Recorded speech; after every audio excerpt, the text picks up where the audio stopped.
月朗星稀，全山环绕的小村庄，一间破落茅草屋内，简陋床板上躺着一名面黄肌瘦的少女。床上的人猛地坐起身，大口大口地喘息着，黑亮的眸子透着惊恐。死前被刘明一刀接着一刀捅入腹中的痛楚，依旧让他身体战栗。3道门同时打开，母亲杨春香、小姑苏宝珠接着一愣。娘。借着月光，苏音注意到她额头上的汗珠，以及眼中还未褪去的恐惧。都还活着，都还活着。对面的门关上，小姑苏宝珠转身回房。临走前那双充满恨意与恐惧的眼睛，不期然地与苏音对上，心下有了一个大胆的猜测。现下无及顾及其他，他得先确定母亲的情况。娘，你为什么说还活着？我们不是一直都活着好好的吗？大丫啊，娘刚刚做了一个噩梦，梦见咱们都死了。说话时，母亲的声音微微发颤，还未从死亡的恐惧中平复。果然，母亲也重生了。娘，那不是梦，是真的。啊？这真的？那怎么可能啊？咱们不是活得好好的吗？娘，我也经历了刘明冲入村子。啊？什么？苏母愣住了。你、小姑还有我们3人都被刘明抓住，我被刘明一刀刀捅死。这一切都不是梦，是真正的经历了一遍。只不过老天爷开恩，让我们重新回来，改变了自己的命运。苏音尽量用他能理解的说辞，让他明白这件事并非单纯的做噩梦。他叫苏音，来自兰星华国，带着记忆投生在古代一户姓苏的农家。2岁时，一场高烧让他彻底失去了关于兰星的记忆。直到16岁那年，村里被刘明冲入，家里人将他与母亲、小姑3人抛弃，任由他们被刘明凌辱。在反抗过程中激怒了刘明，被几个刘明一刀一刀活活捅死。灵魂飘荡在空中，亲眼看着那群暴徒将他身体分尸。村中的青壮男人一个接着一个倒在血泊之中，一栋栋房屋燃烧着，火光中伴随着妇孺凌厉的惨叫声。少女们死前被痛苦折磨，死后被无情分尸。曾经安静祥和的村落，一夜之间成了炼狱。重生？对，就是重生，重来一次，重活一次。苏母抱着女儿嚎啕大哭，宣泄着自己的恐惧，自己的难过，被家人抛弃的难过。娘，别怕，现在一切都还来得及。苏母平复心情后，泪眼婆娑地看着女儿，不知道是不是自己的错觉，自己的大女儿大丫好像变了，变得不一样了。大丫啊，咱们得马上告诉你爹、你爷爷奶奶他们，告诉村里人啊。娘，你冷静点，你准备怎么告诉他们呢？难道你想要说你重生回来了，村子很快就要被洗劫了？你觉得爷奶他们会不会觉得你疯了？村里人会相信你说的话吗？村里神婆只怕会说你是被鬼附身，到时候将你绑在了架子上，当成鬼怪活活烧死。大丫，那咱们该怎么办啊？娘，重生这件事情谁也不能说，记住了，是谁也不能说。一旦让别人知道，你和我都会死，知道吗？苏音严肃地说，上辈子他们的死亡，爷爷奶奶、大伯他们功不可没。苏母不住点头。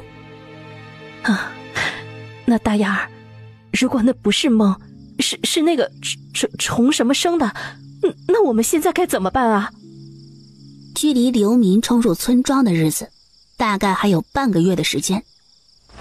娘，想知道我们那个梦是不是真的很简单，等到李瑞家回来就知晓。如果如同咱们梦里那般说了那些话，那说明咱们经历的不是梦，是真实的。如果李瑞家没回来，更没有说过那些话，那我们梦到的可能就只是梦。那咱们就等等看。娘，我明天想要去镇上看看，顺便买些东西。你去打听打听也好。安抚好母亲，两人各自回房。大丫儿，死哪儿去了？太阳都晒屁股了，还赖在床上，就没见过你这么懒的丫头。娘，孩子病了。病什么病啊？别以为我不知道，这哪里是病啊，分明就是多懒，真是白养他这么大。哎呀，这孩子病是真的病了，都起不来了。我想请郎中给他看看。一提及郎中，就像是踩中了苏老太太的尾巴，声音陡然拔高：看什么看？家里可没钱啊，躺一躺睡一觉就好了。老三家的，你不当家是不知柴米贵啊，别给我整那些有的没的。我们老苏家的孩子可没那么娇气，生个病就要请郎中，想请郎中，哼，下辈子投身到官宦小姐家去，我们家里没门儿。大丫儿，他们都走了，那这些你带上啊。娘，若是奶他们来找我，你就说我去李大夫那儿求药去了。苏英想到什么？小姑在哪？说是身体难受，在屋里躺着呢，你奶没让她下地。娘，你去上。我记住了，你路上也要小心啊。苏英出了院子，朝着县城所在的方向奔行。走到一半时，他蹲下身，眼角余光偷瞄向后方的大树，树后方有人影闪动。出来吧，已经看到你了。草丛里的人慢吞吞地起身，看向苏音。小姑，你为什么跟着我？苏把珠拍了拍身上的草屑，我可没跟着你呀。出了村之后你一路跟着我，没跟着何必要躲躲藏藏呢？苏宝珠没有正面回应，反而转移话题似的避开。我就是想问问你啊，你昨晚为什么大半夜会出门啊？那小姑，你为什么会出门？苏宝珠深吸一口气，四下张望一眼，确定周围无人，这才压低着声音开口：我昨晚做了一个梦，梦到了我们被刘明给杀了。苏音心下了然，苏宝珠也重生了。你觉得那是梦吗？不，那不是梦。他不相信那是梦，梦没有那么真实。梦里被人一块块割下肉的痛楚，他至今无法忘记。过去了，一切都过去了。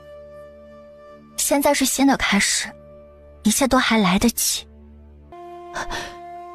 你也重生。他嘴里细细咀嚼着这两个字。对，就是重生。这不就是重生吗？让我们重新活一遍。静静等待他平复心情后，苏音才开口：你准备怎么做？我想活着。你和三嫂都重生了，是吗？反应很快呀。苏音没有正面回应。虽然不知道你要做什么，但是我想你也不想继续和那群人继续待着吧。苏宝珠试探着问着。苏音安静地等着他继续说，一个人的力量有限，人多在未来才有更多活下去的希望。我想我能帮得上忙，也绝对不会拖你们的后腿。苏音伸出手：欢迎加入。苏宝珠看了一眼那双手，愣了2秒，握住他的手，两手相握，命运相交。两人直奔县城。家里很多东西，他们想要拿走很难，所以很多东西他们必须自己准备起来。小姑，你去茶楼这些地方打探消息，不需要问太多，多听听外面走商人们的交谈，你能办到吗？没问题。那你呢？我得要买物资，买装备，就是买未来能够让我们活下去的东西。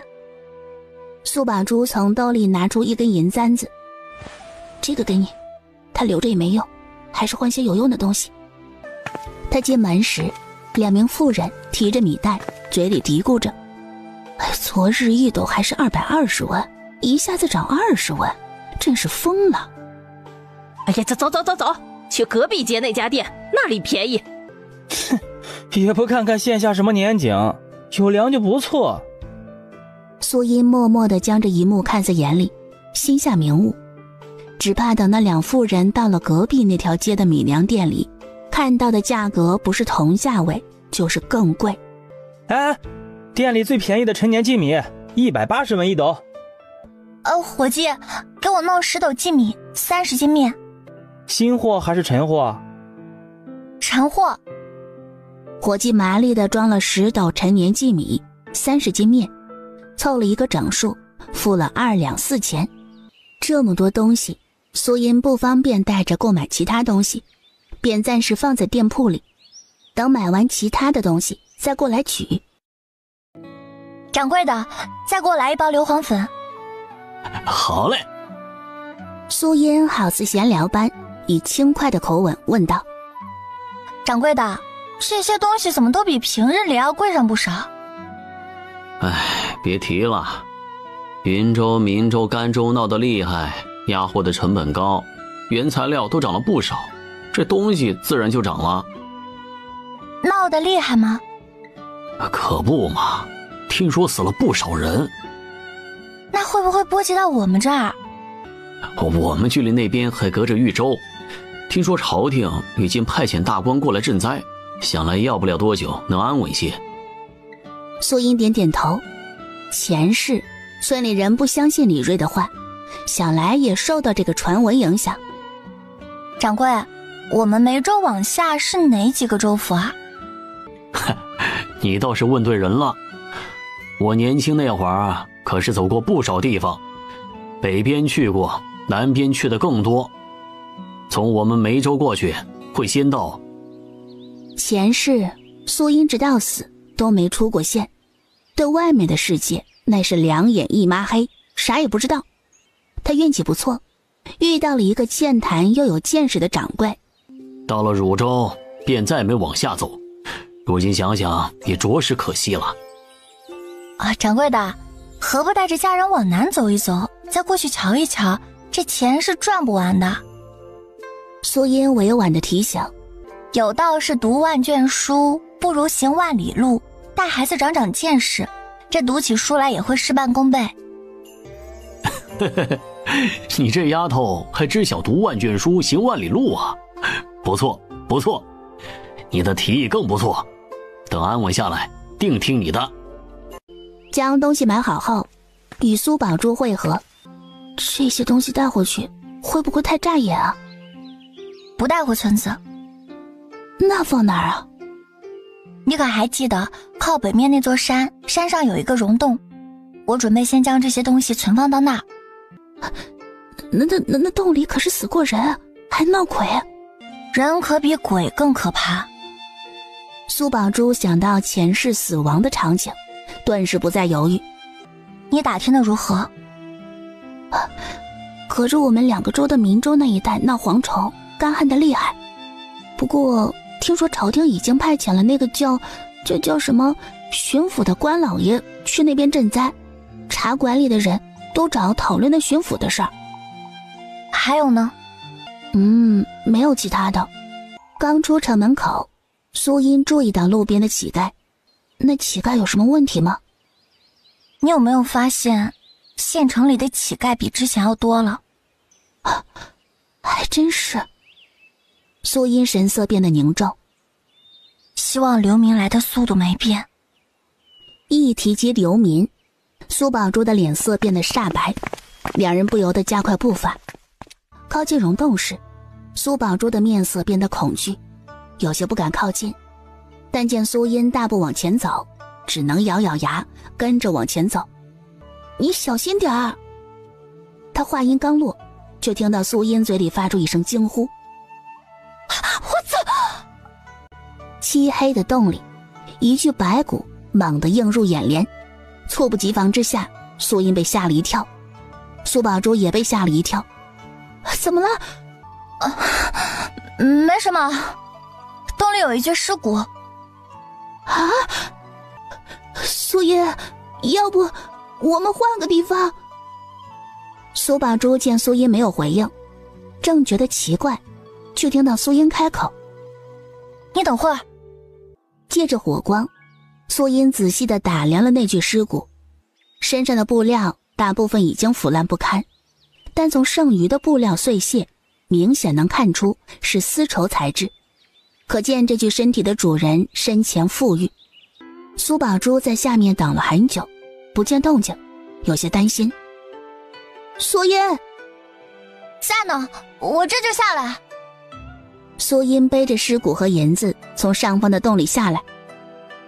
你背的是什么？人骨。苏宝珠下意识地往后退了2步，但看到那木匣子，忍不住好奇问道：“那是什么？”你自己看看。苏宝珠狐疑，捣鼓了半天才打开木匣子。这是银子，好多银子。这银子是他的，我们既然拿了人家的钱，理应帮他安葬。苏宝珠从惊喜中回过神，不住地点头，看向尸骨的眼神不再害怕，而是感激。对，银子你说的对。前面就是李家村，夕阳下，山村袅袅炊烟。苏音突然停下脚步。怎么了？苏音走到田埂里，往自己的身上，尤其是腿上抹上泥巴，脸上也涂抹了一点。你这是？我们现在回去，你娘定然是要刨根问底，我们先来对一下说辞。苏音将自己打算说了一遍，苏宝珠不住点头。进入村子，苏音将自己的手扶在苏宝珠肩头，一瘸一拐地往家里走。路上遇到人都是一脸好奇。大丫儿，你这是怎么了呀？啊，去山上采药摔了一跤，这腿给弄伤了。哎呀，这腿最要紧，养不好以后容易遭罪呀，以后走路可得当心着点啊。哎，姑侄两人刚靠近家门口，就听到堂屋里传来苏老太中气十足的声音：“那2个死丫头到现在还不回来，干脆这辈子别回来了。我们老苏家怎么养了这么2个好吃懒做的赔钱货？”哎呀，娘，您消消气儿，那2个丫头玩累了，自然就回来了。哎呀，只是苦了您的这份心了，以为他们生病心疼他们，让他们好好养着，没想到他们还跑出去玩了。哎呀，也不知道帮家里干点活儿，这样子以后可怎么嫁人呢？咯吱一声，两人推开庭院的门。苏母最先注意到女儿的惨样，紧张地冲上前。哎呀，大丫儿，你这是怎么了？娘，我没事儿，就是上山采药，不小心摔了一跤，脚给弄伤了，还好遇到了小姑，不然都不知道要怎么下山。苏老太听到动静，走出堂屋。你这个死丫头啊，好端端的上山采什么药啊？一点头疼脑热的又死不了人，怎么没把你摔死？娘，大丫也是想省点钱呐，都怪我这个当娘的没用，没钱给女儿看病才会如此的。他挽起袖子，默默地抹着泪。娘，孩子他娘有什么错啊？你骂我打我就是了，你别气坏了身子。苏老太瞧着3儿子护媳妇的样子，顿时气不打一处来。好你个老三，我只不过说了一句，你们这一家子干什么？这是想说我老婆子苛待你们一家。苏老三懦弱地低着头，不敢吭声。苏音垂下的嘴角不屑地撇了撇，这不明摆的事儿啊，整个李家村，谁能不知谁能不晓？还用得着宣传吗？好了，都别说了。老三，你带你媳妇儿孩子回去规整规整。好的，爹。苏母搀扶着苏音回到简陋的柴房屋，苏父去打水，屋里只剩下母女两人。娘，外面可能真的要乱了。啊，那可怎么办呢？你别急，那都是我猜测，也不一定准，一切看李热哥的事。不过我们得要先做更加充足的准备。苏母稳下心神。哎，娘都听你的。娘，等会儿呢，你和爷奶说一声，就说送我到外婆家住几天，那边有治疗跌打损伤的药。可你的脚？苏音朝他摇摇头。啊，没事就好。苏母松一口气。那行，过会儿我就告诉你奶他们。正在这时，苏父端着木盆进来。你去堂屋吃饭去吧，这边有我就行。苏父犹豫地看看闺女，又看看媳妇儿。你赶紧去啊，记得帮闺女拿点吃的啊。行，闺女你等着。苏英看着老爹离去的背影，这个爹什么都好，对媳妇儿好，对女儿好，但同样对父母言听计从。用他上辈子的话来说，就是典型的愚孝儿子。门推开，苏父端着一碗饭过来，身后还跟着两个小的。大丫，你先将就着吃，改明儿爹爹上山给你抓野兔兔啊。抓过来还不知道会进谁的肚子呢。娘，您可不能这么说，孝敬长辈是应该的。苏信光跟着附和，姐姐又不是长辈，为什么要给她吃？阿奶说了，丫头片子都是别人家的，给他们吃了都是白吃。往日的苏音听到这话，只会低着头独自伤心，但现在只想抽这两个小子一巴掌。别听你阿奶胡说，茵茵是你们的姐姐，她不是外人啊。两个小子不以为意的撇撇嘴。阿奶说了，你一天天的不干活，就没必要吃白饭。呀，你阿奶真这么说的？对啊，阿奶让爹来告诉阿姐。苏母气得直抹眼泪。娘，马上就要过去了。苏母闻言，眼中的泪蓦然顿住。是啊，马上就要过去了。翌日，苏母请示了苏老太，果然苏老太高高兴兴地同意了，巴不得将无法干活只能吃白饭的苏音赶到舅舅家。离开村子足够远后，苏音终于能正常行走。两人返回山洞，取走银锭子，赶往县城。注意到小姑那紧张的模样，苏音忍不住提醒：小姑，你这样反而会让人怀疑，你别老是往背篓里看，咱们就当是没这笔钱。我这不是害怕丢了？放心，不会的。我们今日要买什么？买衣服。进入成衣铺子，伙计一看他的穿着没搭理，苏音也不在意，手指着墙上挂着的那套素色衣服。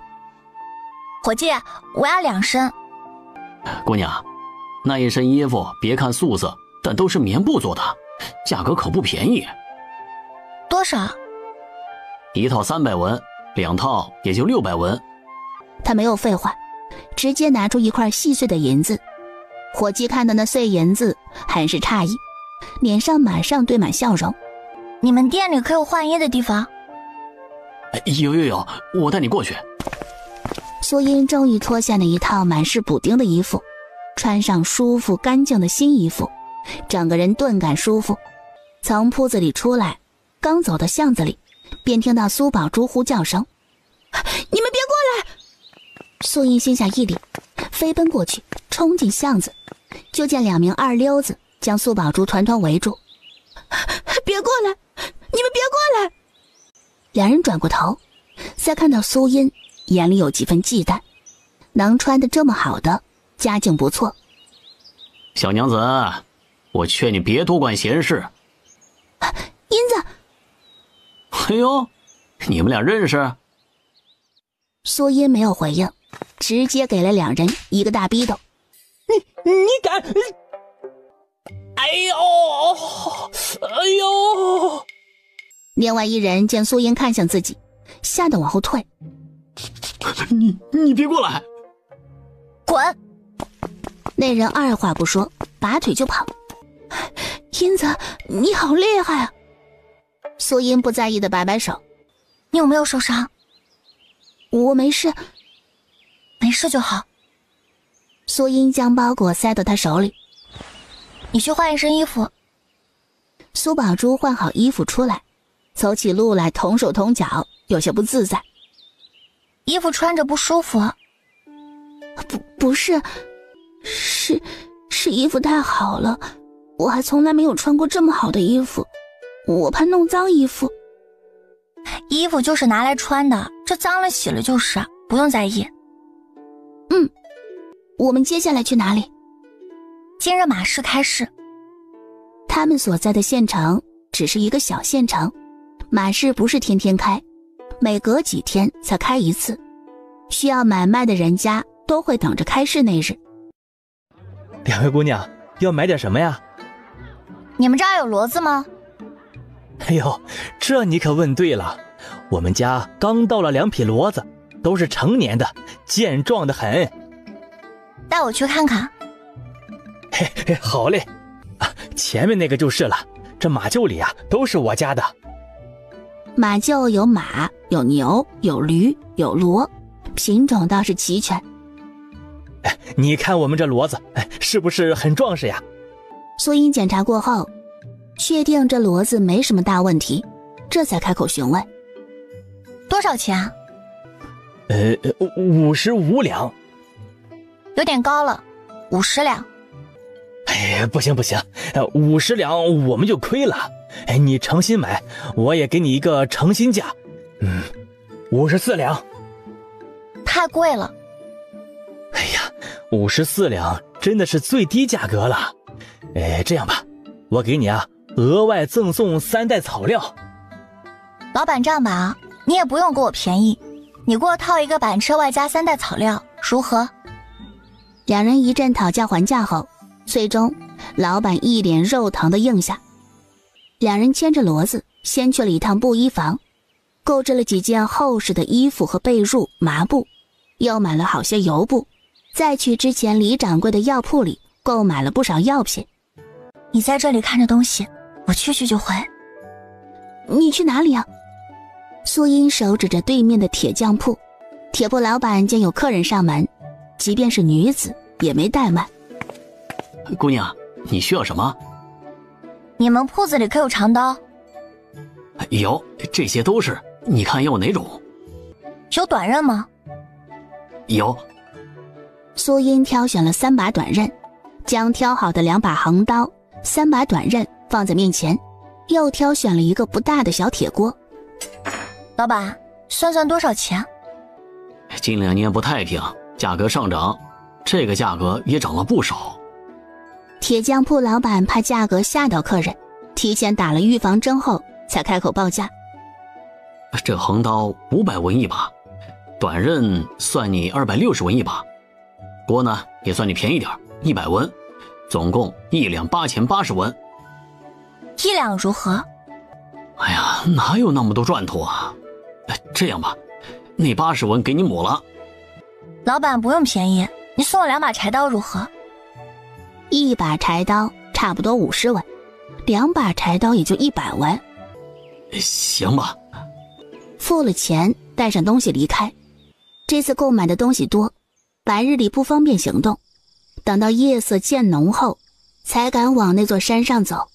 苏英在洞里找了一处相对平坦干燥的地方，在上面铺上了一层干草，再将草席放上，准备就这么凑合着睡个几日。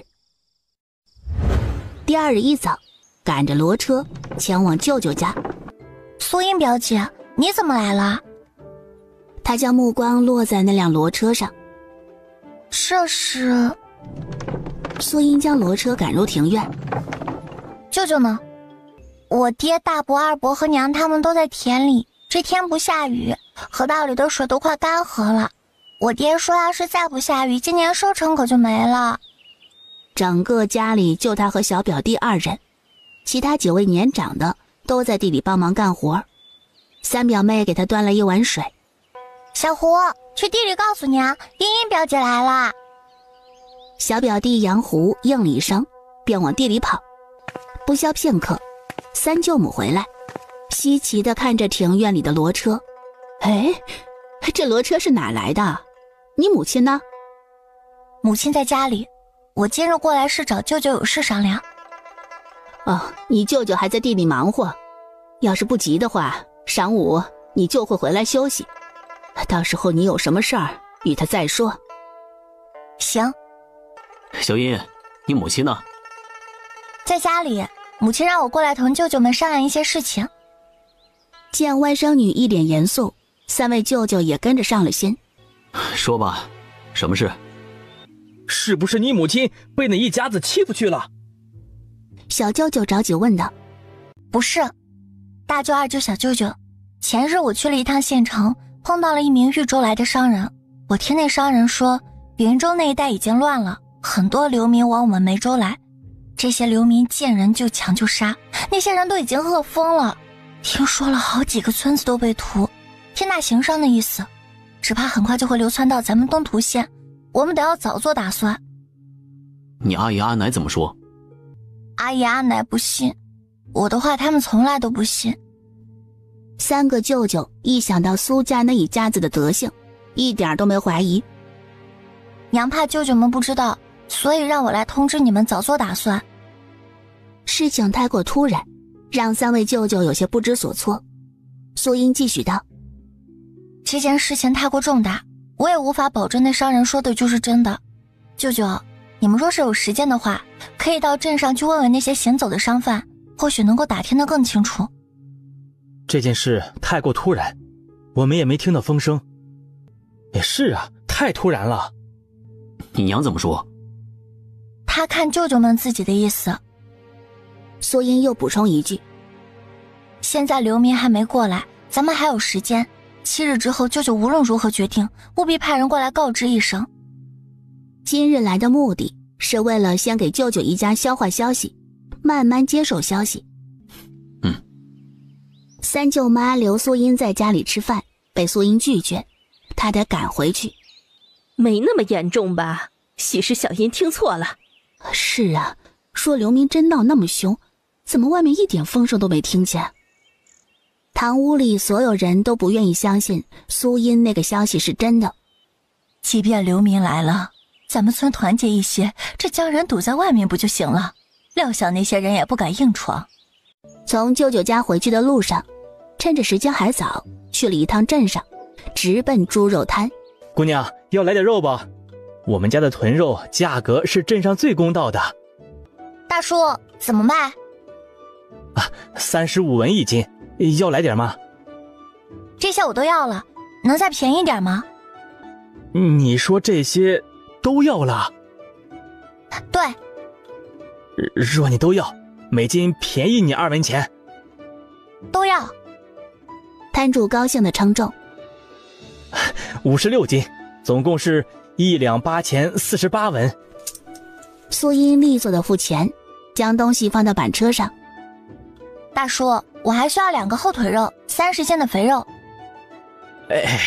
我帮你留着，你明日过来取就行。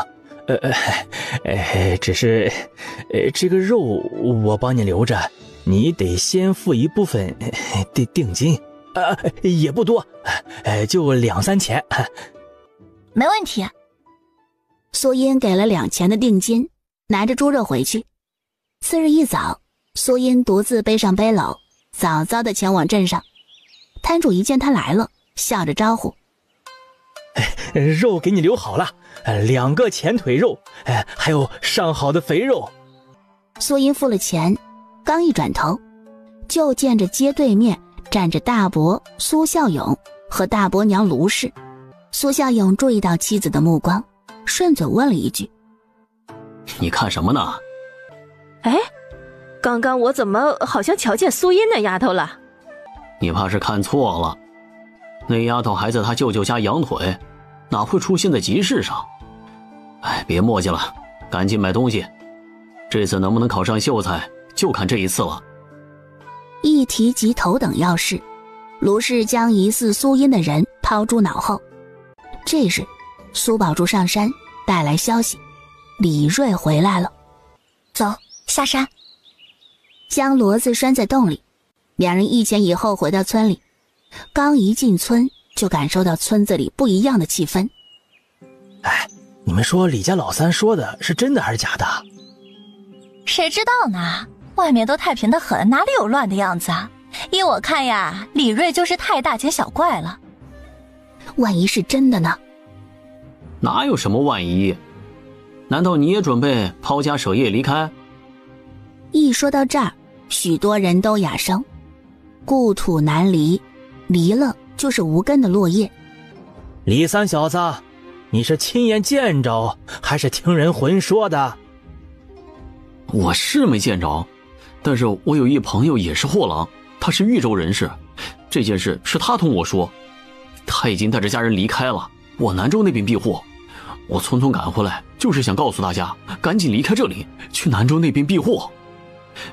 李正说再不走可就来不及了，明日一早我便会举家迁移。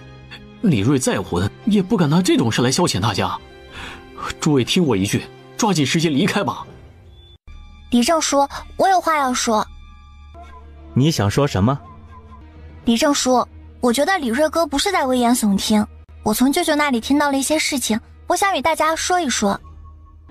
我就在驿站附近遇到了一个豫州行商的商人，那人说云州那边已经乱了，有流民要窜到豫州一带，他提前已经携带家眷离开，我就不太相信。进了县城之后，发现粮价涨得太高太快，比去年要多得多，继而又观察到外地来的乞丐多了许多，再联想到那行商说的话，只怕梅州会受到流民的冲击。李正面色凝重。不会吧？难道真的要离开？咱们祖祖辈辈都生活在这里，这要是离开，辛辛苦苦买来的田地可都没了。是啊，到时候什么都没有了。恐慌的情绪弥漫在所有人的心头。正当这时，人群后方传来一道声响：一派胡言！哎呀，孝勇，你回来了。哎，孝勇兄，你比咱们都懂得多，你说说这事儿到底是不是真的？李叔、族叔，小子不才，在东土县也有些人脉，认识一些人，听到的消息比那些道听途说的要准一点。李正和几位族老正为这件事拿不定主意。孝勇，你说说，这外面到底是个什么光景？方才还吵吵闹闹的村民自觉地闭上嘴，安静地等着他。他们说的过于危言耸听。我得到的最新消息，咱们巡抚大人准备整治云州等地的贪官污吏，还有那些哄抬物价的奸商。所以啊，有些奸商得到了消息，纷纷逃亡。他们再不走，等待他们的就是巡抚大人的屠刀。众人恍然大悟，觉得他言之有理。李锐想说什么，但不知道该如何辩驳。大伯，你怎能确定你听到的是真的消息，而不是道听途说？告诉我消息的人乃是县令的侄子。诸位觉得是他们的道听途说准，还是我的消息更准？真是不知所谓。你们愿意相信便信，不愿意相信，跟着李锐家一同离去便是。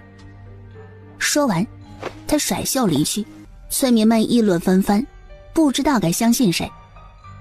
李正，几位族老，我们这是……哎呀，这到底是走还是不走啊？你们都先回去，等有了决断再通知你们。你们自个儿也回去都想想。村民们一哄而散，离开时嘴里都在讨论着，到底该不该走。苏英刚准备开口，大舅杨大山匆匆赶来。苏英看到舅舅到来，在他开口前先说道：大舅，我刚刚与李正叔他们说了你遇到行商之事，也说了你判断流民会窜到我们这边的事情。杨大山一愣，旋即就明白过来。李正赶忙问道：事情真的有那么糟糕吗？我也不确定，但我不敢赌。回去的路上，苏父忍不住开口：大舅哥，你们也打算离开吗？杨大山点点头。可是大哥说事情并没有那么严重啊。我相信大哥的判断，今儿个咱们就回去收拾东西，尽早离开这儿。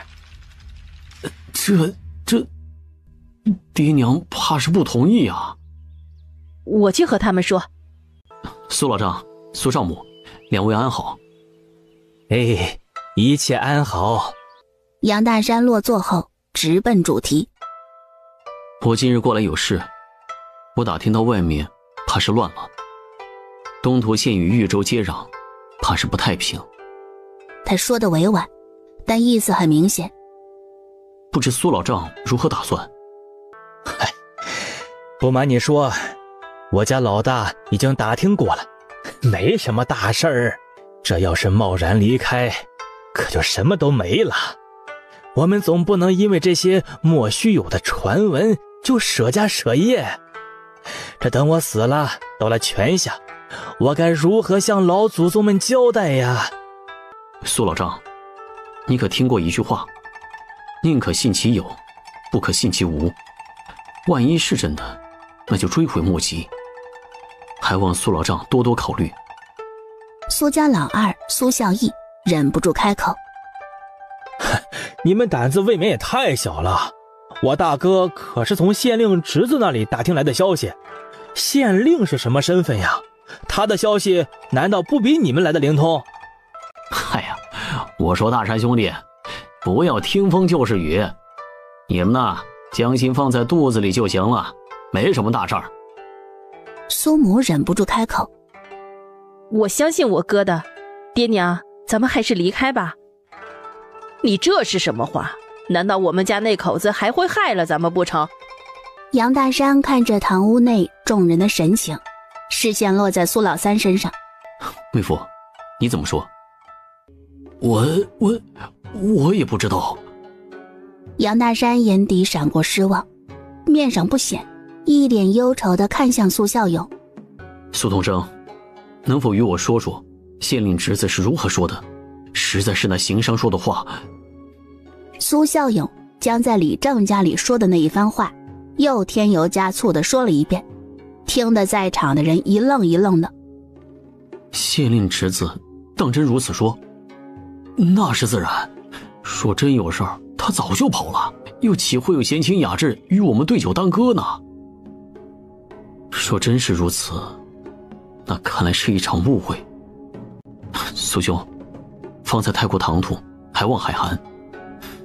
唉，实在是那日行商说的话太过骇然，让我这心里惴惴不安。哎，大山兄弟，你就放宽心吧。苏孝勇说的自信满满。不用舍家舍业，那是最好不过了。杨大山看了眼苏音，转过头看向苏老头。苏老丈、苏丈母，今日过来还有一事，后日便是我们祖母的忌日，我想带妹子一家回去住几日。苏老太看向苏母：老三家的，你怎么说？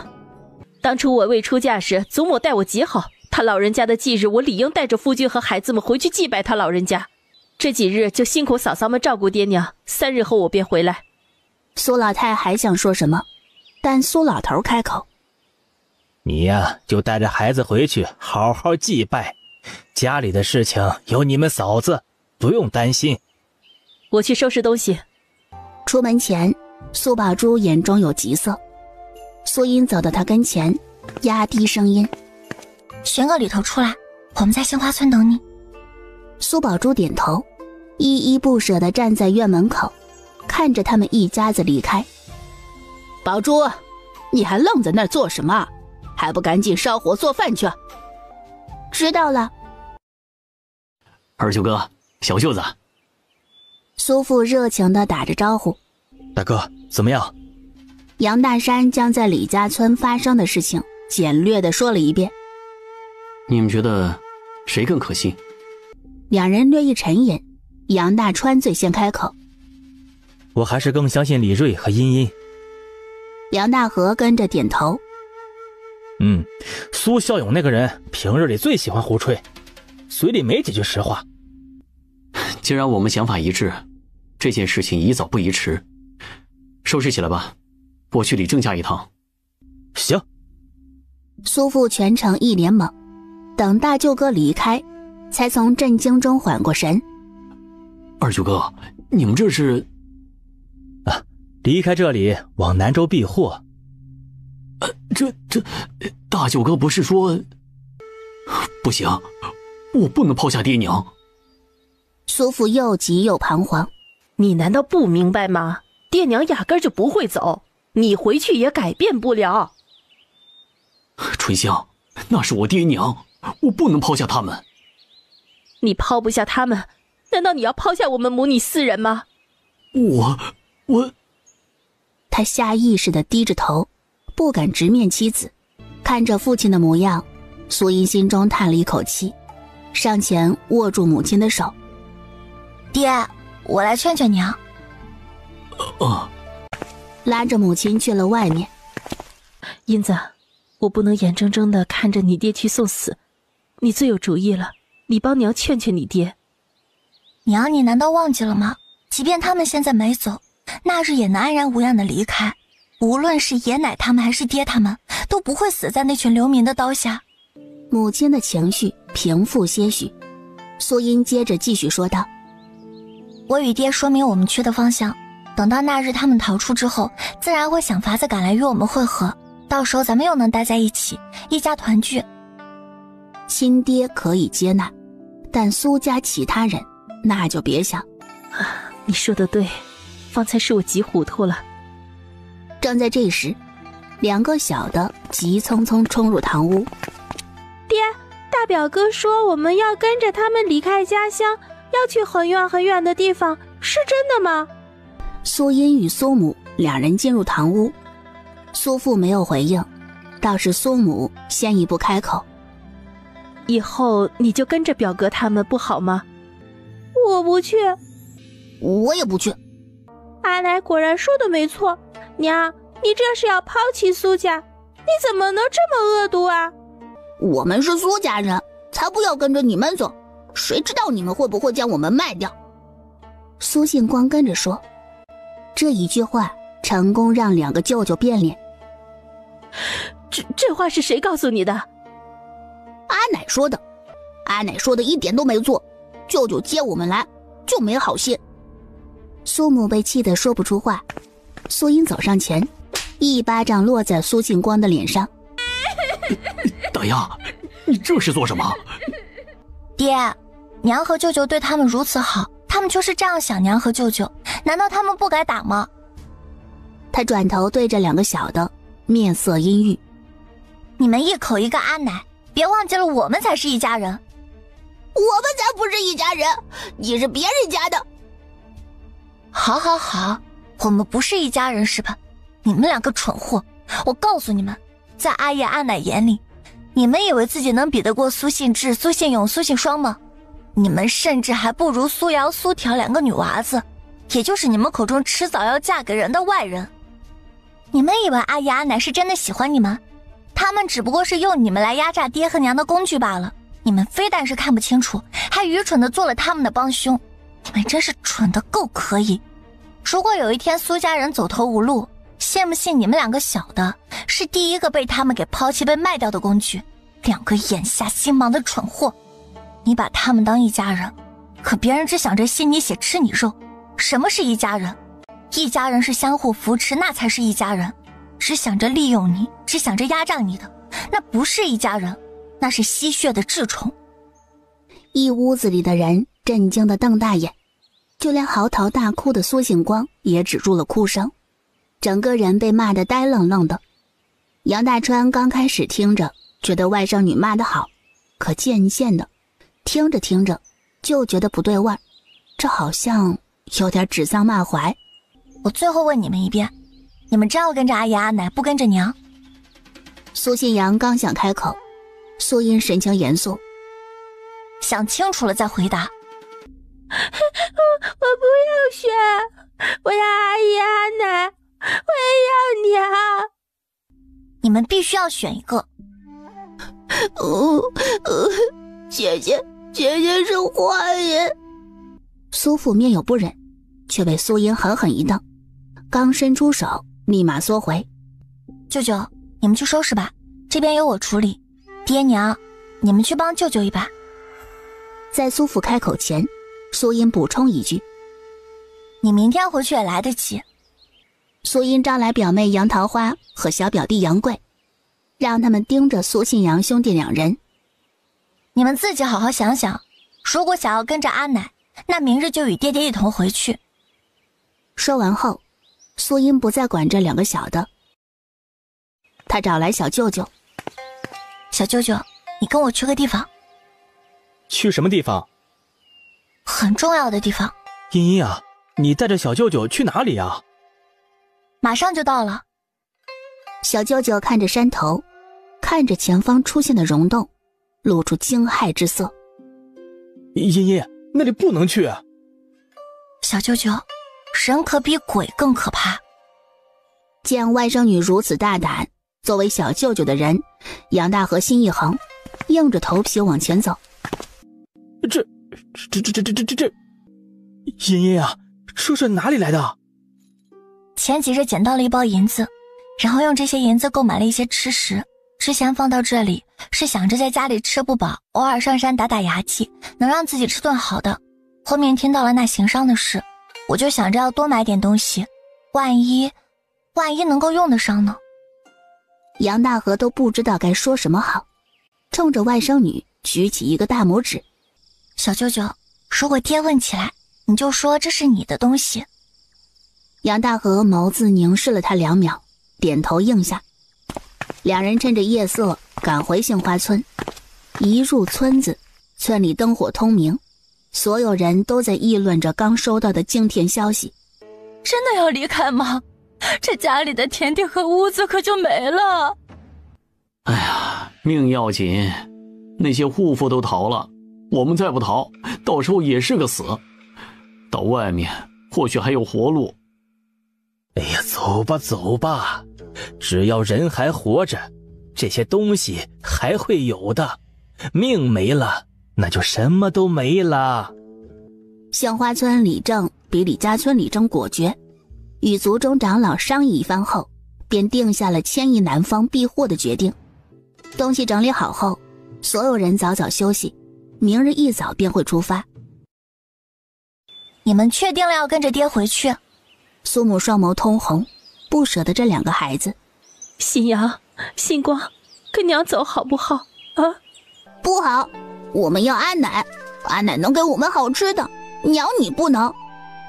苏母还想劝，被苏英拦住。爹，说是有不对劲，第一时间带着弟弟们逃，往南边逃，追上我们就可以。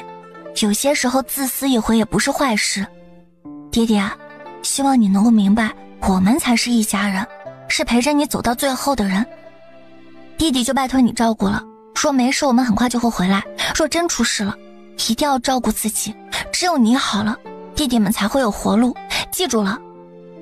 苏英不放心愚孝的爹，但他无法改变他与弟弟们的想法，只有让他们撞了南墙，才会明白谁才是一家人，强留在身边只会留成仇人。隔壁屋子传来男子与妇女的哭泣声。爹娘，跟我们走吧。你们走吧，我们老2口老了，走不动了。这个家我们替你们守着，太平了就回来。爹，快走。给你阿姨阿奶磕头。一家子跪下，朝着堂屋正中间的老人重重磕了3个响头。这样的场景在不少家庭上演。留下的老人一则年岁大，不愿意离开故土，落得个漂泊无依；二则不想拖累子女，成为他们的累赘负担。老人们站在村口，目送着大部队离开，朦朦胧胧的水雾似乎浸透了眼睛。前行的人抹着泪，身后的人如同松柏站着一动不动。即便队伍早已经消失在晨雾，他们依然舍不得离去。这一别，或许是永别。依依，你在找谁？不等他回应，朦胧的雾气里，一道身影渐渐变得清晰。小姑，依依，两人对视一眼，唇角不约而同的上扬。舅舅，小姑会跟我们一起走。你想好了？想好了。那个家可没什么值得他留恋。英子，我想想都不甘心。苏英侧头，一脸问号。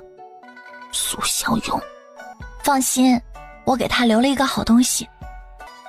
你赶紧说说。他托人在后日的酉时一刻，将一份请柬送到大伯手中。请柬内容也很简单，以大伯时常挂在嘴边的好友名义，邀请他去郊外的庄子参加诗会。茵茵，你太厉害了！苏家，你说什么？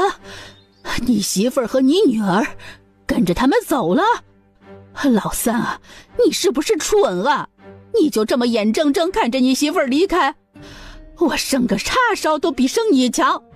现在你马上回去，将他们带回来。两个妯娌在听到这个消息，好半晌才回过神。弟妹疯了吧？小叔子，你确定弟妹是跟着他们去逃难，还是他们在诓骗你啊？实则是将弟妹介绍给其他有钱的官夫。二嫂，你在胡说什么？哎呦，小叔子别生气呀，嫂子我就是猜测而已啊。毕竟昨日杨家大郎口口声声说带弟妹回去祭祖，可转眼就带着他们走了，这满口谎话的，谁知道他们和你说的是不是真的？万一学隔壁村二麻子那一家一样，来一个二卖女儿，也不是没那可能啊。苏老头听得连抽2大口烟，苏老太更是气得不行。你个蠢货！苏老太忍不住抄起一旁的木棍，狠狠抽在老三身上。老三，你赶紧去把你妻子和女儿带回来。老二，你跟着老三一起去，若是杨家不同意，你们直接说报官。等到老二和苏父两人赶到杏花村时，早已人去楼空，这让一直不太相信李瑞说的话的老二产生了质疑。老三，你说李瑞说的会不会是真的？不知道。我就不该问你，真是浪费我的口水。通过苏向义的嘴，李家村的人也都知晓了杏花村的人都走，这下之前还犹犹豫豫的人家也准备结伴离开，去追赶李瑞他们。他们的举动让余下的人变得惴惴不安。娘，我们也要不要准备起来啊？我这心里有些不安。你什么意思啊？你这是相信外人，也不愿意相信自家人。我这不是……县太爷侄子说的，哪还有错？不听我儿子的，那些人迟早会后悔。苏老太嘴上这么说着，但心里也有些不得劲儿。见到一身酒气从外面回来的大儿子，忙凑上前。哎呦，儿啊，娘问你啊，咱们留在家里真的没事吗？娘，你就放宽心，别学那些蠢的。哦，对了，不是有人出售良田，你趁着这个机会压低价格多买几亩，等他们知晓消息错误回来时，你就是地主婆，让他们羡慕去。苏老太被儿子这么一说，眸光发亮，觉得他说的没错。走了约摸3个时辰，杏花村杨里正喊停，原地休息。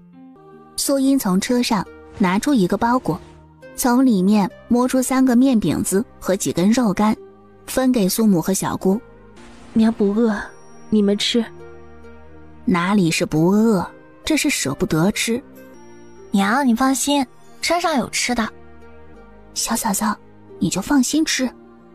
苏宝珠对着他眨眨眼，苏母看着两人，没再拒绝。他吃了几口干饼子，起身走到杨桃花和小杨贵的跟前。将那2根肉干给了2个小的。其他几个大外甥看见了也不会说什么。表姐，东西你捂好，别让人抢了。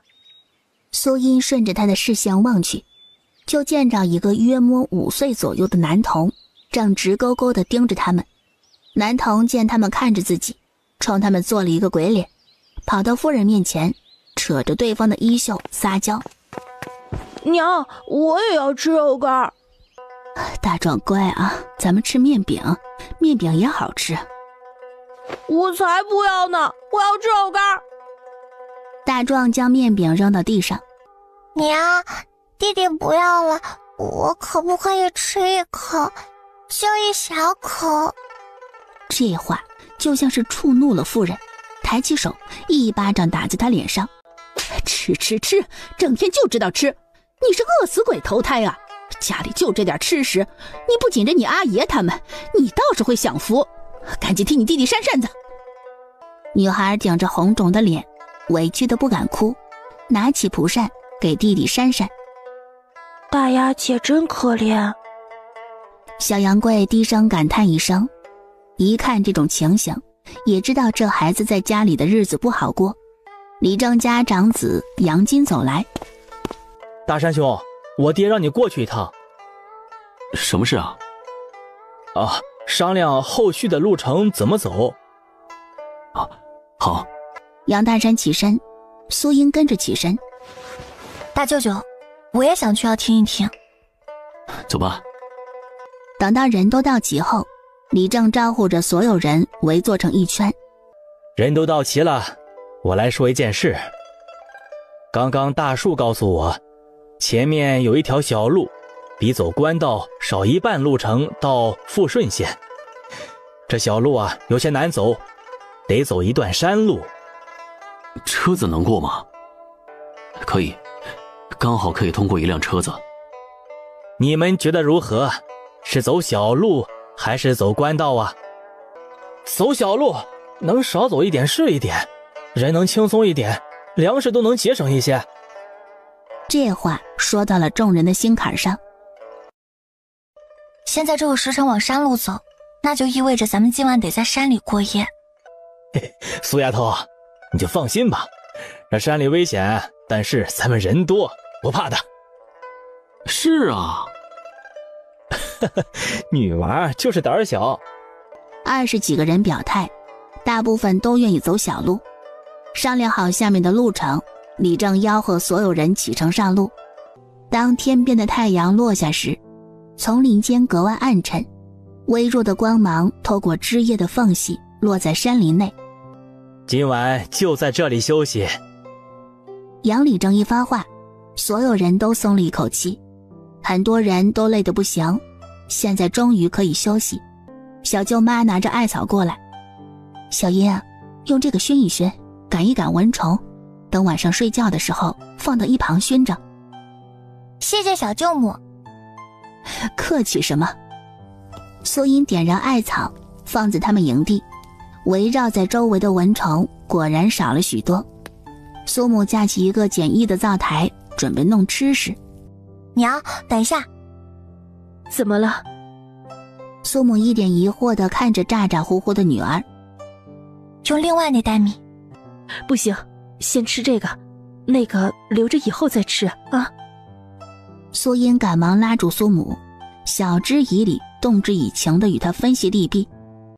在她一阵忽悠下，苏母总算同意了。娘，粥里面放了一些肉，补补身体，吃好了咱们才有好的身体去赶路。这抠抠搜搜的，吃都吃不饱，吃不好的，最坏身体了，身体坏了什么都白搭。行了行了，都听你的。小杨贵拿着一个饼子，挪着小身板过来，鼻子一耸一耸，眼神瞄向瓦罐里。依依姐，你们在煮什么？肉粥。苏英瞧着他馋的模样，拿了一个碗给他盛了一碗。嘿嘿，依依姐姐你真好。苏英被小家伙逗乐了，一碗肉粥就把他给收买了。苏英找到杨大山：大舅舅，晚上李正伯伯有组织人巡夜吗？不是很清楚，我去问问。杨大山回来，笑着道：“有人巡夜，你就放心吧。”那行。有人巡夜，苏音安心不少。走了一天路，人困马乏，除了守夜的人，所有人都进入梦乡。这里好难走啊，怎么有这么多石头啊？就这一段路最难走，大家都小心点儿，尤其是推车的，都注意着点儿。突然，后方传来骚动。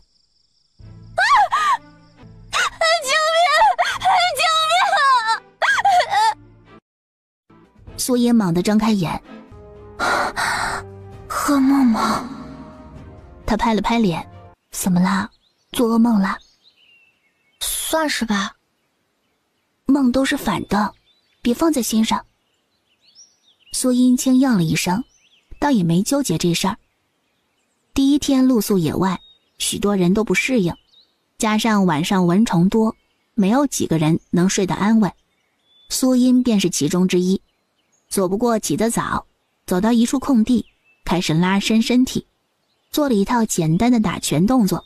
茵茵，你这是做什么呢？强身健体。你这孩子，他哪儿学的呀？前段时间在镇上从一个走镖的师傅那儿学的。苏木没再多问，前段时间他一直待在外面，没去杏花村那边，他是知晓的。卯时一刻，队伍开拔。苏音第 N 次拍打掉身上的蚊子。这蚊子好毒呀！茵茵，来，带上这个。我去，好臭啊！这臭草啊，虽然臭，但驱蚊，你先忍着点啊。要不被蚊子叮咬，要不让鼻子受罪，两者之间，苏音果断选择后者。娘，你在哪里摘的？前面路边看到的，幸亏你娘我眼疾手快，不然啊就被别人给摘了。娘，我去前面瞧瞧。行，没有就算了。哎，好嘞。苏音从林子里走，越过长长的队伍，赶到最前方。苏丫头，你这是干啥呢？乡外组没啥，就找点臭草。行，你就走在大树后面。杨大树笑着道：“这臭草可不好找，我们走在这么一路，拢共就看到2、3株。丫头，你可得瞪大眼找啊！”杨屠夫跟着打趣：“叔，你看我这眼睛睁得大吗？”大啊！突然，苏音瞅见灌木丛后方一株臭草，在所有人还没有反应过来时，将臭草拔出。哎呦，你这眼睛睁大了，就是不一样啊！这么快就找到一株。话音刚落，就见着苏音又拔出一株臭草。苏音高兴地将其中一株递给杨礼正：“乡外组，给你。”你自己留着用吧啊！我有。苏音带着另一株回去，交给苏母。苏母与苏宝珠走在一起，驱蚊效果一样。走了1刻钟，苏音看着眼前的景色，总觉得在哪里见过。这里好难走啊，怎么有这么多石头啊？就这一段路最难走了，大家都小心点儿，尤其是推车的，都注意着点儿。苏音猛地睁大眼，这场景，这对话，竟然与我昨晚做的梦一模一样。莫不是警示，又或者说是预知梦？等会儿看看便是。苏音想到了队伍后方会窜出猛虎，转身往队伍后方走。娘，我去后头看看。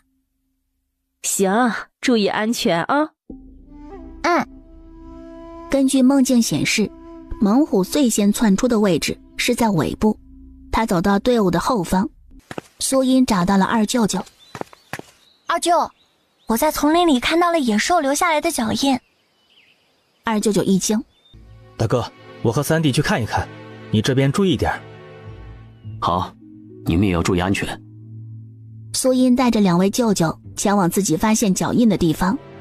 长度3.6寸，宽度4.8寸，深度不足1寸。二哥，这是一只成年珊瑚。意识到事情的严重性，二舅舅和小舅舅两人不敢耽搁，立马找到了杨礼正。李正叔，刚刚茵茵在丛林里看到了野兽的脚印，我们看过了，那是一只成年珊瑚留下的脚印。成年珊瑚？杨礼正大惊，不可能啊！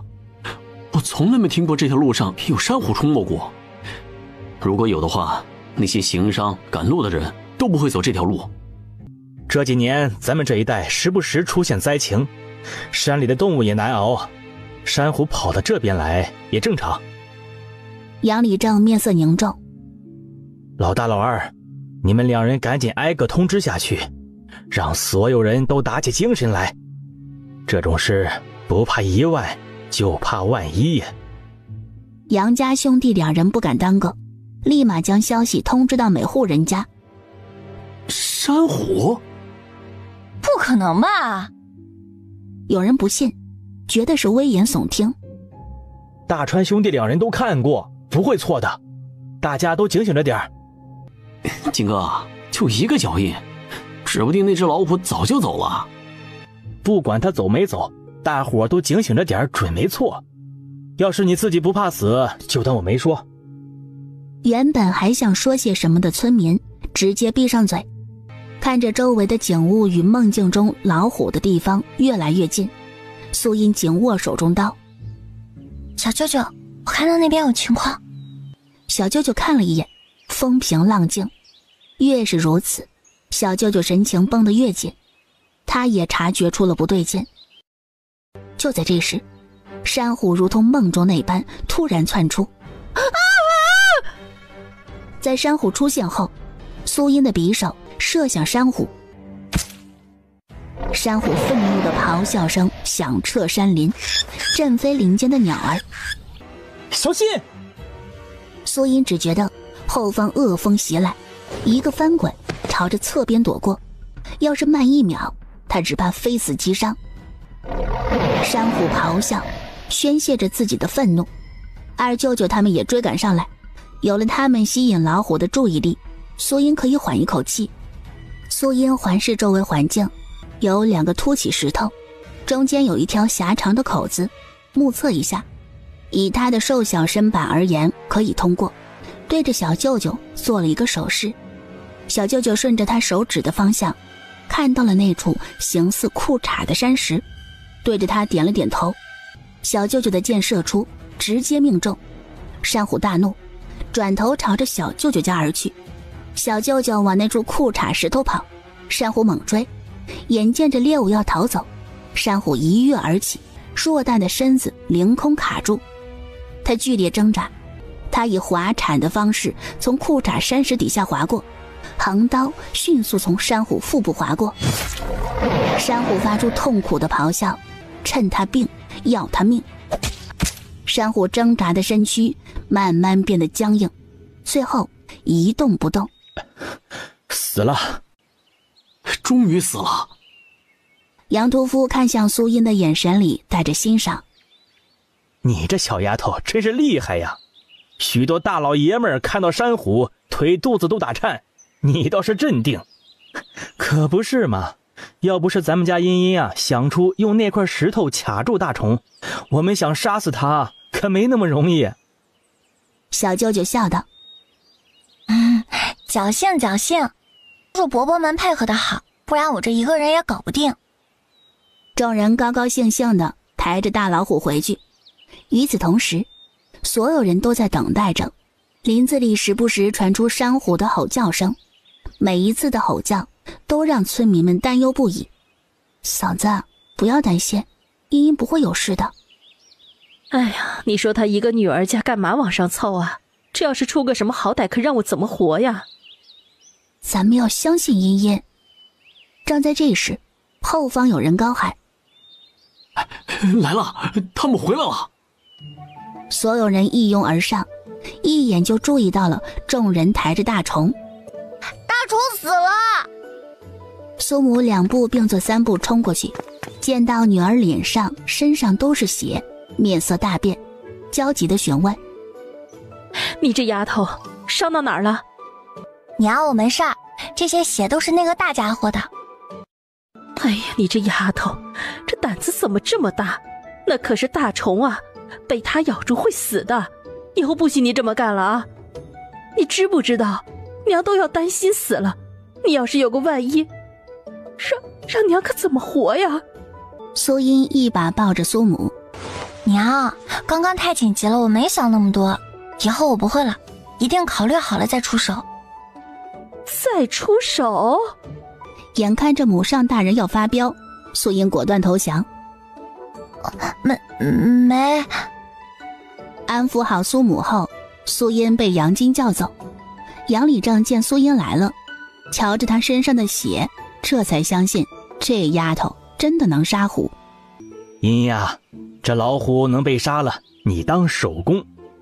这只老虎怎么分？我想听听你的意见。”“老虎是我们合力击杀的，应当是每个人都有一份，具体要怎么分，听三外族你的，我没意见。”杨礼正微笑的点头，转头看向其他人：“苏丫头信得过我，让我做主，你们可有什么想法？”“我们都听你的。”“好，既然大伙都信得过我，我便帮你们分一分。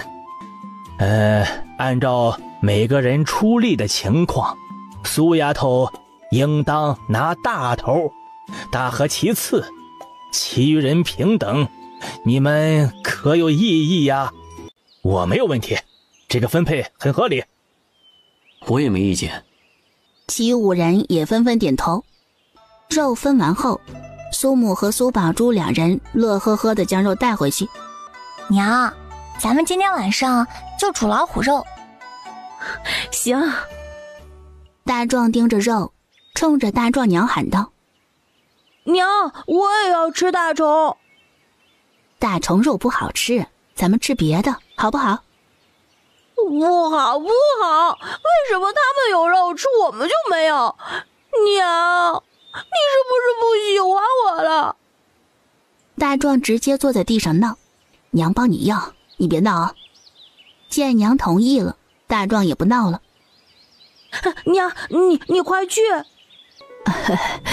苏大妹子，我是杨老四的媳妇儿。”“哎，有啥事儿吗？”“是这样的，我家那孩子想吃口虎肉，不知道你能不能匀一点儿？不用太多，3、5斤就可以了。”“哎呀，这点肉我们自己都不够呢，分不了啊。”“哎呦，瞧你这话说的，你们就3个女人，分出来的肉，我瞧着怎么样都有几10斤。这虎肉又不好吃，这大夏天的，放久了也容易坏。给我们家大壮吃一点儿，总比坏掉好吧？”“大壮娘，肉怎么会坏呢？我们敞开了吃这些肉都不够吃的。”“你们就3个人啊，怎么吃得完啊？丫头，你要是舍不得就直说，别说这些有的没的。”“瞧你说的，我们家除了我们仨，还有大舅舅、大表姐、二表姐他们，这一点肉每家分一分都不够。”这是变相提醒眼前这位，他们可不是就3人，后面还有一大家子，想欺负他们没门儿。大壮想吃也很简单啊，虎肉在镇上卖需要100文1斤，2斤也就是2000银子。苏音一顿输出，对的大壮娘哑口无言，气得不行。不给就不给。大舅妈走上前，双手叉腰：“大壮娘，你咋好意思舔着个脸过来啊？前头大虫朝着你扑过来，要不是我家外甥女及时出手，你就死在大虫的嘴里了。哎呀，你不拿谢礼，还舔个脸过来要肉吃。”二舅母与小舅妈也都走过来，眼神不善地盯着大壮娘，大有一副你敢欺负苏音试试看的架势。我不就是过来问问而已呀，又没真的想拿。说完落荒而逃。舅妈威武。哎呀，以后碰到这种人啊，就别跟他客气，这种人最擅长的就是蹬鼻子上脸。对，他要是再敢来，你就喊我们一声，保准他吃不了兜着走。我记住了，下次一定第一时间喊舅妈们。大壮娘从苏音这边碰了一鼻子灰，心里正憋着一肚子气，瞥见蹲在一旁的女儿，就像是找到了出气筒。你个赔钱货，不知道你弟弟热啊，还不过来给你弟弟扇扇子！正在闹脾气的大壮一把将他推开。你滚开，你个丧门星！苏母瞧着那丫头，叹息一声：哎呦，可怜的孩子，托生在这样的家里。苏音也同情那丫头，她在苏家虽然不得爷奶的喜欢，但有苏母护着，苏父也疼她，也不会无缘无故的殴打。对比那丫头，算是幸运。珊瑚解决，队伍继续上路。苏音能确定了，昨晚做的梦的确是预知梦。太阳落山之前，一行人下了山，再往前走55里才能抵达到富顺县。大伙商议后，决定先在山脚下休息一晚，明日一早启程。娘，我们今天就别熬粥，直接烤肉吃。烤肉，我可不大会。我会。苏音自告奋勇地拦下活计。隔壁的小舅舅听说他烤肉，过来瞧了一眼，觉得稀奇。你这样烤肉繁琐。繁琐没事儿，要好吃才行。日子这么苦，总得给自己找点甜。好香啊！小表妹杨桃花和小杨贵两人被香味吸引过来。姐姐，这肉好香啊，不知道它好不好吃。姐姐，我替你尝尝好不好？苏音被他那馋样都乐了，递给他一串。哎，小心烫嘴啊！小舅母过来时，瞧着那两个孩子，只觉得没脸看。哎呦，你们这两个死孩子，家里不是有烤肉啊，还跑到姑母这里来蹭吃蹭喝。娘，茵茵姐姐烤的肉好吃。小舅母又好气又好笑，回去提溜着一串肉过来。那一串肉少说有5、6斤。行，让你们的茵茵姐姐帮你们烤。两个小家伙高兴地直拍手。吃饱喝足，烤着火堆，不为取暖，而是为了驱赶野兽。一夜无事，苏音期待的预知梦也没有出现。寅时5刻，天还蒙蒙亮，营地四周响起了叮叮咚咚的声音，不少妇人已经起来做招食。早上吃的简单，粥配上咸菜，这咸菜是大舅母送过来的。用过招食，队伍在卯时启程，朝着富顺县出发。队伍刚走到官道上，身后传来一阵马蹄声，就见着一队马车匆匆从队伍旁边飞奔而过。马车溅起的尘土让人不适。这些人怎么回事啊？驾马的速度这么快，你不怕撞到路上的行人？有村民不满地嘀咕着。大舅，我总觉得这情况不对。的确有点不对劲了，似乎有什么东西在后面追赶他们。对，就是这个感觉。哒哒哒的马蹄声再度从后方响起，远处又有一队人马朝着这边而来。对方也看到了他们这支队伍，稍稍放慢了速度。苏音站在一侧，朝着队伍挥挥手。领头的护卫警惕地看向苏音。有事？这位大哥，可是豫州出事了。那人没有回应。别误会啊，只是瞧着诸位行色匆匆，故此一问。领头的护卫看了一眼他们的队伍，又看看他们这群人，虽然穿着破烂，但胜在干净整洁，每个人脸上和神情都带着光彩，与豫州那边遇到的流民完全不同。云州、甘州等地的灾民在豫州发生民变，暴民正朝着梅州而来。杨大山等人惊得瞪大眼。不是说朝廷派遣了巡抚过去吗？为何会民变？这个我就不知晓了。那些暴民已经屠了许多县城村落，你们最好快些离开此地。多谢。等他们一走，周围几家听到原委的家庭都慌了。这可如何是好？我们是不是也得赶紧走啊？杨大山与苏音寻到了杨礼正，将情况说了一遍。苏丫头心细，方才我也觉得奇怪，但是没想到事情严重到这种地步。那可是民变，这意味着乱世即将到来，社会动荡。这么慢悠悠的走，必须得下快小城。没错。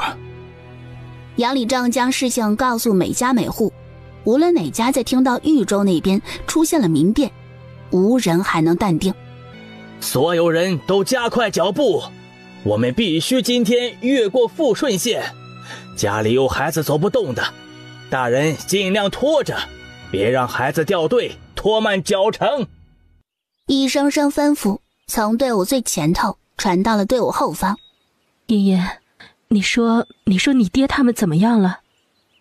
按照时间，今晚便是那群暴民屠村的时候。娘，他们不会有事，上辈子不就好好的，这辈子肯定也好好的。本该2个时辰后才能抵达富顺县，他们用了1个半时辰抵达。刚到富顺县，就见着一队衙役从城门口出现，嘴里高喊着：关城门，关城门！大舅舅，富顺县这是要关闭城门。什么？走，赶紧走！快跑！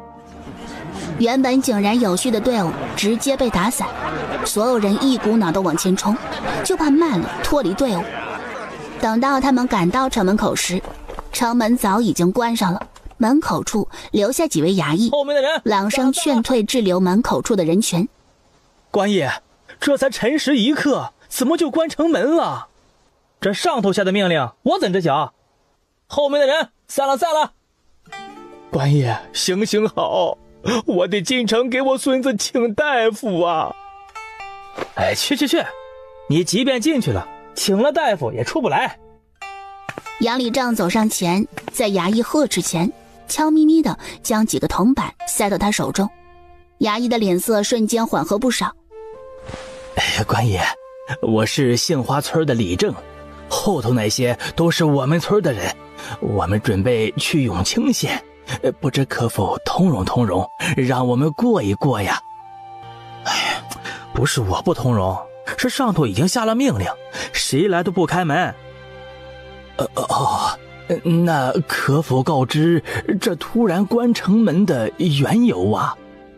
民变了，县太爷为了保证县城百姓的安危才会做出决定，你们呀且快离去，免得遇到那群暴民。多谢。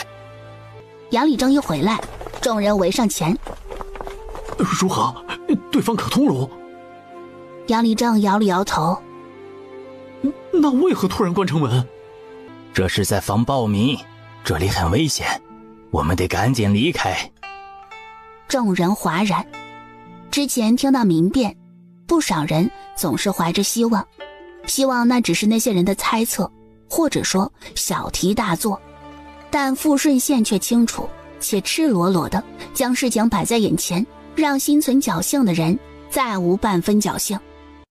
三外祖，苏丫头有事儿？苏音点头。路上我们遇到的队伍，他们的速度都很快，一路疾行，可见是后面暴民的速度不会太慢。我们现在拖家带口，很多人家都是单靠着人力拉着所有家当，按照我们现在的速度，暴民很快就会追上我们的。苏丫头，你提醒的对，有些东西是时候做出取舍了。既然有了决断，杨礼正也不是拖拉之人，立马将所有人聚集在一起。李正，咱们不是要赶路？是啊，得赶紧走了，万一被暴民给追上，那可如何是好？杨礼正抬手，议论声渐渐变低。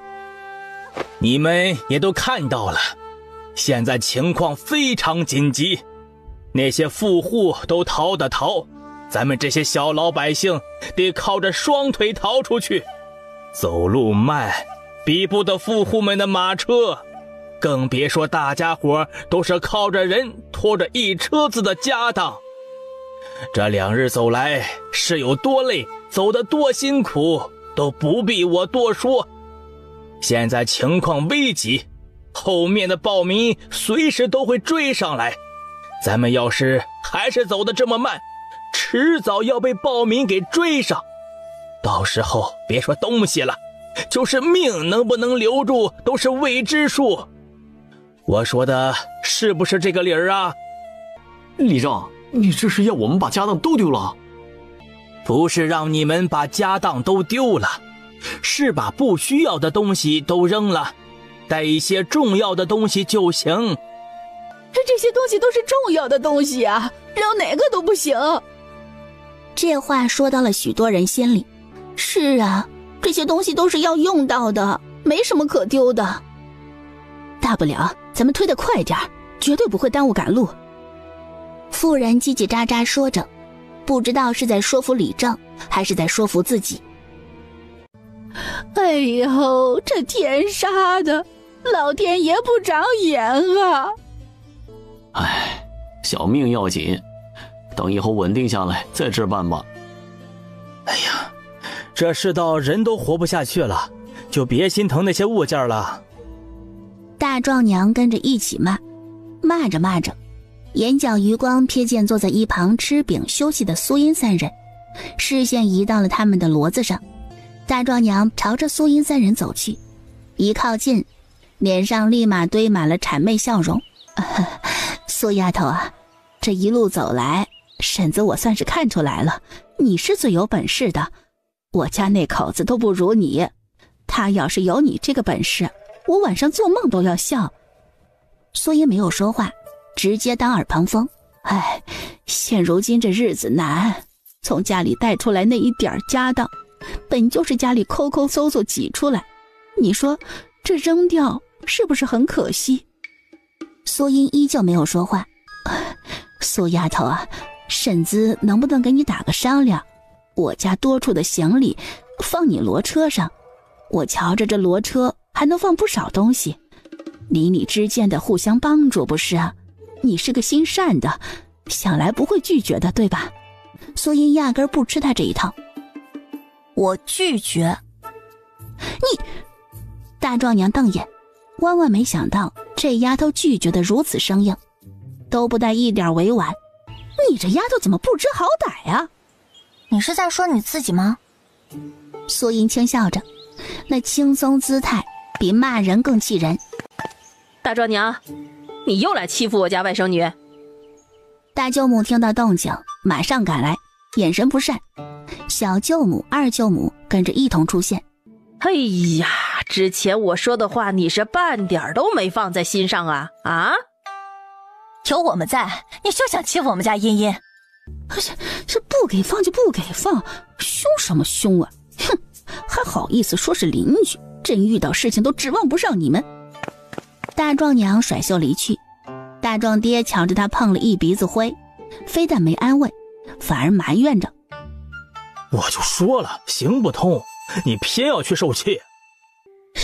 但凡你是个有本事的，也不会让你媳妇儿受委屈，你还好意思怪我？眼看着夫妻2人要吵起来，一直当透明人任由着他们胡闹的大壮爷爷奶奶出声制止：都别吵了，现在什么时候，咱们在逃命呢。你要是有本事，也同桂花村李儿媳妇一样，去娘家拿钱给你相公买骡子牛。大壮娘撇过头不说话。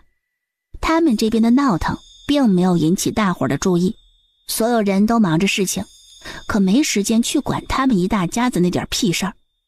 大伙将不要的东西都放在道路两侧，有人若有需要也方便拿去。启程！从日头一直走到日落，杏花村人都没停歇。哎呀，好累啊，什么时候才能歇息啊？再坚持坚持，很快就能休息了。虚时3刻，还不见队伍停下休息。苏宝珠累得直捶腿。茵茵，咱们还要走多久啊？应该快了。果然，在他说完不久，前头的队伍停了下来。所有人在知道可以休息了，一个个赶忙寻找地方安营扎寨。娘，今晚上的晚饭咱们吃干的吧？行。娘，煮粥的时候上面放几块虎肉。苏音倒不是吃不下干饭，而是肉得吃掉，再不吃完就坏了，更别说留到后头吃，太扎眼。苏宝珠看着他的操作，忍不住问道：这样能好吃吗？不知道，试试看。随着时间，锅里米饭和肉开始煮熟，米香与肉香混合一点点香料的气味一同飘出，闻着感觉还挺不错。三人早就饿得饥肠辘辘，饭一出锅，三人迫不及待炫饭。好吃，茵茵，还是你会做饭。苏音也觉得很好吃，也不知道是饿极了觉得好吃，还是它本来就很好吃。大壮瞧见苏音一家有肉吃，又开始闹腾，天天吃肉，吃不死你，姓苏的没一个好东西。大壮乖啊，等到了下一个镇上，娘给你买肉包子吃，保准比他们现在的吃得好。苏宝珠一脸满足地摸着肚子，突然一个小小的身影凑到他们跟前。宝珠姑姑，真的有那么好吃吗？好吃啊，你今日咋没来啊？娘不让。下次姐姐给你留点儿，你娘肯定不会说的。真的？当然啊。小杨贵高兴了，殷勤地帮着他们收拾东西。弄完后，三人也累得不行，躺在草席铺盖的地上合衣而睡。赶了一整天的路，所有人都很疲惫，营地里四处响着如雷的鼾声，有人睡得香，有人却难以入睡，原因无法，担心家里的人。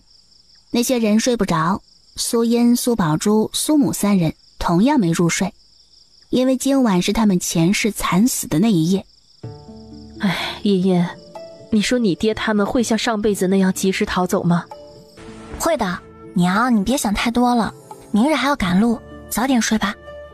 等苏母睡着后，一直合着眼并未入睡的苏宝珠轻声开口：茵茵，他会死吗？死对他而言或许是最痛快的事，生不如死才是最好的惩罚。怎么说啊？苏音小声与他分析。苏宝珠听完后眸光大亮。李家村，酉时一刻时，大伯苏孝勇收到了请帖，欣喜若狂。家中原本因着村里不少人的离开而忧心忡忡，如今见着那请帖，提着的心彻底放下来。苏孝勇在收到请帖后，大房媳妇卢氏和二房媳妇李氏屁颠屁颠跑到村中与人分享这个好消息。留在村中的人在听到这个事儿，一个个脸上露出了笑容，尤其是跟着苏家人以最低价格购买田地的人家，更是笑得合不拢嘴。等听到信儿回来后啊，指不定肠子都悔青了。可不是嘛，到时候李瑞家的还有苏家三房的就哥几个，指不定要被他们戳着脊梁骨骂，以后的日子不会好过。之前听到苏家老三媳妇女儿还有苏宝珠那丫头跟着走了，我这心里还担心着，差点也跟着离开，幸亏我家男人不走。还是咱们聪明，知道该听谁的。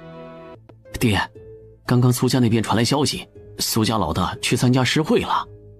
这个节骨眼上，镇上那些富家公子哥们还有闲情逸致举办什么诗会，定然没事。什么时候的事儿？一盏茶前，有人送请帖过去，苏家老大已经过去赴约了。爹，你这下可以将心放到肚子里了。说着，他看向老五和老三。依我说啊，之前就不应该听你们的，将家里不少粮食放到山里去。现在没事了，还得费力气将那些食物和家当搬回来。大哥，你没听过一句话叫防患于未然？你们两人就是瞎担心，可我这心里很是不安，总觉得有什么事要发生。李正看着这两个儿子，你们两个带着自个儿媳妇儿和几个孩子去山上住几天，什么时候觉得山下安全，什么时候下来。爹，爹。老三和老五震惊地看着老爹。就这么办吧，你们的孩子若是愿意，也让他们跟着一块儿去山上住几天。几人离开堂屋，老三和老五两人对视一眼，越临近黑夜，他们两人的心越是不安。我想今夜就上山。兄弟两人异口同声地开口。有了决断后，两人与老爹说了一声，带着妻子和自己的孩子，举着火把往山上走。明早再走不是更好？这也不差这一晚呀。哎呀，你不懂，早点到山上，我这心里就舒服。你呀，我真不知道该说你什么好。万一没什么事儿，以后指不定会被村里人怎么笑话。哎呀，他们笑话就笑话呗，自个儿别放心上就行了。老五背上仅3岁的一个小娃娃，奶声奶气地说：爹爹，山下有长龙。李家老五闻言转过身，这一看之下，双眸圆睁。三哥，快看山下！那哪里是火龙，而是无数人举着火把，行驶在狭小的山村小道上形成的一条长长的队伍。他们正迅速朝着李家村而去。这是不是杨家说的那个流民来了？四人面色齐齐变得凝重。我下去通知村里其他人。不要去，你现在去了也是送死啊！他们已经爬到了半山腰，现在下山压根赶不上通知村里人。可是我们要眼睁睁地看着他们。后面的话他说不下去。位于山脚下方，处在村尾的苏家院子里，苏父一直想着女儿临走前交代的事情。刚走出庭院外，远处的火光正朝着他们这边而来。苏父想到了大舅哥提及的屠村，心头一凛，赶忙拍响了爹娘正屋门。爹娘，出事了！出了啥事啊？有大队人马朝着我们村过来。苏老头一惊，赶忙往村头方向望去，果真有火光正朝着这边而来。赶紧叫所有人起来，收拾东西往山上跑。苏父赶忙拍响了二哥和大嫂的房门。赶紧收拾东西跑。苏老头见他们动作慢，冲着几人喊道：就带上最贵重的东西，带上粮食，其他东西都不要带，赶紧走。娘，爹还没回来，咱们走了爹怎么办？经过苏瑶一提醒，众人这才想起家里还少了一人。不行，不能走啊！孝勇还没回来呢，咱们走了他怎么办呢？大嫂，你不能这么自私，难道你想让我们留在这里等死？你要等死你自己等着，可别拉上我们。爹娘，那可是孝勇啊，是咱们老苏家光耀门楣的希望啊！要是他回来后找不见咱们，可如何是好？苏老头和苏老太两人心疼自己的宝贝儿子，正在为难之时，瞥见了牵着牛的老三。老三，你留下来等你大哥，若见他来了，带他来找咱们。苏父刚准备点头，脑海里蓦地想起了女儿说的话，视线看向尚且年幼的儿子。只有你好了，弟弟们才有活路。这句话不断在脑海里回荡。爹娘，我们先离开再说，再这么纠结下去，那帮人来了谁也走不了。苏父第一次没有顺从爹娘的意思，直接拒绝了。是啊，先离开再说。三弟留在这里，一旦被那群人发现，小命就没了，更别说等大哥了。爹娘，咱们路上做个记号，以大哥的聪明，看到后必然会跟上来。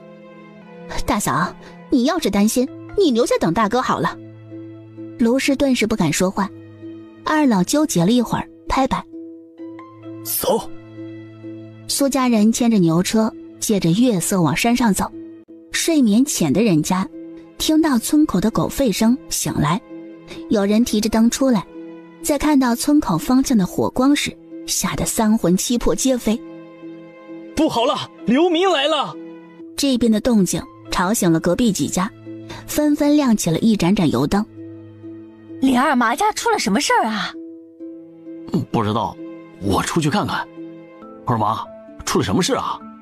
流民来了！只一句话，让他瞬间清醒过来，吓得转身就跑，敲响主屋的门，喊家里人起来。快收拾！有小子跑到庭院外查看，长长的火龙距离村子只有几百米。爹娘，他们马上就到了！李二麻冲着还在收拾东西的女人们喊道：哎呀，别收拾了，走，马上走，那些东西都不要了。每个人身上都背着包袱，仓皇逃跑。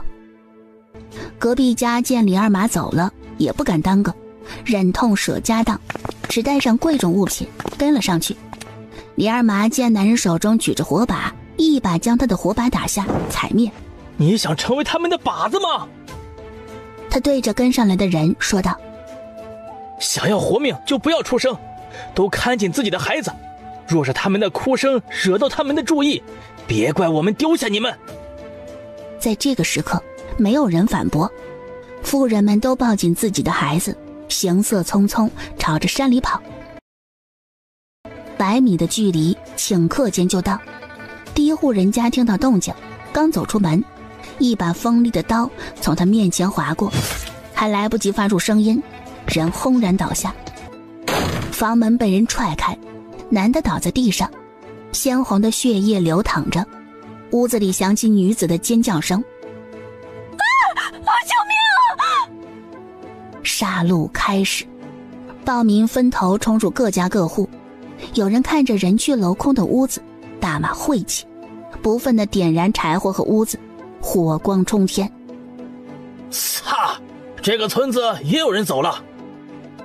走，去下一个，别让好处都被其他人给抢了。一个个如同饿狼般扑向待宰羔羊。寂静的村子响起一声声凄厉的惨叫声与哀嚎声。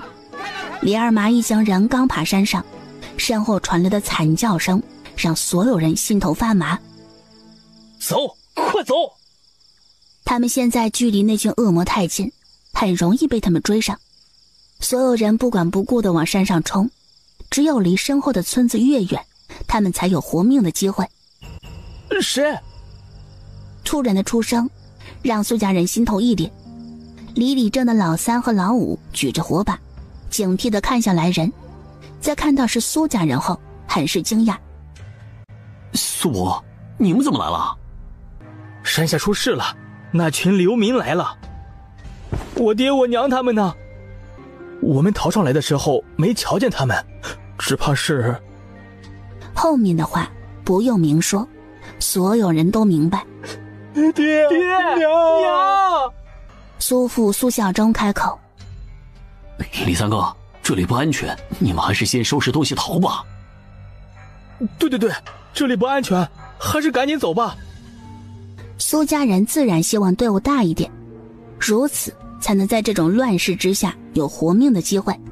突然，后方响起了窸窸窣窣的声音，还带着喘气。谁？草丛后方的人听到熟悉的声音，赶忙出声：是我，李二麻。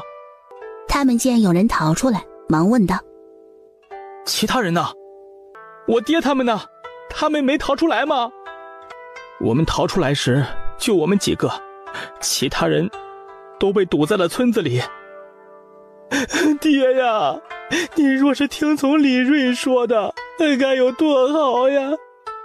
你为什么就听了苏孝勇的话呀？一提及此事，幸存下来的几户人家纷纷看向苏家人，眼神不善。若非他们听信了苏孝勇的话，也不会落到这般田地，如今却是追悔莫及。山脚下李家村已经成炼狱，一名暴民刚提起裤子，一刀斩杀了浑身是血的女人后，抬头望向后方的山脉，注意到有红色的光点，他眼睛微微眯起。妈的，那群逃跑的老鼠，这是往山上跑了。那人找到了领头的将领，大人，我瞧见山脉上有火光，那些人必然是逃到了山上，那些人身上必然有钱财粮食。走，去抓住这群老鼠！头领带着一群人朝着山里进发。山里人注意到火龙朝这边而来，面色大变。妈的，被他们发现了！别嚎叫了，赶紧跑！一场你追我赶的杀戮戏码在深夜的大山里上演。李家村外，苏孝勇从阴沟里爬出，再看到前方冲天的火光，又见着那熟悉的山村，瞳孔骤然睁大。我这是……谁在那里？那人在看到苏孝勇时，眼里迸发出嗜血的光芒。这里还有一条漏网之鱼！苏孝勇身子微颤，拔腿就跑。你是跑不掉的！鲍明提刀追赶，眼看着对方要追上自己，苏孝勇想到了某人曾经说过的话，在敌强我弱的情况下，就得利用身边的东西削弱彼此的差距。前往永清县的官道上，昨夜苏英一夜无梦。苏宝珠瞥见他手臂上的红点，你咋这么招蚊子啊？可能是我的血比较香吧。还真有可能，我睡你边上都没咬几个包。去。苏母正在和面摊饼子，先将之前的吃完，锅里还有粥呢。之前的葱油饼好好吃。现在没葱，有葱的话就简单了。哎呀，有吃的就不错了，还挑三拣四的。苏宝珠心虚地吐了吐舌头，逃荒的这几日，比他在家里吃的还好。他越发觉得当初跟上苏音是多明智的决定。杨丽正催促着各家收拾行李出发。晌午时分，日头正晒，大伙儿躲在树荫底下休息。大舅舅瞧着田间的麦穗，忍不住感叹：他们这边的麦穗不行，都枯黄了。他们这边比我们那边还严重。劳作的农夫们注意到他们，一群人朝着他们这边走来。我是杏花村的李正，暂时在此处休息，不会打扰诸位。莫要误会，我是本村的李正，过来并非是要驱赶诸位。管诸位这行头，可是从明州过来的？李正误会了，我们是东涂县人士。老哥哥，可否告诉你们为何会离开东涂县？难道诸位还不知晓，云州、闽州、甘州三地的灾民在豫州反了，正朝着咱们这边来。此言一出，那几人齐齐变色。这怎么可能？为何没听到半点风声？李正冷冷地扫了那几个说话之人。当真？若不是真的，我们又何必离开故土，要受这一份罪呀？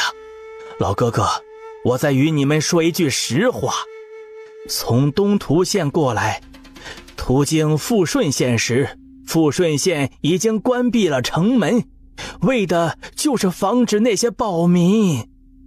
老哥哥，你得早做打算才是啊。多谢老哥哥的提醒。稍作休息后，队伍再次出发。行至傍晚时分，队伍抵达永清县地界。今晚就在此地休息，争取明日一早进城。姑母，姐姐，娘让我送来的，可好吃了，替我谢谢你娘啊。小杨贵高高兴兴地离开，一名妇人抱着孩子走来。春香嫂子，能不能赊一碗肉粥啊？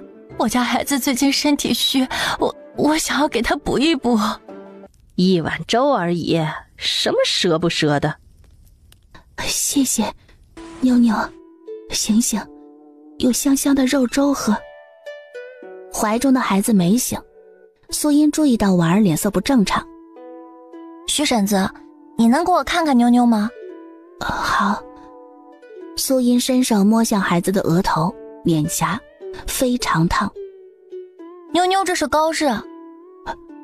高热，这可如何是好啊？先用湿帕子擦拭身体，给孩子降温。苏英将孩子抱过来，放在草席上。娘，用温水。哎，好。徐婶子，你给孩子扇扇。好。苏英从包裹里拿出一副药，之前购买物资时就想到了逃荒路上会遇到这种情况。我这儿有一副退热的药。我真是不知道该如何谢谢你。婶子快起来，先给孩子煎药，现在要紧的是孩子。是，你说的对。烈日当空，几名村民手持着铁锹阻拦住他们的去路。去，我们村的水自个儿都不够用，给不了你们，你们赶紧走。所有人冒着汗埋头赶路。爷爷，什么时候到永庆县呀？快了，明日就能到。马蹄声由远及近，溅起的尘土随风飘来。快跑，马匪来了！所有人惊慌失措地逃窜。马队转瞬抵达，那些人举起手中的镰刀，狰狞地朝着人群挥来。鲜红的血液喷射而出，一个个鲜活的生命倒下，凄然的惨叫声、哀嚎声响彻天际。茵茵，你没事吧？没事，做了个噩梦。刚刚你身体发抖，神情痛苦，又冒着虚汗，可把我吓死了。真的没事啊？真没事。有事情一定要说。你就坐着休息，其他的事情交给我们。苏音没拒绝，脑海里回想着昨夜做的梦，这次做的梦是否是预知梦，就看梦中的场景会不会出现。婶子，妞妞高热退了吗？已经退了。还没吃吧？不用了，我已经用过了，这个给妞妞喝，她生着病需要吃好点。茵茵，婶子谢谢。如果没有你，我们家妞妞只怕是……我与妞妞有缘分，妞妞没事我也就放心了，你们先忙。吃过朝食，趁着太阳还不够烈，天气尚算凉爽时，他们得抓紧时间多走些路。等到正午与下午赶路是最难受，时常要休息，不然人和牲口都受不住。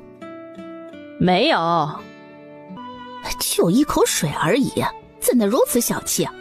等到了有水的地方，我给你打一桶便是。对，就是一口水而已，你们忍忍不就好了吗？一口而已，生什么气呀？不可理喻。张氏甩袖离开，苏音凑到大舅母跟前，好奇地问：舅妈，怎么了？啊，碰到个没皮没脸的人。我不是不给，实在是看不过眼了。那之前张家带的水比咱们还多，可那张氏一直浪费水，洗脸洗手都用干净的水。那张老头也是没骨子的，一直纵着他妹子如此胡闹，也不看看如今是什么年纪。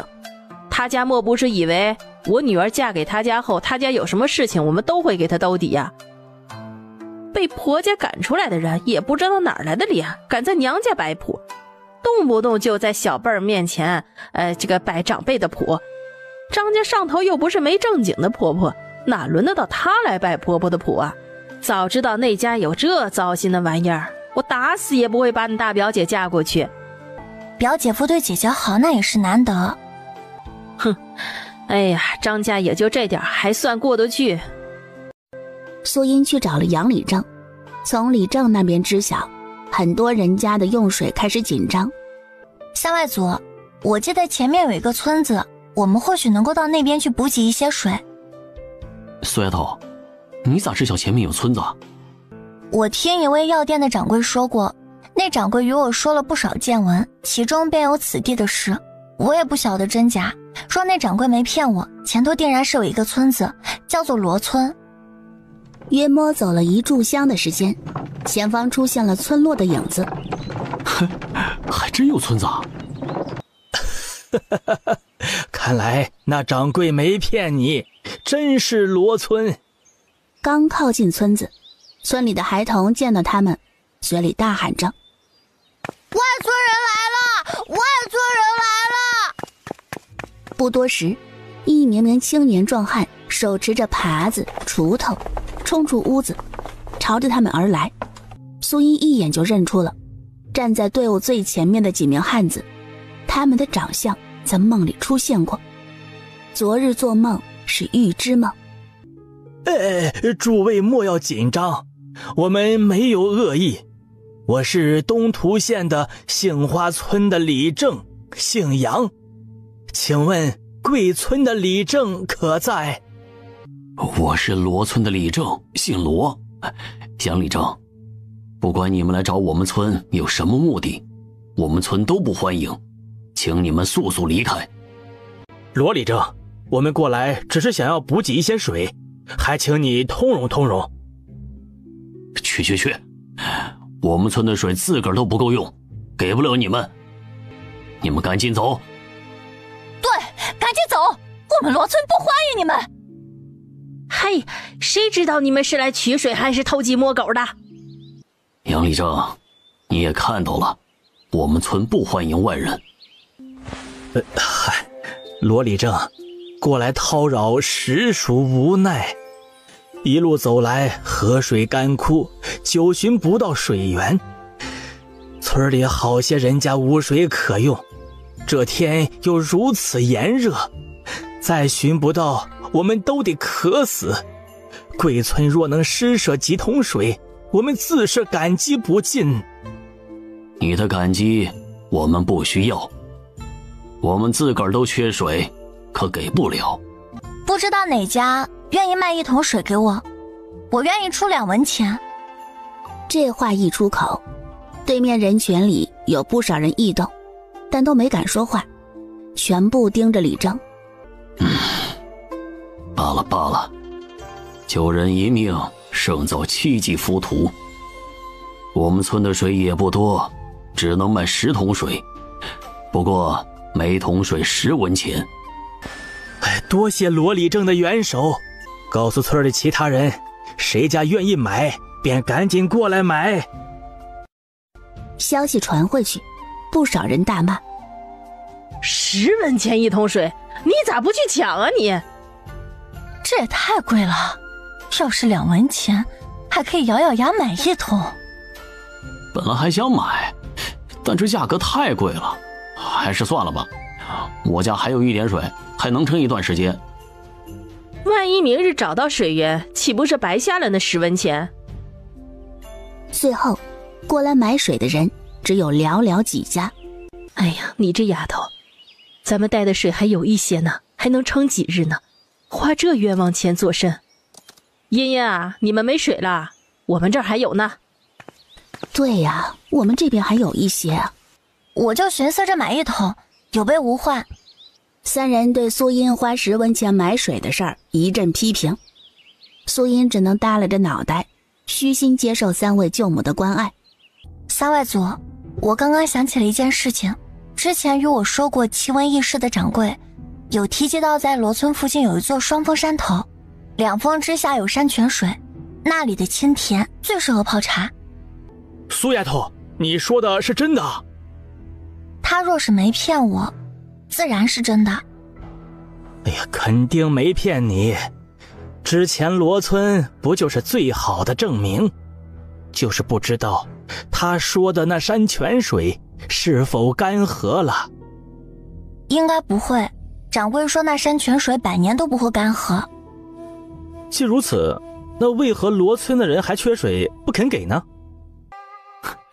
距离远，从那儿取水多麻烦啊。大树叔说的有理，我听掌柜说那处山泉水隐藏，甚少有人知晓，他也是听采药的人提及才知晓的。掌柜的还说，找到山泉水后，那边有一条小路可以抵达永清县。在他们说话间，后方出现了一批拖家带口与他们一般无二的逃难人。苏音一见着他们，心头一紧，一想到身后有一群杀神，苏音变得紧迫。3位祖，我们从山里走吧。往山里走虽然是路难行，但是树林里遮阴，又能取水，一举两得。我觉得行，我也没意见。其他人知晓山里有山泉可以取水，且还能去永清县，一个个都赞同。杨礼正看了一眼后方的人群，没急着走。咱们先等等，等他们走了再离开。杨礼正的顾虑所有人都懂。苏音一边走一边观察着从他们身边经过的人，眼神微微眯起。三外族，这些人并不是逃荒的难民，他们行走步伐沉稳有力，且精神饱满，常年劳作的人是无法与他们相比的。你再看，他们这支队伍大多数都是青壮年。杨礼正听着苏音的分析，越看越心惊。接下来苏音说的话更是让他的心提到了嗓子眼儿。一群训练有素的人伪装成难民，只怕是在掩人耳目，或者是在躲避什么人的追杀。通知下去，原地休息1刻钟。哎，怎么休息了？休息就休息啊，哪有那么多话呀？有的休息还不好啊？依我看，你还不够累的。赶紧休息吧，听说等会儿要改道。大人，后面那支逃难队伍停下了，他们是不是发现了什么？我们要不要……凭他们能看出什么？别在这种人身上浪费时间，别忘记了我们这次的目的。是。青年应下，心里有些遗憾。树荫下，小杨贵正趴在地上，手上拿着一根木棍，逗弄地面上的虫子。姐姐，地会响。一句话，成功让苏音面色骤变。苏音找到杨礼正，将情况说了一遍。杨礼正没有提出任何质疑，马上吩咐下去，往山林里走。快点走！这是怎么了？是不是出什么事了？哎呀，别问，赶紧走！那人见他急切，也不再多问。伪装成难民的队伍里，那名英质青年不经意间往后看了一眼。咦，那群人呢？大人，后面那支逃荒队伍不见了，那群难民行迹着实可疑。大人，要不我可以带几个兄弟过去探查探查。去吧，速战速决。是。他立马叫了几个臭味相同的伙伴，悄悄离开队伍，朝着苏音所在的方向追去。苏丫头，那掌柜可有说在哪里？周围有什么特征吗？应该是在山峰之间的山坳里。瞧着近，走着可不近呢。是啊，为了一口水，这多走点也是应该的。他们在前面艰难地赶路，以英质青年为首的5人已经窜入林子。他们应该往那边走。一路沿着他们走后留下的痕迹，5人很快追上了队伍。突然一声尖声响起，惊得众人齐齐看向后方。几位可有事？你就是他们的主事之人吧？哼，还真别说，让你猜对了，我们的确有事儿啊！几位好汉请讲，若是能帮得上忙的地方，我们一定帮。我们兄弟几个最近手头有些紧，劳烦诸位把身上所有钱财全部拿出来。说话间，对方将刀子往前一摆，众人闻言面色凄凄一片。偷偷准备武器的人不仅仅是苏音，反应快的人都悄悄地给自己武装上。几位壮士莫要开玩笑了。别废话了，你们是准备自己主动交出来呢，还是让我们亲自动手？我们不给，你打算如何？不如何。转瞬间，锋利的刀子就到了跟前，朝着他的脖颈而去。突然身后传来一阵巨力，他的身子往后被人拉扯，锋利的刀锋从他脖颈间划过。来得正好，先杀了你这个不知天高地厚的野丫头。苏音没有开口，打就完事儿。这边动手，另外4人跟着上前冲入人群，准备将他们这群人给屠尽后，再搜了钱财。在他们杀来时，男人们本能舞动着手中的武器，全程毫无章法。有人手臂被刀子划开血口，有人被踹翻在地，口吐鲜血。舅舅，你们去帮其他人，我可以搞定。好大的口气！等会儿让你明白死字是怎么写的。啰嗦。你好。人直挺挺倒下，最终归于平静。解决阴质青年，素音转向另一边的战场。40几个人对上4人，非但没有将4人擒获，反而很多都受伤了。素音没有急着出手，而是躲在人群后方，猫着身子，关注着场上的局势。就是现在，素音利索地抽出刀，转身跑到人群后方，继续当老六。再一次，素音趁其不备，将那人给袭杀。场上骤然少了2人，他们对视一眼，有了退走的打算。别让他们跑了，一旦让他们跑了，后患无穷。杀了他们！不杀了他们，死的就是我们。那2人见此，心中着急，出手的动作越来越狠。饶是他们的武功再厉害，他们这些农人再无用，在这种悬殊的差距下，渐渐落入下风，随时会毙命。茵茵，怎么不过去啊？不了，他们能解决。现在只是刚开始，以后只怕会遇到比这个更麻烦、更危险的事儿。杏花村的人大多数都是安分守己的农户，现在能多经历一些，对以后有好处。最后一人终于倒下，死了，他终于死了。不少人因着第一次杀人，手不停地发抖。素音也故作颤抖地抖着手，苏母心疼地握住他的手。娘，我没事，我不想再死第2回。苏母越发心疼女儿，女儿这些日子的变化她看在眼里，心里心疼的不行。她也死过1回，纵然也有所改变，但与女儿相比却是小巫见大巫。昏睡中的奶娃娃睁开眼，一双大大的眼睛纯真地看着她。姐姐，我难受。吃了药药就不难受啦，等你变好啦，姐姐做烤肉给你吃。听到有烤肉，小娃娃的眼睛闪亮闪亮的。小舅母端来1碗粥，先给孩子喝1口粥，吃饱了病才容易好。谢谢。等孩子喝完睡下后，徐娘子执意抱着孩子回去，不想继续麻烦他们。苏母看着他们孤儿寡母的离去的背影，轻叹一声：唉，这才刚开始，这孩子就开始高热，越往后路越难走啊，只怕是……唉，大人就这么一个骨血，这要是走了，大人娘只怕会受不住啊。唉，都是苦命的人。看着妞妞的孩子，苏母忍不住想到自己的孩子。茵茵，你说信阳、信光他们会不会也这样啊？嫂嫂，信阳、信光是男孩子，爹娘他们再不喜欢，也不会看着这样，更别说还有3哥在一旁看顾着。苏母点点头，觉得有道理。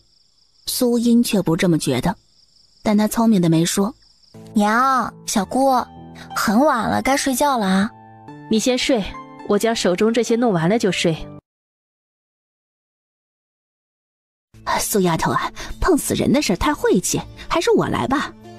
苏音没理会他，手中动作未停，将最后一具尸体搜刮后，苏音将收了的东西摆在杨礼正面前，将所有人的银子倒出，5人全部家当，加起来有27两。这次参与的人每人都有份儿。在场的人皆是一喜。现在不是分钱的时候，这里不是久留之地，先离开这里，等到安全地方之后再分钱。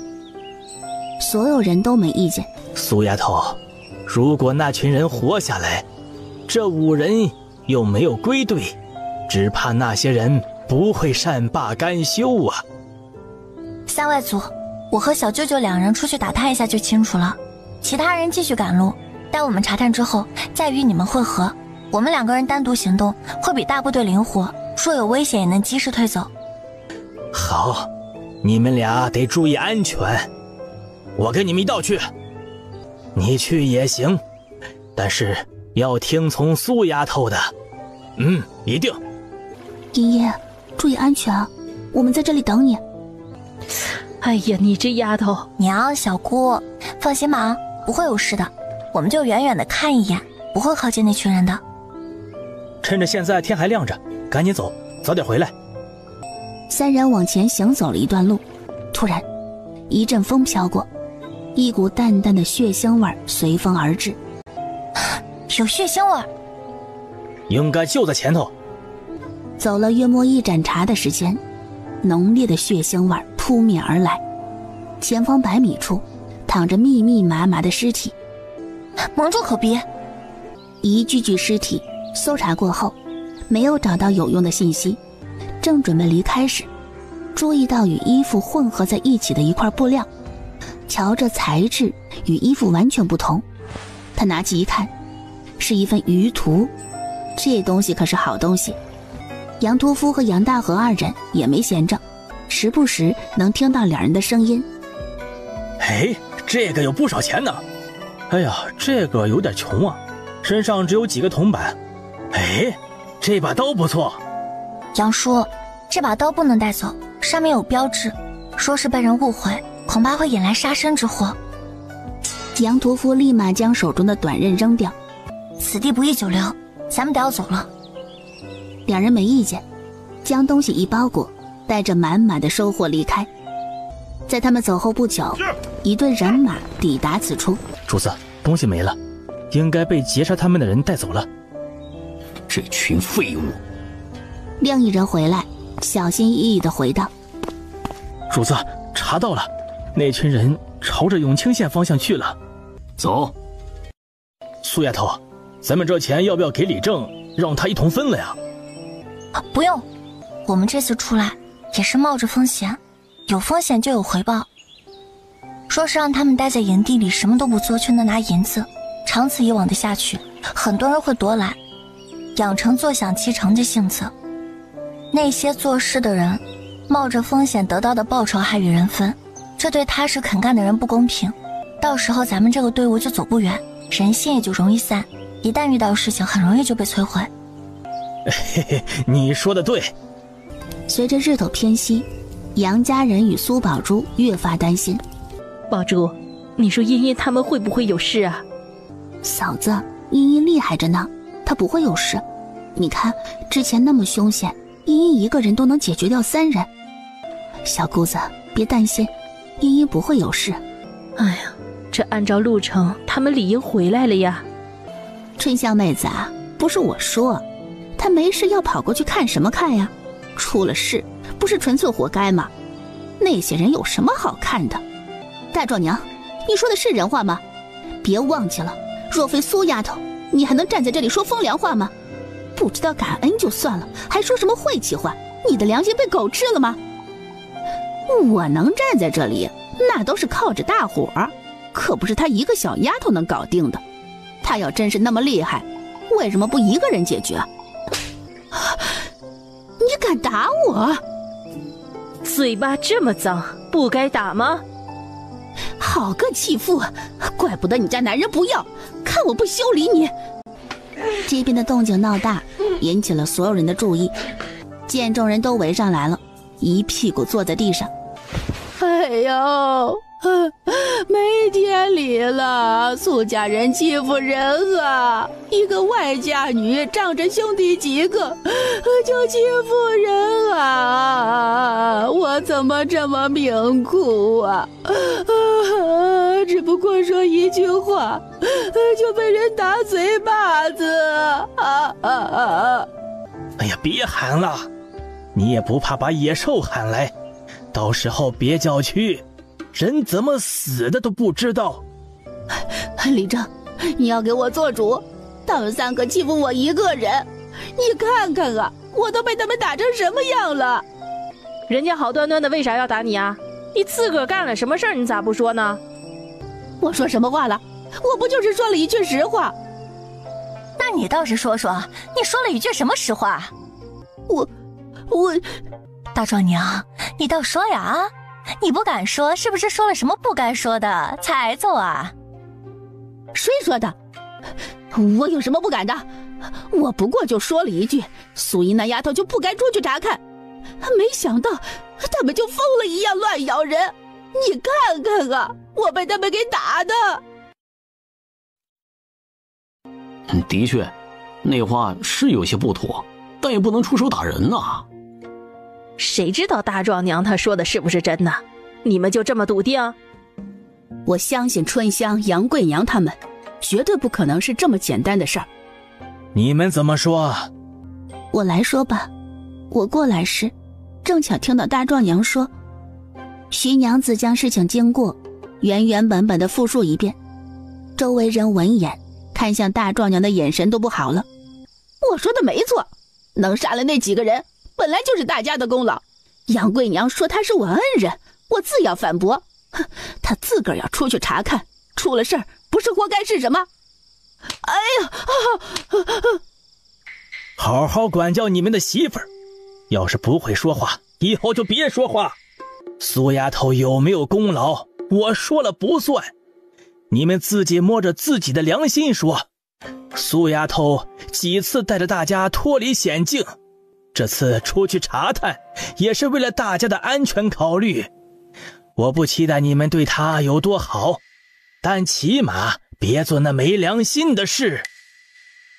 你们自己心里都有一杆秤，该如何做事自己掂量着。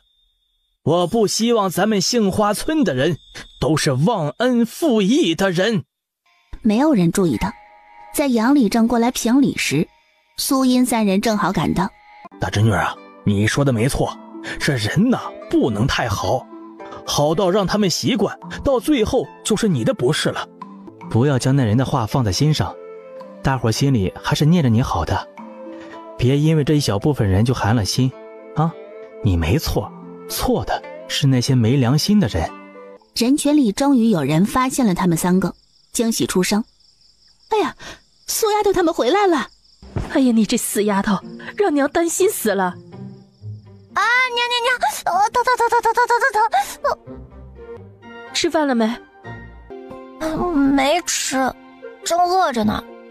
一直等着你回来吃，赶紧吃，你不回来，嫂子都不吃。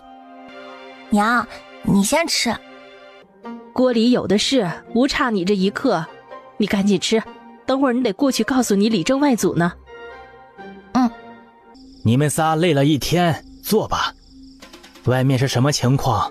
那伙人可有回来的迹象？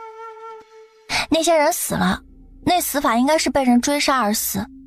我们暂时呢也安全了，不过今日我们合围杀了那5个人的事情，最好还是不要被外人知晓，以免是惹上不必要的麻烦。你考虑得很周全，这件事我会吩咐下去，务必让村里每个人都守口如瓶。若是哪个人口不择言，将此事抖落出去，我会按照族规将人驱逐出族谱。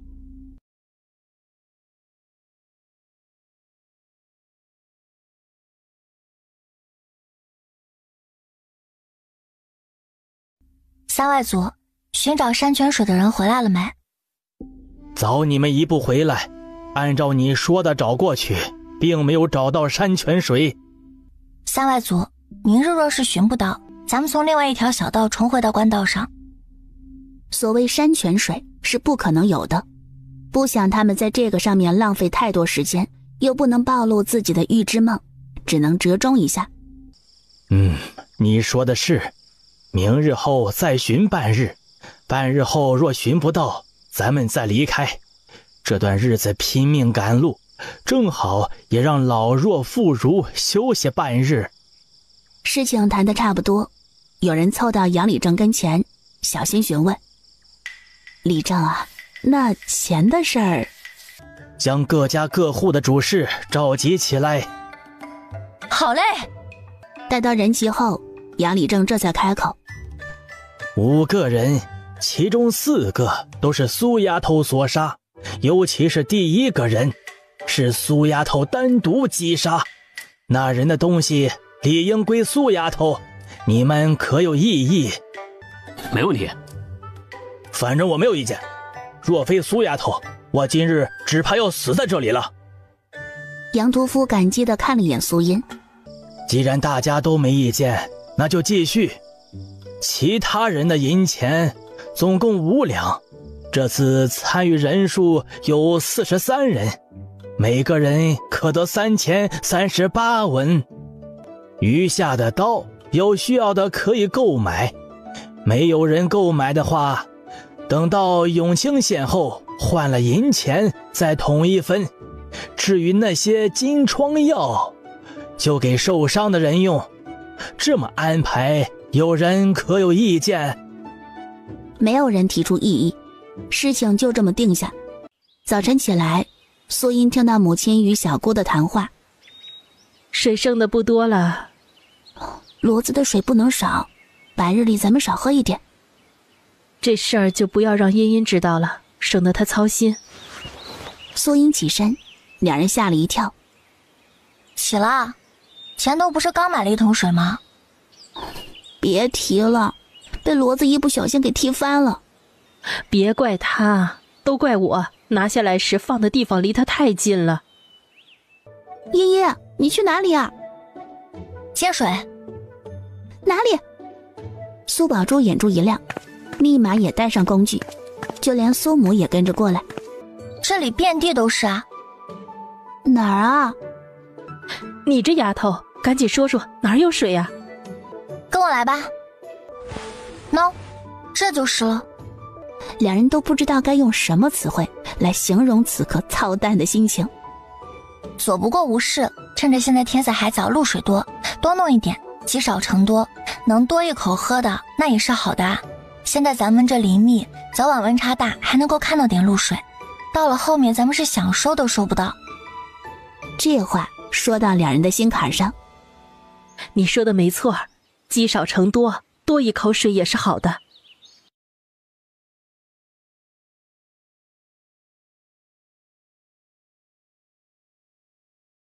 茵茵表姐，你收集露水干什么啊？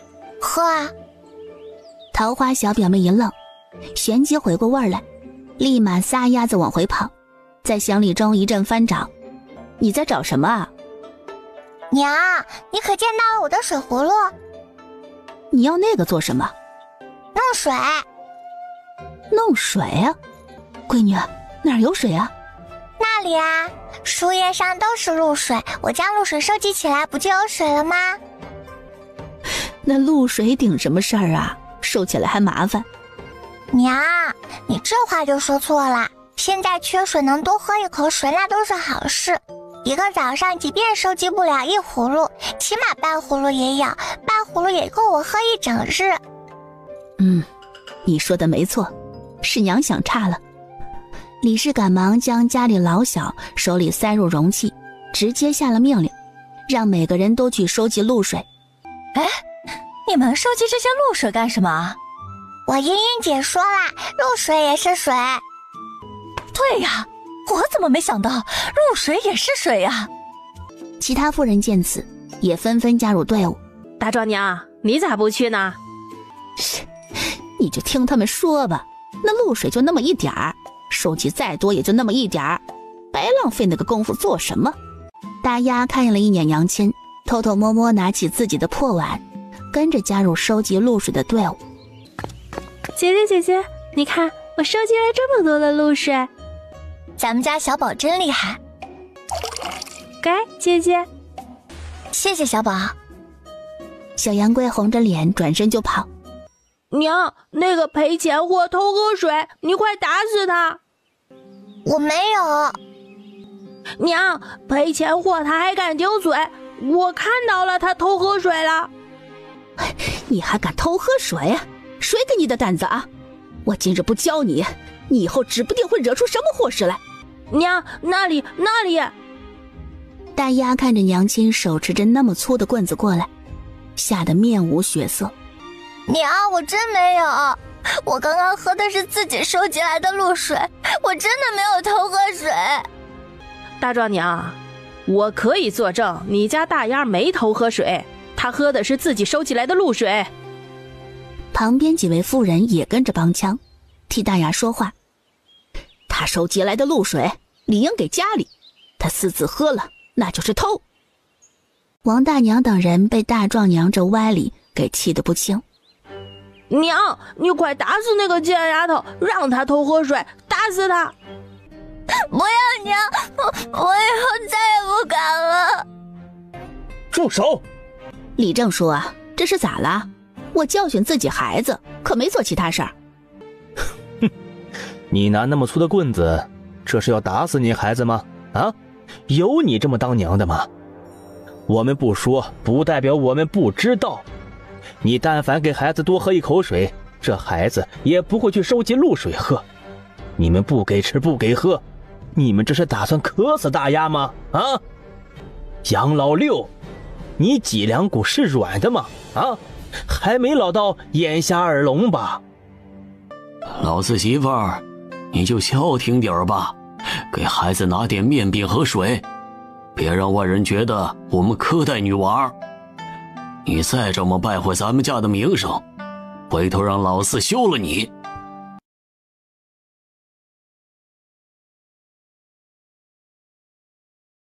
晌午时分，外出寻找水源的人陆陆续续回来。有没有找到水源啊？怎么样啊？面对大伙儿的询问，回来的皆是摇头。唉，看来那个山泉水也干涸了。走吧，绕过那边山，重回官道上。苏英看过舆图，自然在前面带路。沿着小道行走约摸1个时辰，他们窜出了林子，直面热辣辣的太阳。官道，前面是官道。哎呀，终于看见官道了。永清塔。所有人注意力都在远处的永清塔，苏音却注意到了官道上多出许多步履蹒跚的难民。三外祖，我瞧这下面的人有些不对劲。先过去。这位小兄弟，冒昧一问，你们这是打哪儿来呀？我们都是这位一带村落的村民。你们这是？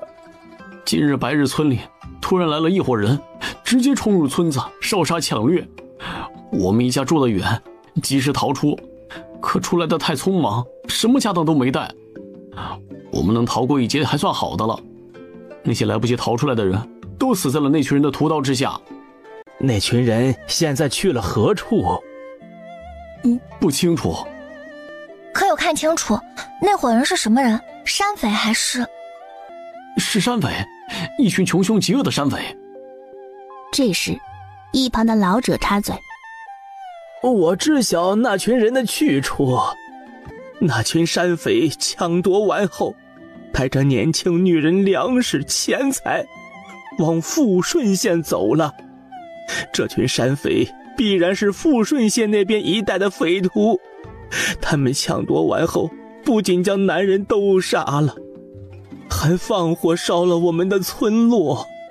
我被儿子塞在井里，才勉强躲过一劫。我便是在井中听到这群人的交谈，才知晓他们的去处。他们这么一番抢劫打杀，这是将我们往绝路上逼呀！唉，这世道是越来越乱了。是啊，什么妖魔鬼怪都出来了，平头老百姓的日子越来越难了。今日我们幸亏在山林里行走，若是走在官道上，指不定就遇到那群山匪了。这话一出，惊醒了不少人。咱们茵茵啊，就是一个有福气的孩子啊。茵茵这孩子啊，看着就比别人家孩子机灵。茵茵，现在心情如何？去！哎呦，还害羞啦。杏花村一行人浩浩荡荡的队伍一出现，一群人凑上前讨要钱财吃食。大娘，小娘子，行行好，给我们一点铜板，不多要，就2个铜板，我们就差2个铜板就可以进入城里。入了城，我就能找活计，能养活自己和孩子。求大娘行行好，给我们一条活路。我们也没钱，你去别处要吧。你就算是将头磕破了，我们也不会给这钱的。你还是死了这条心吧。男人磕头的动作这才停止，恨恨地朝着骡车吐了一口口水，带着小男孩转身就走。嘿，你这人怎么这样啊？茵茵，你咋知道他不行？我不知道啊。那你……就在这时，队伍的后方响起了王大娘一家的尖叫声。别过来啊！你们别抢，不能拿走！你们别抢啊！娘，你们拿到刀，有谁靠近直接劈过去，不用害怕。杨礼正冲着所有人喊道：保护好自家的东西，每家允一个人过来帮忙。在杨礼正发话后，杏花村的人一起行动，将人驱赶走。王大娘一家板车上的东西已经被人抢夺大半，只有少部分被家里人护住。都怪我，都怪我！如果不是我给了那2文钱，家里也不会遭殃。这些人咋就这么狠呢？我的家当啊！以后我们一大家子可咋活呀？杏花村不少人叹着气，可怜王家人的遭遇。苏母一阵后怕：哎呀，茵茵呀，幸亏你拦住了我。娘，现在世道乱，有些时候的善良会造成不可控的后果。咱们帮人必须要在保证自身安全的条件下去帮。苏英这话不仅是说给母亲听，同样也是说给舅舅、舅妈他们听。刚刚王家的事情你们都看到了吧？众人点头。王大娘一家发生的事情，算是给杏花村的人上了一堂生动的课。今日天色也不早了，按照之前的打算，我们在城外休息一晚，明日再进城采买所需的物品。但是现在你们也看到了外面的情况，今晚若住在外面，只怕会不安生。现在有2个选择，第一个按照原来的计划，第2个选择今晚就进城，找一家客栈住下，明天采购后下午继续前行。你们进城，外面不安全，王家的事情只怕会让那些别有用心之人再起贪念。我赞同大山兄弟说的，我们都是有家有口的人，那些人可什么都没有。大壮爹不同意了。有人守着就行，今天进去又不能逛，还白白浪费1晚上的客栈钱。还是花点钱买安心吧。你们有钱不在乎，但我们一大家子人多，又没那个钱。杨礼正环视了一圈，没看到自己要找的人。苏丫头呢？闹肚子。城门马上就要关了，他们得要快些做出决定。为了安全起见，进城吧。进城？用不着吧？是呀，都这么晚了，进去多不划算。李正，不是我不听你的话，但是现在想留在外面过夜的人更多。他们这么多人，若是有人敢闹事，得问问我们手里的家伙。是啊，要不投票决定，少数服从多数，如何？苏英来的时候正好听到这话。舅舅，什么情况？不进城吗？李正决定进城，但不少人反对。现在进城要住客栈，不划算。他了然点头。行，那就投票吧。杨礼正看着这个结果，叹息一声。那就定下来，在城外住一晚，明日城门一开就进城。那个，向外组，我准备进城，明日再与大伙会合。我舅舅家也一同与我进城。我也今日进城，明日与大伙会合。我家也去。我家也进城。行，你们要是想进城的，那就赶紧走，明早再一道会合。好，3人9文钱。差爷，你是不是算错了呀？我们3个人应该是6文钱。我说9文钱就是9文钱。哦，不对，现在是15文钱。苏宝珠被对方的无耻给气到了，他还想说什么，被苏英一把拦住。差爷，你辛苦了。那名守城衙役见数目对了，也没再为难，给他们放行。有了他们这一茬，大舅舅他们只要对方说多少，他们就给多少。苏英看到不远处有一家肉包子摊子，让苏宝珠看好行李。老板，给我10个大肉包子。哎，好嘞，1个包子22文，10个包子总共2钱20文。我家肉包子皮薄馅儿多，里面满满都是肉。苏英爽快地将2钱20文给了老板，拿起一个肉包子咬一口，真如老板所说，皮儿薄馅儿多。哎，老板，打听个事儿呗，城中附近哪一家脚店最实惠？老板厚道。你要实惠又厚道的脚店，推荐你到城东街角那家的福运脚店。价格是永清县里最公道的。这老板也是个好说话的人。得到了自己想要的答案，苏英与摊主道一声谢后，拿到热腾腾的肉包返回。妍妍，你买了什么好吃的？哎，肉包子。好吃，好好吃啊！苏英给了苏母3个，又拿了2个给小桃花和小杨贵。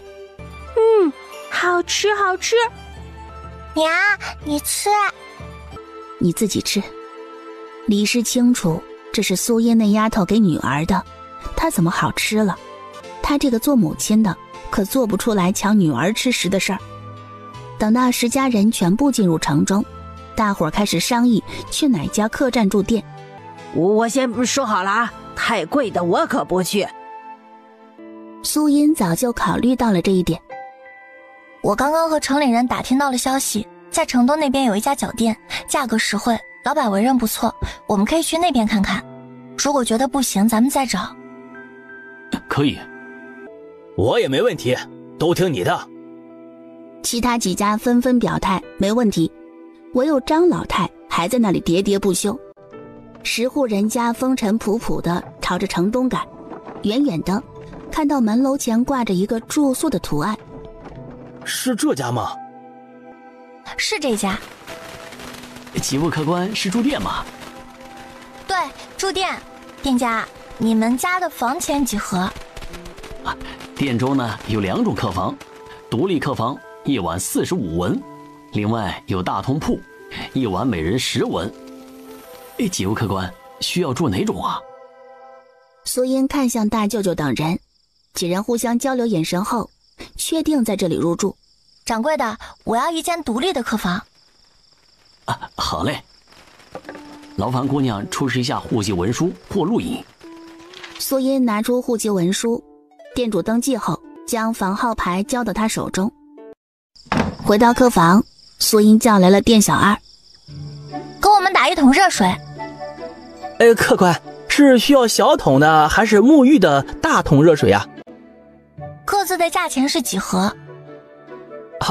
小的1桶热水只需要10文钱，大的需要1钱银子。线下用水紧张，我们这水啊都是买的，更别提柴火什么的价格都往上涨，所以这价格会略高一些。先来1桶大的，劳烦小二哥了。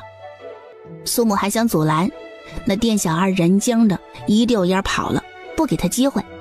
茵茵啊，以后用钱的地方还多着呢，咱们得省着点花啊。1钱银子呀，你知道能买多少东西呢？娘，你别担心，我有钱。苏母与苏宝珠两人在看到那金闪闪的金元宝后，眼睛瞪得溜圆。嘘，小声些。依依，这打哪儿来的？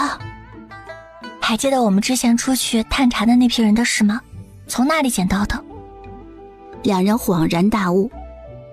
那你小舅舅他有捡到吗？没金子，有其他。啊，那杨屠夫呢？苏英跟着点头。你赶紧放好，这件事你千万不要再对其他人说了，知道吗？我知道。苏母满意的点点头，话锋一转。虽然你手头上有钱，但是花钱也不能大手大脚的，以后的日子还长着呢，用钱的地方啊也很多，咱们能省则省。以后啊，万不可花1000银子买热水了啊，这可太糟践钱了。娘，我知道了。知道就好。房门外响起店小二的声音：客官，水好了。一桶桶热水倒入木桶里，房间内的温度也随之升高。娘，你先洗。苏母没有同意，她可没忘记这丫头方才说的，先来一桶大的。这丫头指不定还想买第2桶、第3桶，她是万万不能同意。哎呀，你赶紧洗吧，我觉得我身子还挺干净的，用不着洗。她看向小姑：你先，你年龄小，你先。苏英拗不过这2个人，便随他们去。哎呦，我家闺女拾掇后还真是俊啊。娘，你拾掇之后比我还俊。哎呀，我这都一大把年纪了，没必要。你先出去要点吃的，哎，可别点太贵的啊，知道吗？知道了。苏母最后下楼，看到店小二端上来的鸡汤素面，瞪了眼花钱大手大脚的女儿。下次啊就点素面，娘就喜欢吃素面，别点鸡汤素面啊。娘，补一补才能够走得更长远，不能因为省下这一点熬坏了自己的身体。嫂子，茵茵说的没错，后面的路还长，现在有机会补一补身体，咱们才能坚持下去啊。这要是中途身体垮了，那多少银子都补不回来的。苏茵找到小舅舅，与他商量明日采买的东西。做完这一切后，才返回房间。娘和宝珠睡床，我睡地板就行了。不用啊，嫂子和茵茵睡床，我睡地板。哎呀，你们2个小的都不要争了，我睡地板，你们睡床，就这么定了。苏茵直接往地板上一躺，不给他机会。城门外，早知道玉阳大山他们一道进城了。今日他们各家在李正的要求下都没有做晚食，原因无他，他们一旦拿出吃食，守在外头的那些难民就会围过来乞讨，你不给，对方也不走，就站在不远处直勾勾地盯着你。一群人走了1天的路，晚上就干饼子配着水将就对付一晚。不知谁的肚子响了，很快第2声、第3声跟着响起。他们倒是想喝个水饱，可水也没有多余的，不够他们喝，只能忍着。哎，你们说他们在城里是不是吃香的喝辣的？不会，顶多能舒服睡一觉，还能好好洗漱一番。那也不错了。那都是用钱兑出来的舒服，你要是花那钱，那肯定也舒服。几人漫无目的地聊着天，远处的树林里，一群人蹲守着，仔细观察着在城门口的情况。三当家的，白日里我观察过了，在这里的人都是一群穷鬼，稍微富裕一点的，就是傍晚前来的那群人，他们就在那边。有多少人？大概有200多号人吧，但是有几户人家提前进城，其余人都在那里。有钱的都跑到城里了，城外这些都是3瓜2枣。三当家的，那我们是？里面的人准备的怎么样了？接应我们的人会在城门上放信号。行，等信号来了再动手，先将城外的这些蚂蚱炸一炸，再进城。哎，是。走。一群人呼啦啦窜出林子，直奔杏花村所在的营地。抢劫！有人来抢劫了！这一嗓子瞬间惊动了守夜的人以及睡梦中的人。守在外围的男人们纷纷拿起武器，对准这群突然冒出的人。双方很快对上，凄厉的惨叫声伴随着人员的伤亡。老伴儿啊！爹！走，你们快走，快逃！三当家很诧异，这群人能抵抗这么久。见妇人小孩都逃入山林，杨礼正冲着还在抵抗的男人们命令道：走，快走！他们早就坚持不住了，但为了媳妇儿孩子咬牙坚持着。别追了，留几个人在这里善后，其余人跟我进城。黑暗的厢房内，躺在地板上的人猛地坐起身，走到窗边，打开窗户，往外眺望。不好，出大事了！爷爷，怎么了？出事了。什么？出了什么事儿了？城内出现了一伙人在烧杀抢劫，很快就会烧到咱们这儿。你们两人将东西收拾一下，贴身带上贵重的东西，其余东西能藏着就藏，藏不了就不用管。我去找舅舅他们。谁大半夜的敲门，吵死了，还让不让人睡觉了？舅舅，大叔叔，杨叔。是苏丫头啊。是不是苏丫头他们出了什么事啊？茵茵，出什么事了？城内出大事了。什么？城内出现了一伙人在烧杀抢劫，目前他们的人在城南城西，很快就会蔓延到咱们这边。苏音没给他们太多消化的时间，直接吩咐：先让大家伙都起来，捡贵重的东西带着，其余东西暂时都先别管，我去找老板，你们也将酒店里其他旅客全部都叫醒。好。杨大河冲到隔壁的通铺房，拍响房门，将屋子内的人都吵醒。你大半夜吵什么？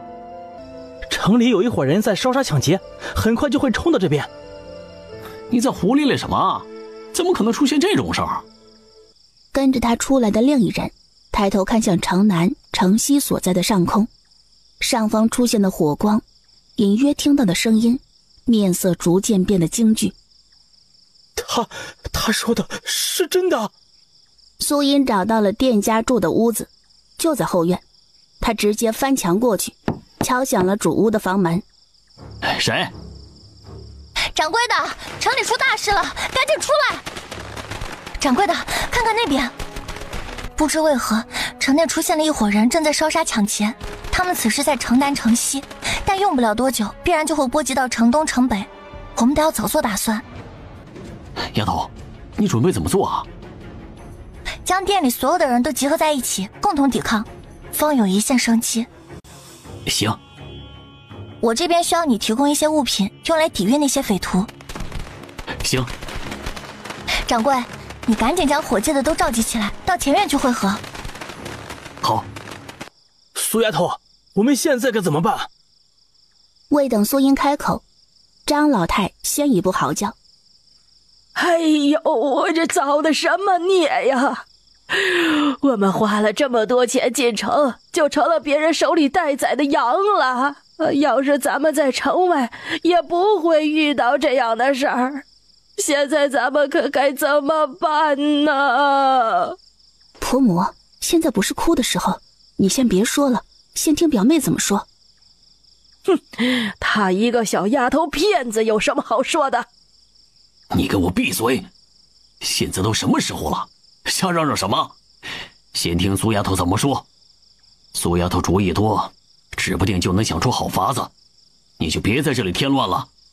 现在我们唯一的办法就是联合所有人一起抵御匪徒的洗劫，只要我们保住了店子，我们的财产和人都有保障。就凭着我们这些人，能抵挡得住那些穷凶极恶的匪徒吗？还不如趁那些匪徒还没来之前，找个地方躲起来为好。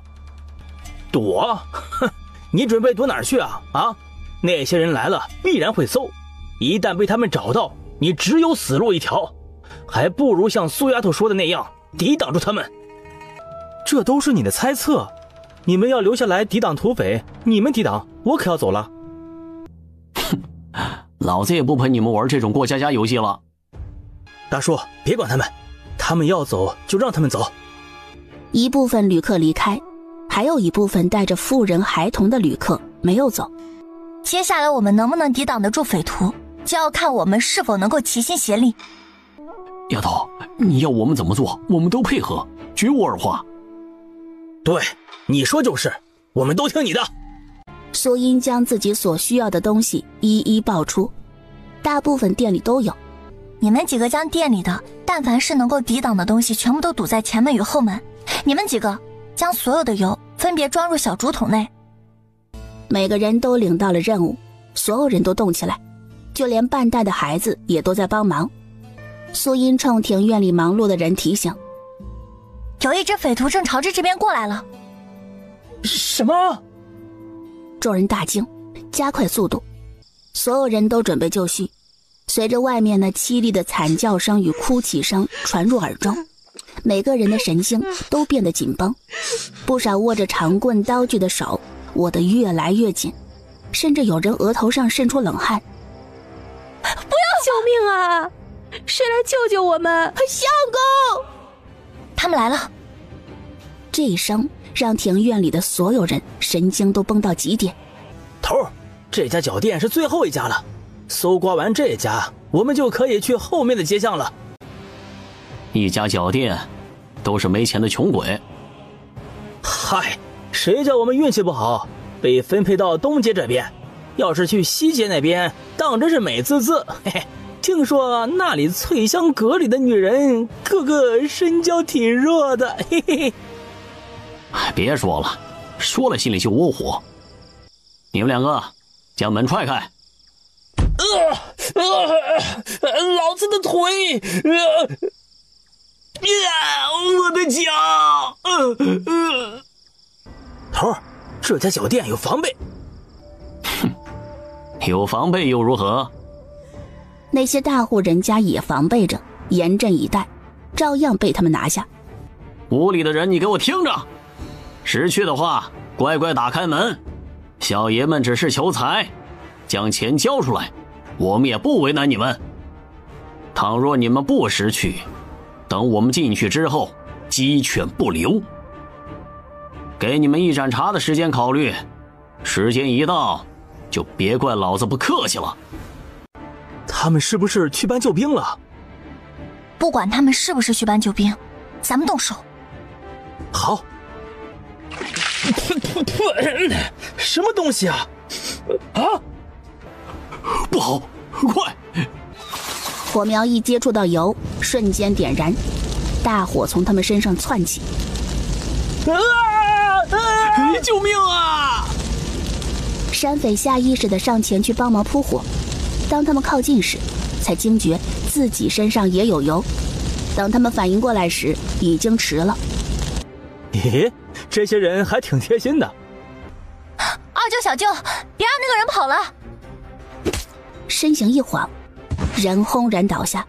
解决完这一小支队伍，杨大川到庭院里汇报情况。其实为了安抚众人的心，怎么样了？刚刚窜过来的这一支10人小队，已经全部被我们给灭了。真的吗？啊，那是不是说咱们安全了？现在是暂时安全，如果没有人再过来，那我们必然是安全的。若是匪徒继续派遣人过来，我们还有一场硬仗要打。杨大川说完后，重新爬回到屋顶。屋顶上4、5个人坐着，几人眺望着远处，听着马蹄声、厮杀声不断响起。好像官兵开始反击了。众人都竖起了耳朵听着，的确听到了一阵阵的马蹄声以及厮杀声，那声音由远及近。应该是官兵来了，守城的兵马反击了。几人欣喜不已。二舅，我下去一下。你下去做什么？苏音手指着尸体不远处的包裹，杨大川心下了然。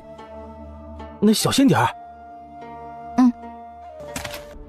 接着，他往前一抛，杨大川稳稳地接住，其他包裹如法炮制。舅舅，你们在上面看着，我到外面看看。茵茵，别去！看着他离开的身影，两人无奈摇头。这丫头的主意大，他们管不住。一路走过，整条街一片狼藉。走到东街与西街的交叉口时，有2队人马在交叉口汇合。该拿的都拿走了，应该差不多了。行了，你们赶紧离开。好。对了，万家的钱财都搬走没？嗨，别提了，那家伙家里的钱还没李员外的多。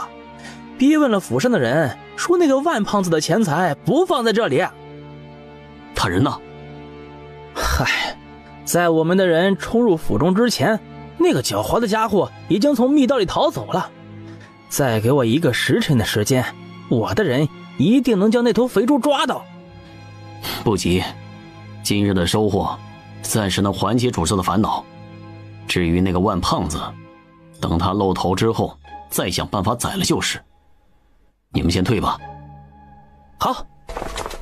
今日永清县被洗劫不是意外，是他们设下的局。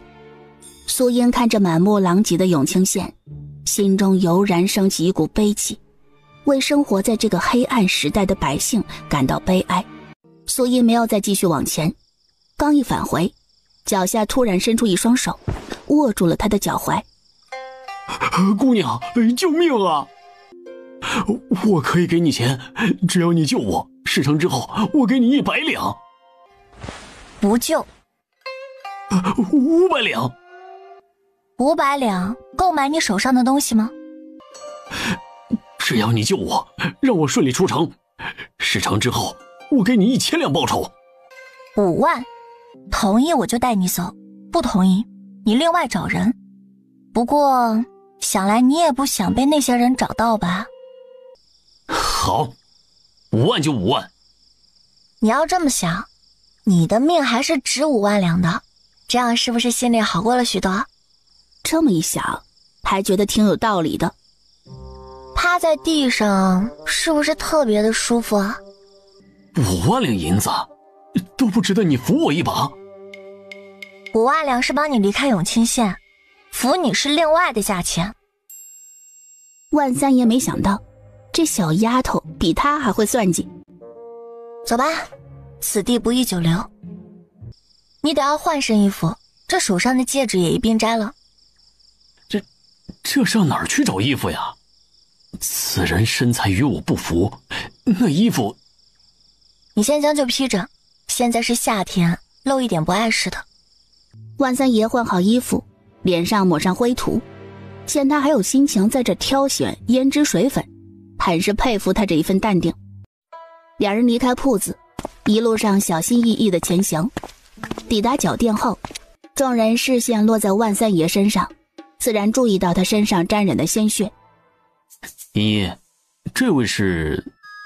他呢，是西街那边药铺的掌柜，家里人都被遇害了，他自己侥幸逃了出来。现在外面到处都是匪徒，一旦被他们遇到，他必死无疑，所以我就将他带了回来。万三爷抹着泪，声音哽咽地哭诉着自己悲惨的遭遇。庭院里的人无不被他的悲伤感染，不少妇人已经偷偷抹起了眼泪。你身上还有伤，我先帮你处理一下伤口。万三爷瞄了一眼苏音，接收到信号后，乖乖地跟着苏宝珠离开。外面现在什么情况呀？苏音将知道的情况说了一遍，至于官匪勾结的事情，他没有说，什么该说，什么不该说，他心里门儿清。这么说，那些匪徒现在开始撤退了？我瞧着有这个迹象。若真退了，那我们就安全了。那人直接忽略另外一种可能，庭院里大多数人亦是如此，往好的方向想，坏的方向等发生了再说。所有人煎熬地等待着，一炷香后，厮杀消失，火龙亦消失，匪徒已经被驱逐，所有人待在家里不能外出，若发现可疑者立马上报。走了，那群匪徒走了，我们都没事。哎呀，真是太好了！老板打开店门，阳光随之洒落在众人身上。我们真的逃过一劫了。不少人抱头痛哭，那是喜极而泣的哭泣。苏英将杏花村的几位当家汇聚在一起，商量后续的事儿。永清县发生这样的事情，此地是不适合采买，不适合久留。等会儿大伙都收拾一下，我们马上离开永清县。好。不知道我爹那边如何？匪徒的目标是城里的富户，三外组他们不是主要目标，应该不会有事。收拾好后，我们立马就去找他们会合。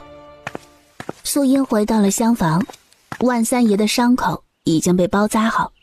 我们收拾好，马上就会离开永清县。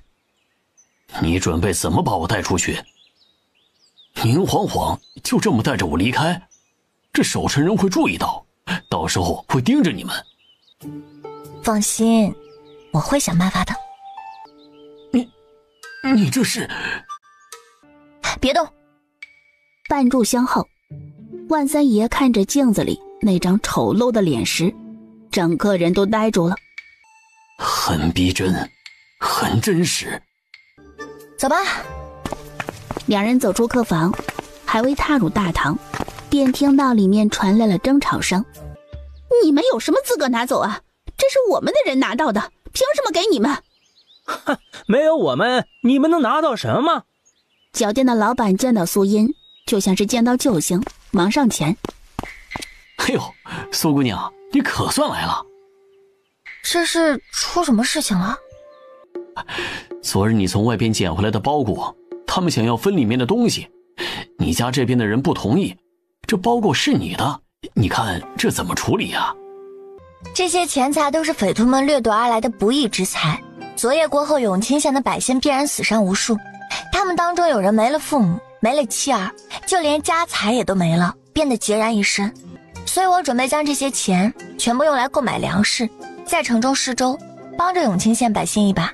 徐老板，我们还得要赶路，无法在这儿久待，所以我想要拜托你一件事，麻烦你将这些钱去购买粮食，帮忙给受灾受难的百姓施粥。不麻烦，不麻烦，我替永清县的百姓谢谢你，你是好人，大好人。苏姑娘，你就不怕这些银子全部被掌柜的给吞了，或者他中饱私囊？我相信徐老板的为人。徐老板，这钱最好今日全部花出去，将施粥的消息今日也一并散出去。啊，我明白，我这就让人出去采买。那些东西与其让官府的人收入囊中，不如还给永清县百姓，能救几个也是好的。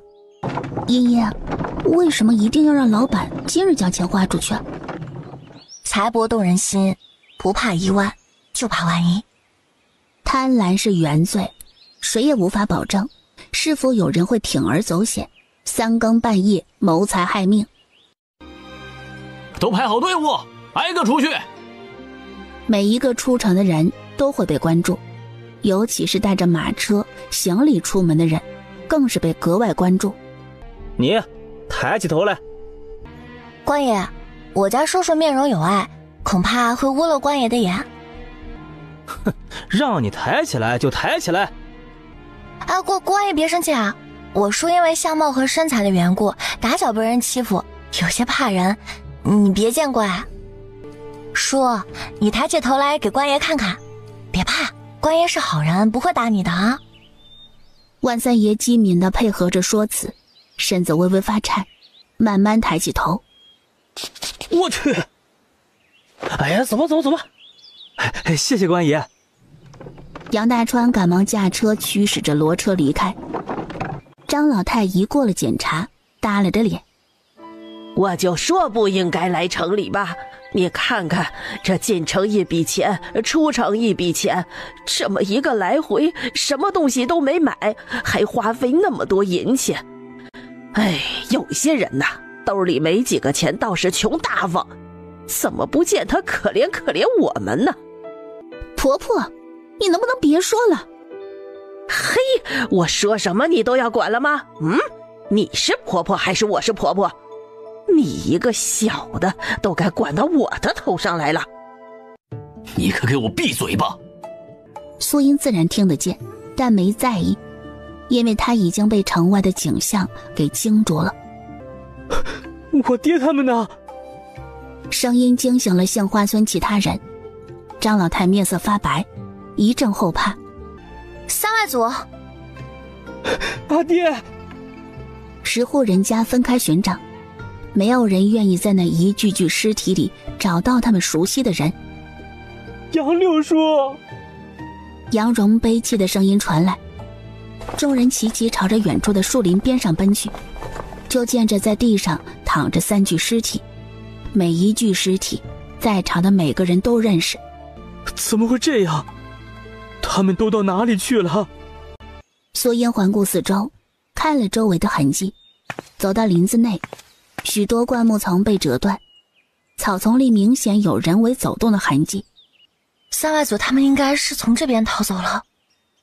这里有血迹，他们应该是从这里逃走的。时间倒回到4个时辰前，杏花村人拼命地往丛林里跑，每个人只有一个念头：跑跑跑，只有跑得够快够远，才有活下去的机会。一路逃，很多人都逃散了。在杨礼正的主持下，陆陆续续将人找回来，一群人躲在一块巨石底下，拼命地喘息，平复心情。有没有看见我家男人？我家那口子也不在啊，有没有人看到啊？我家男人也不在。不要急，他们可能是往别的地方逃了。那可怎么办呀？杨礼正立马抽调了10几名伤势轻的青年，分批出去寻找3人。你们说杨六他们3个会不会没跑出来呀？周围人面色微微一变，但这话却没有人反驳，因为他们心里也有这个猜想。短暂沉默了片许，有人忍不住埋怨：为什么不进城？如果进城的话，或许不会遇到这种事。李正，这次为什么不进城啊？怎么能怪李正呢？当时李正说要进城，但是有人不同意。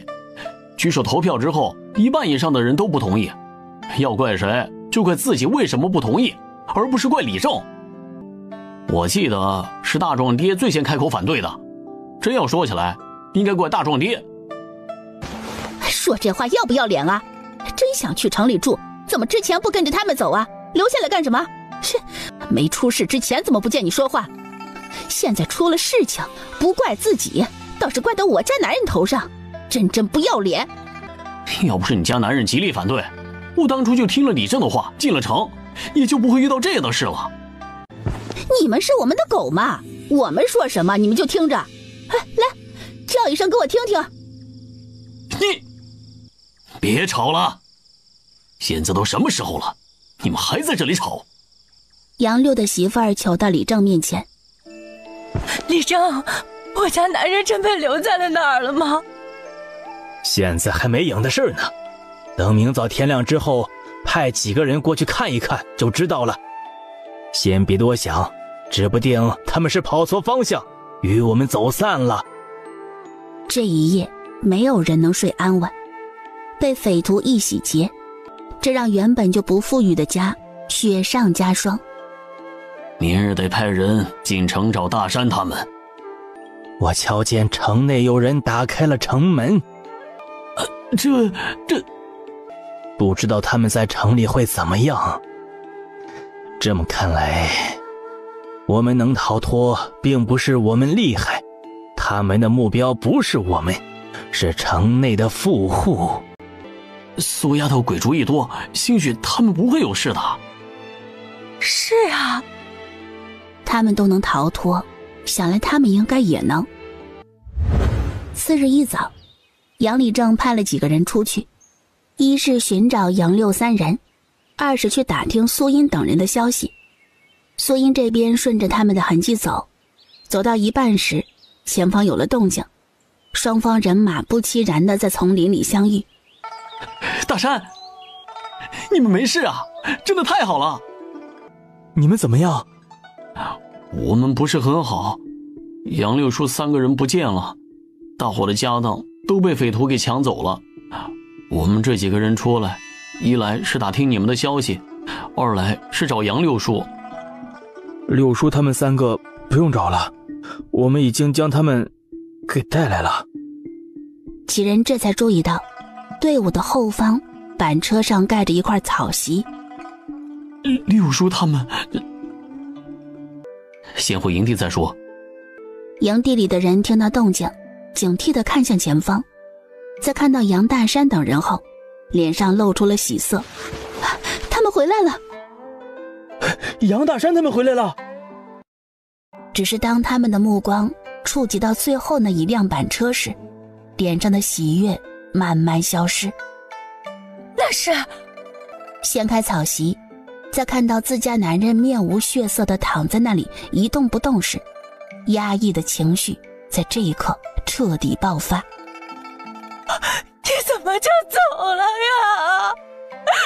就这么丢下了我们？你就这么丢下我们几个，你让我们怎么活？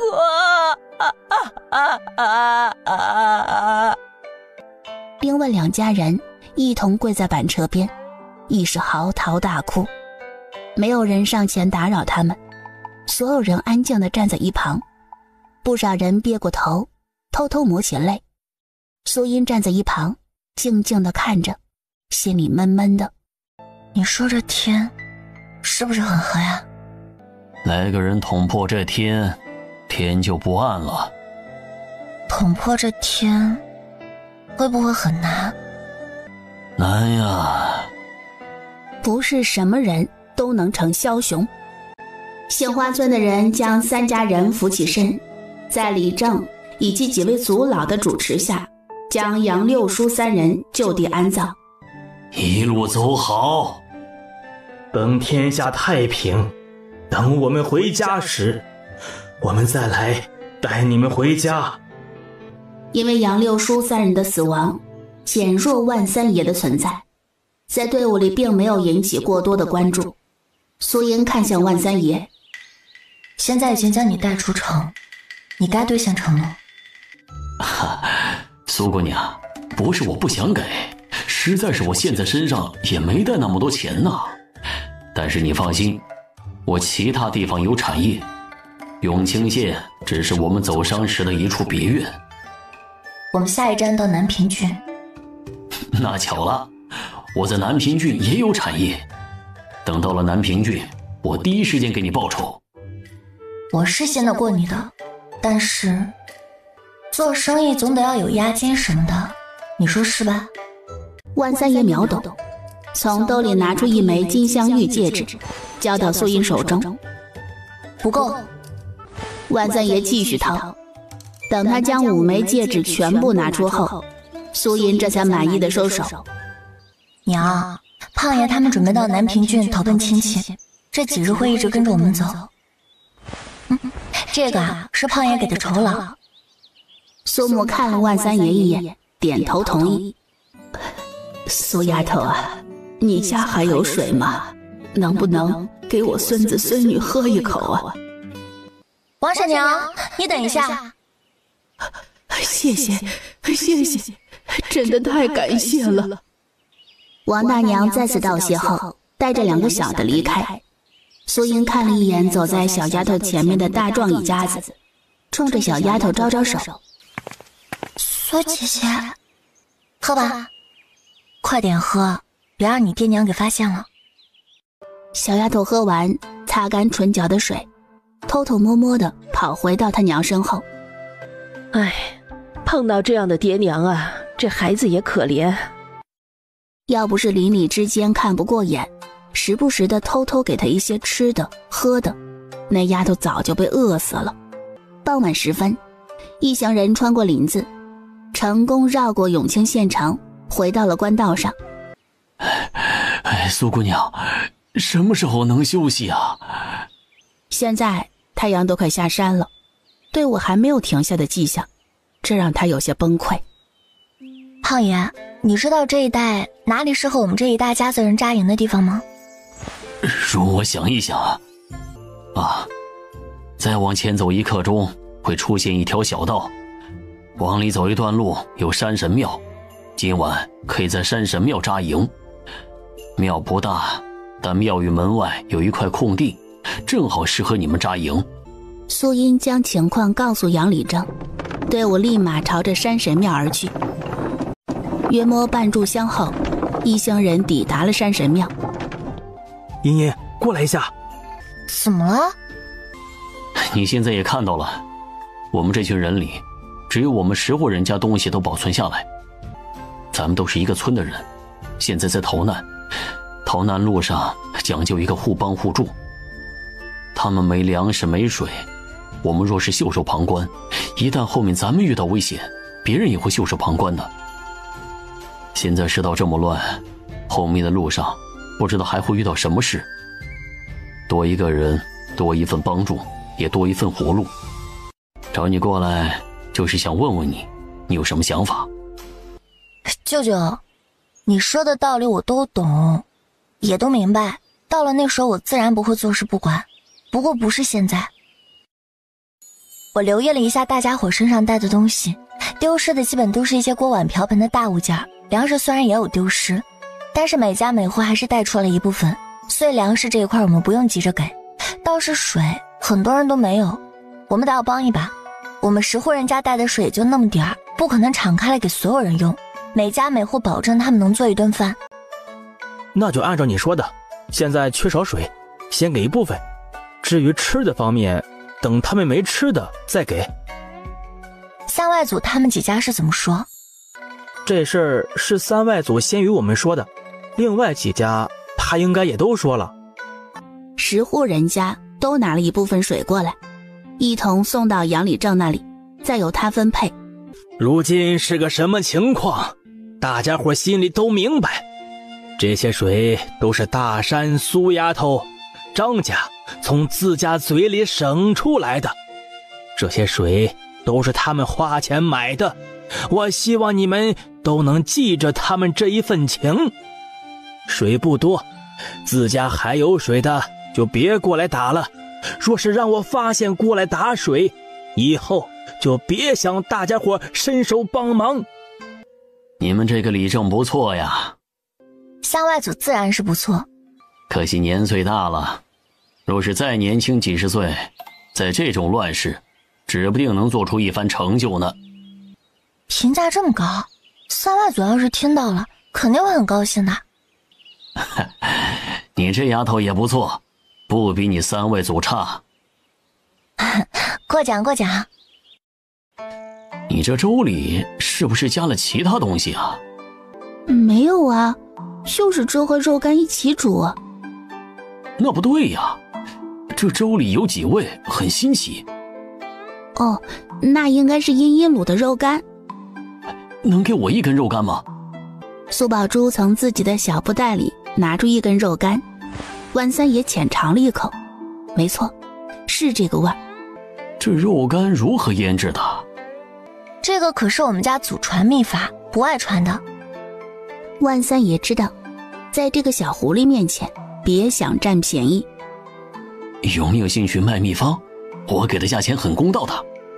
多少？50两吗？500两。没兴趣，不卖。你这丫头是半点都吃不得亏呀。但这次我出500两是最大的极限了。我知道啊，你出的价格是高的，不过我打算等稳定下来后自己做这门生意，细水长流的买卖适合我们。万三爷想到了这丫头还有5万两银子，倒是足够让她去折腾这门生意，便也没有再继续劝说。梧州，这就是藏宝图？回大人，这就是我们从云王亲兵手里夺来的藏宝图。大人莫要着急，但凡是藏宝图，必然没那么容易让人看透，需要仔细研究之后找准门路，便能一窥真目。都来看看。一群人轮番上前查看藏宝图。曾听人说，有些能人手中会有特殊的秘药，用秘药浸泡过绢帛，能隐藏掉真正的字画，只有通过火烤或者水浸之后才会显露出来。或许这份藏宝图就是如此。来人，准备水和烛火。一盏茶后没有任何变化，许是水太少。接下来无论他们如何尝试，山水画还是那个山水画，没有任何不妥之处。元王府。废物！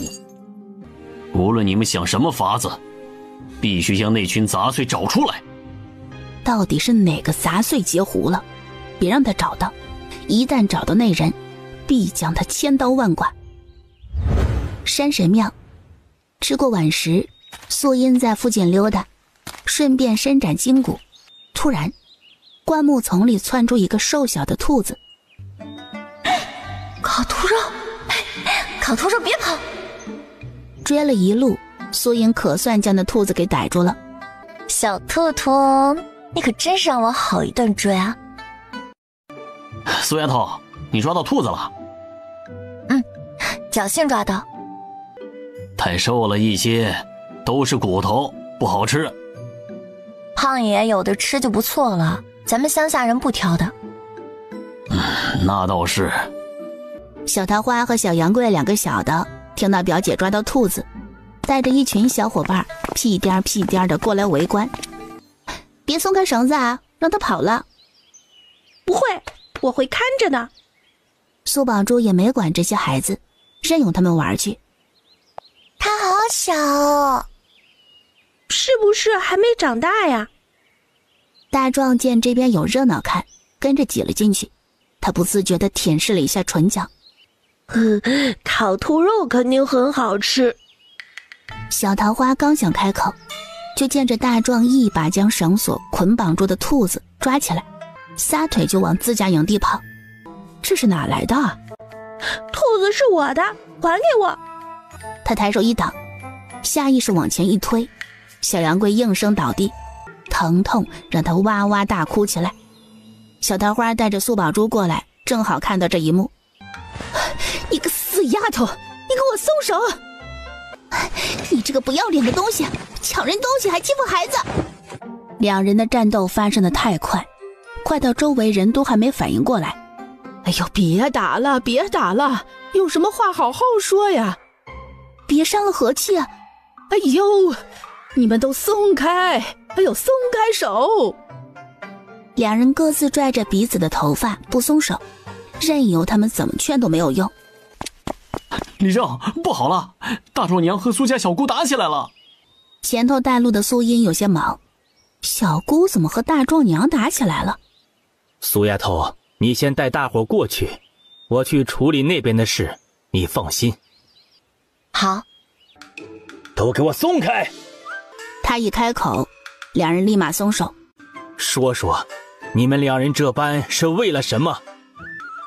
李正啊，你可要给我做主啊！这死丫头不知道抽了什么风，一上来就扯我头发，你看看，我这头皮都要被她扯下来了，也不知道这丫头哪来那么大的力气。哎呦，我这头啊！别嚎了，你说。那只野兔是茵茵抓来的，他们家将野兔抢走，杨贵过来拿时，这女人不由分说的欺负她，将她推倒。李正，你看，她手臂上还有掌心都被擦出血来了。李正爷爷，我疼。乖，不哭不哭啊！男子汉大丈夫，这点小伤不能哭，哭了就长不大了啊！乖。小杨贵挂着眼泪，掉也不是，不掉也不是，哭嚎声乖乖的止住。是谁知道这兔子是你们的呀？你们不说，我哪里知道？哼，你儿子拿一个捆绑住的野兔子过来，这兔子是怎么来的？你心里没数吗？难不成你以为是你儿子捕来的？大壮娘，你别揣着明白装糊涂，想贪没了他你就直说，别把自己说的那么无辜。你胡说八道！哼，是不是胡说？大家心里都明白着。现在都什么光景了？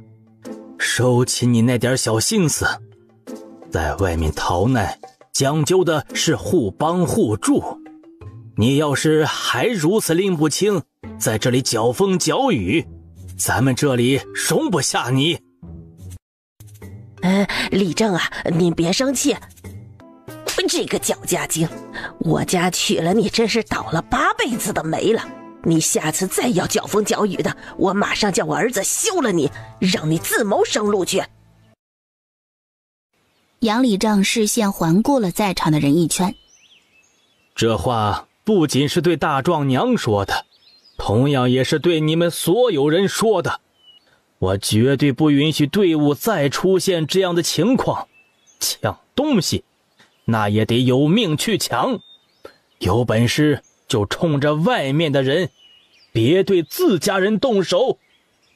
李正，你放心，我们家那小兔崽子敢这么做，不用你动手，我自己来。是啊，谁要是敢抢自己人的东西，我第一个不答应。陆陆续续有人表态，大壮娘头低得更低。这件事儿就到此为止，以后谁也别再闹了。宝珠丫头，有什么事好好说，真受什么气找我就是。即便我姓杨，但也绝对不会偏袒杨家人。李正说，这次是我冲动了，对不起。杨立正摆摆手，让所有人散了。另一边，今日月圆，咱们再砍一根就走。行。一回到山神庙，女人们早就等着，等竹子一到，便着手处理竹子。哎呀，之前我还苦恼着手里没东西可以收集露水呢，现在好了，有竹筒了。哎呦，可不嘛，这竹子来的真是及时。你们都应该感谢苏丫头，要不是苏丫头瞧见了，还赶不上明日收集露水。苏丫头是个有福气的。大壮娘冲天翻了一个白眼，但什么话都不敢说。怎么打架了？当时也不知道怎么回事，就是想教训他，许是看他不顺眼。你呀你，出气了没？心情舒服多了。下次别冲动，万一受伤了可就不好办了。不会啦，这一夜无梦亦平安。早上天不亮，好些人都起来。妮子，赶紧起来，趁着现在天还没亮，多收集一些露水。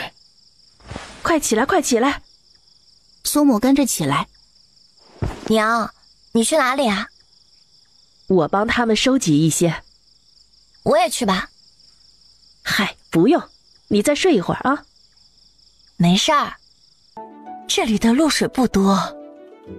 是啊，好多树木上面都没有多少露水了。因为缺水，除了少数几家烧火做饭，其余人家依旧吃干粮。万三爷吃着碗里的白粥，有些嫌弃。咋不放点肉进去啊？有的吃就不错了，你看看其他人。万三爷抬头看了一眼，注意到不少小朋友眼巴巴看着自己碗里的粥，什么话都没说，默默地喝粥。所有人收拾妥当后，一行人启程上路。约摸走了1个时辰后，前方出现了南平郡的地界界碑。终于到南平郡了。哎，我听说那南平郡啊，比咱们岭西繁华，人口也多呢。对，我也听走上的人说起过。苏音留意着周遭的环境，不远处有不少良田，里面还种植着谷物，可这些谷物全部干枯而死。他们越往前走，谷物干枯的越厉害。胖爷，南平郡的情况你知道多少？很不好，整个南平郡的产业除了粮铺生意红火，其他都不行。我前段时间运送一批粮食过来，本来打算就走，偏巧永清县那边有朋友邀请我过去，我前去赴约。幸亏遇到了小友，说明咱们有缘分。言之有理。酉时时分，他们看到前方有一村落，靠近后却发现村子里空无一人。这个村子还不算破败，只是有些人家的门窗都没了。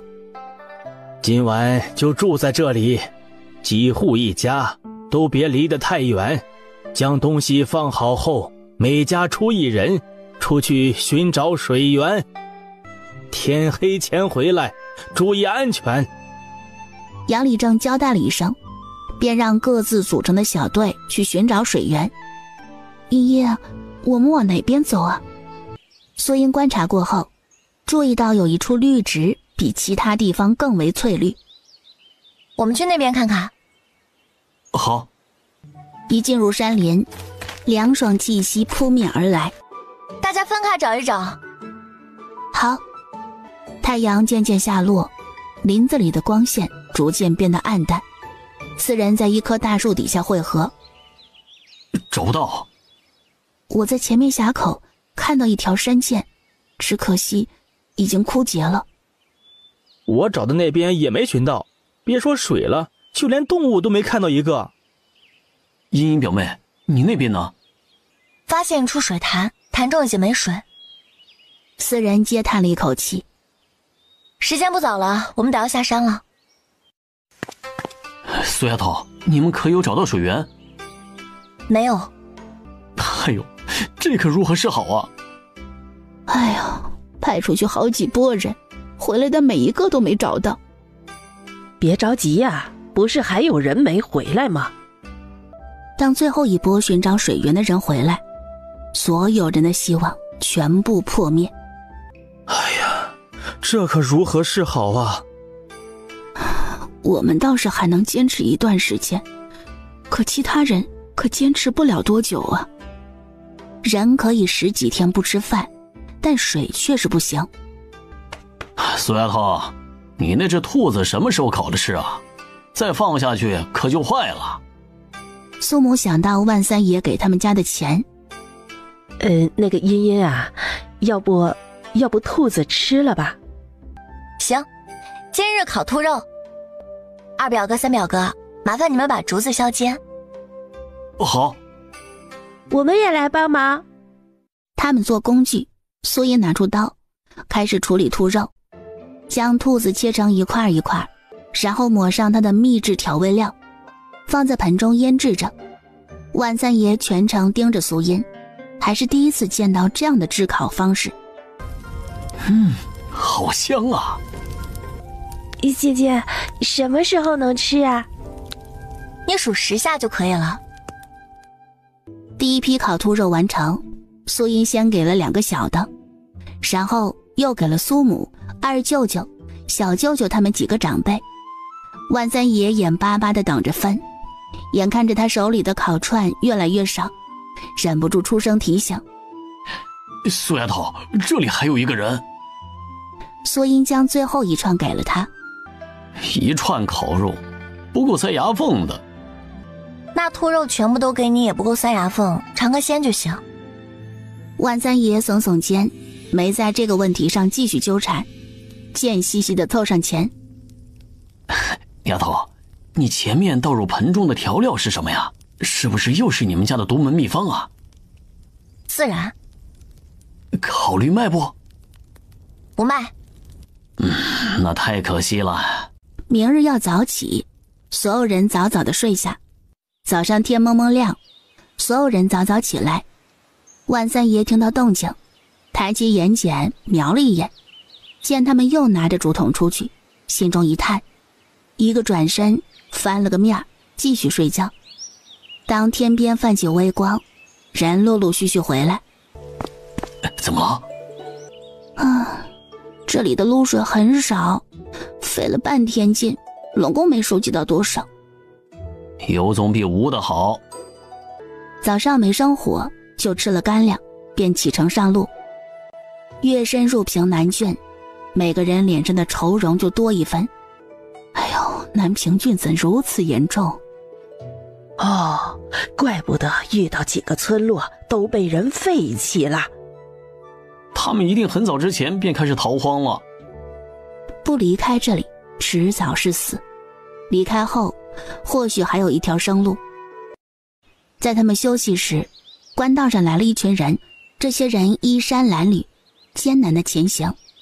那群人同样看见了他们，尤其是在看到他们带着不少行李，有牛车、骡车，眼眸放光。他们有水！抢了他的！苏宝珠吓得面色苍白，但手里死死地握紧了柴刀。他不想死，不想与上辈子一样被暴民砍死。他要活着，谁挡了他的路，他就杀了谁。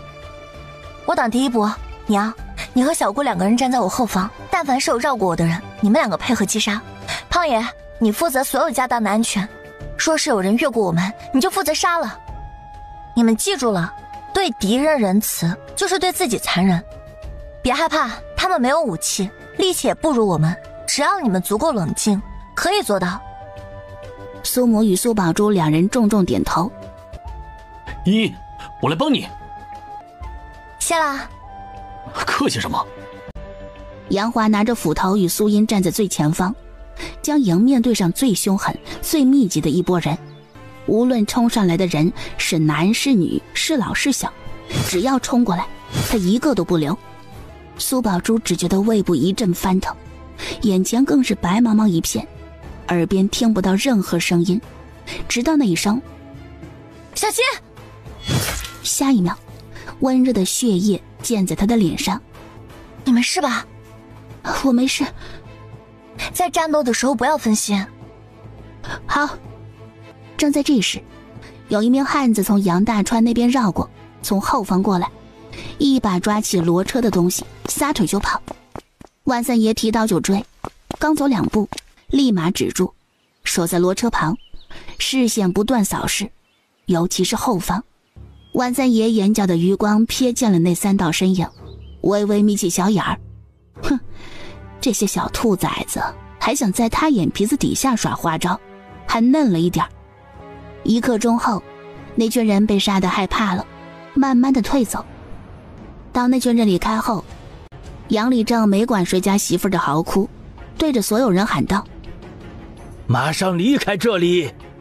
没有人反对，所有人疾步行走，受伤的人也忍着伤痛赶路，直到太阳落下山之前，这才停下歇息。今晚就在这里露营，所有家庭都聚拢在一起，别太分散。一停下来，营地里便响起了各种哭嚎声。那群杀千刀的，我省下来的水都被他们给抢走了。我的衣服被褥也被抢走了。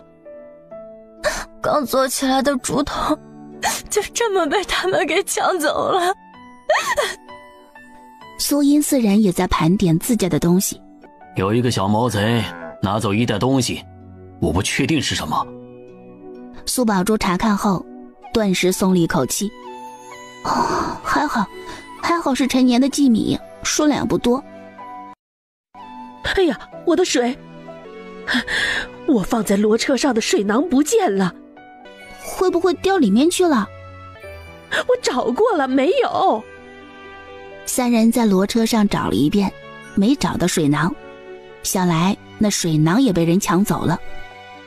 哎呀，我早知道我就不放在车上了。娘，没事的，就一个水囊，等到后面的城镇了，我再给你买一个。你不懂，这不是买不买的事儿。是。苏音好一顿安抚，依旧没能安抚住苏母。等过一晚上，嫂子自己会想通的。苏音拿着金疮药和纱布找到杨华。二表哥，我给你重新上药。不用，这样就很好了。他现在包扎好后可比其他人好，拆掉多可惜。正在这时，后方再次出现了密集的脚步声，抬头望去，又见着一群衣衫褴褛的流民。人群里走出一名中年汉子，双手举起放在胸前。别误会啊，我们是见到这边有火光，正好我们也准备扎营。杏花村的人没有说话，依旧没有放松警惕。我们是南平郡前山村的李正。杨李正从人群后方走出。你们要扎营，可以到那边。好的。那群人没有再多言，朝着杨李正所指的方向而去。苏英替二表哥包扎好，刚一起身，身子一晃，有些晕眩，感受到腿间有东西滑落。茵茵，你也受伤了？苏英忙摆手：“我没事。”茵茵，别动，你好好休息啊。许是他的态度强硬，杨华真的不敢动了。苏英赶忙回到苏母身边：“娘，我来鬼水了。”哎呀，瞧我这记性，我竟然忘带了。苏英看向苏宝珠：“别看我啊，我还没来过鬼水。”苏宝珠比他还年长1岁，竟还未来。你等会儿啊。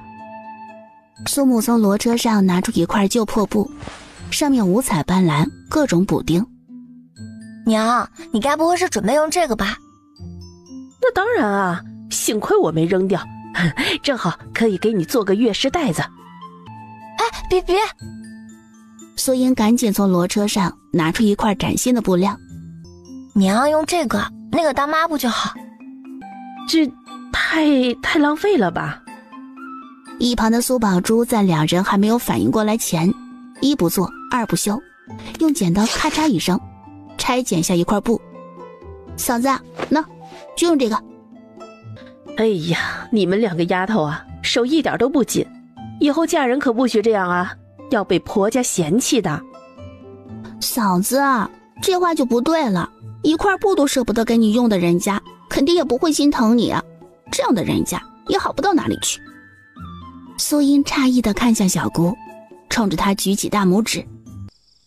行，我说不过你们俩啊。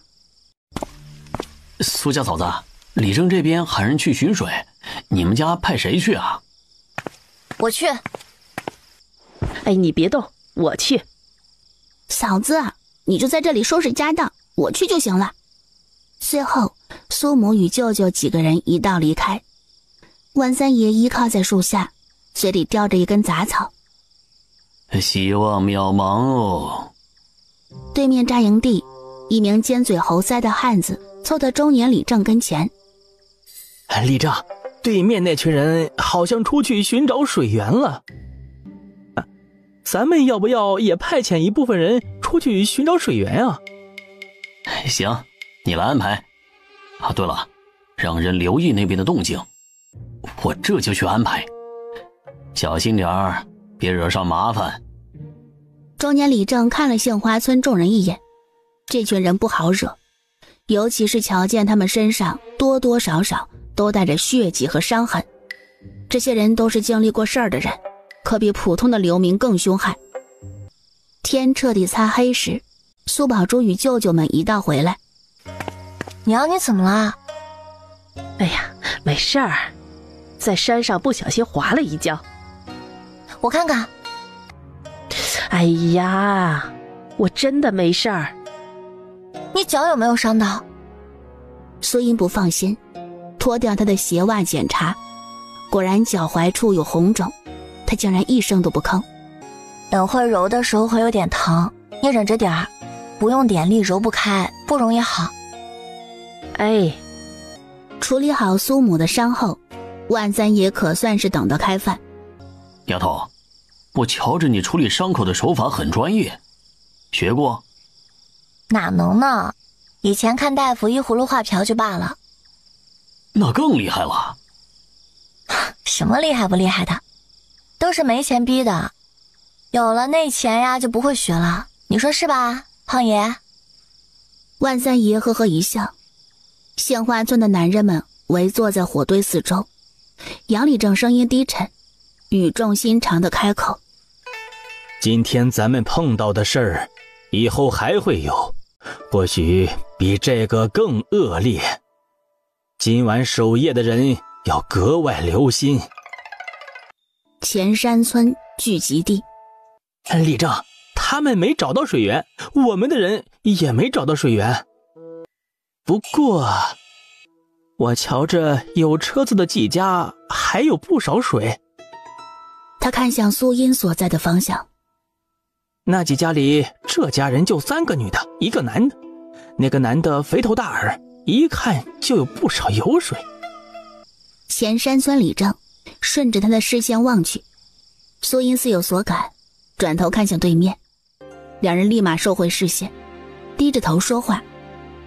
李正，你说我们后半夜要不要……有机会就动手。嘿嘿，好。另一边，茵茵啊，你在看什么啊？没事儿，我去找三外祖。苏丫头，有事啊？三外祖，明早我们尽早启程，与那群人拉开距离。你可是发现了什么？目前为止没有发现哪里不妥，但是这群人给我的感觉很不好，尤其是对方的李正。杨李正点点头。即便他们没什么问题，我们也要与他们拉开距离。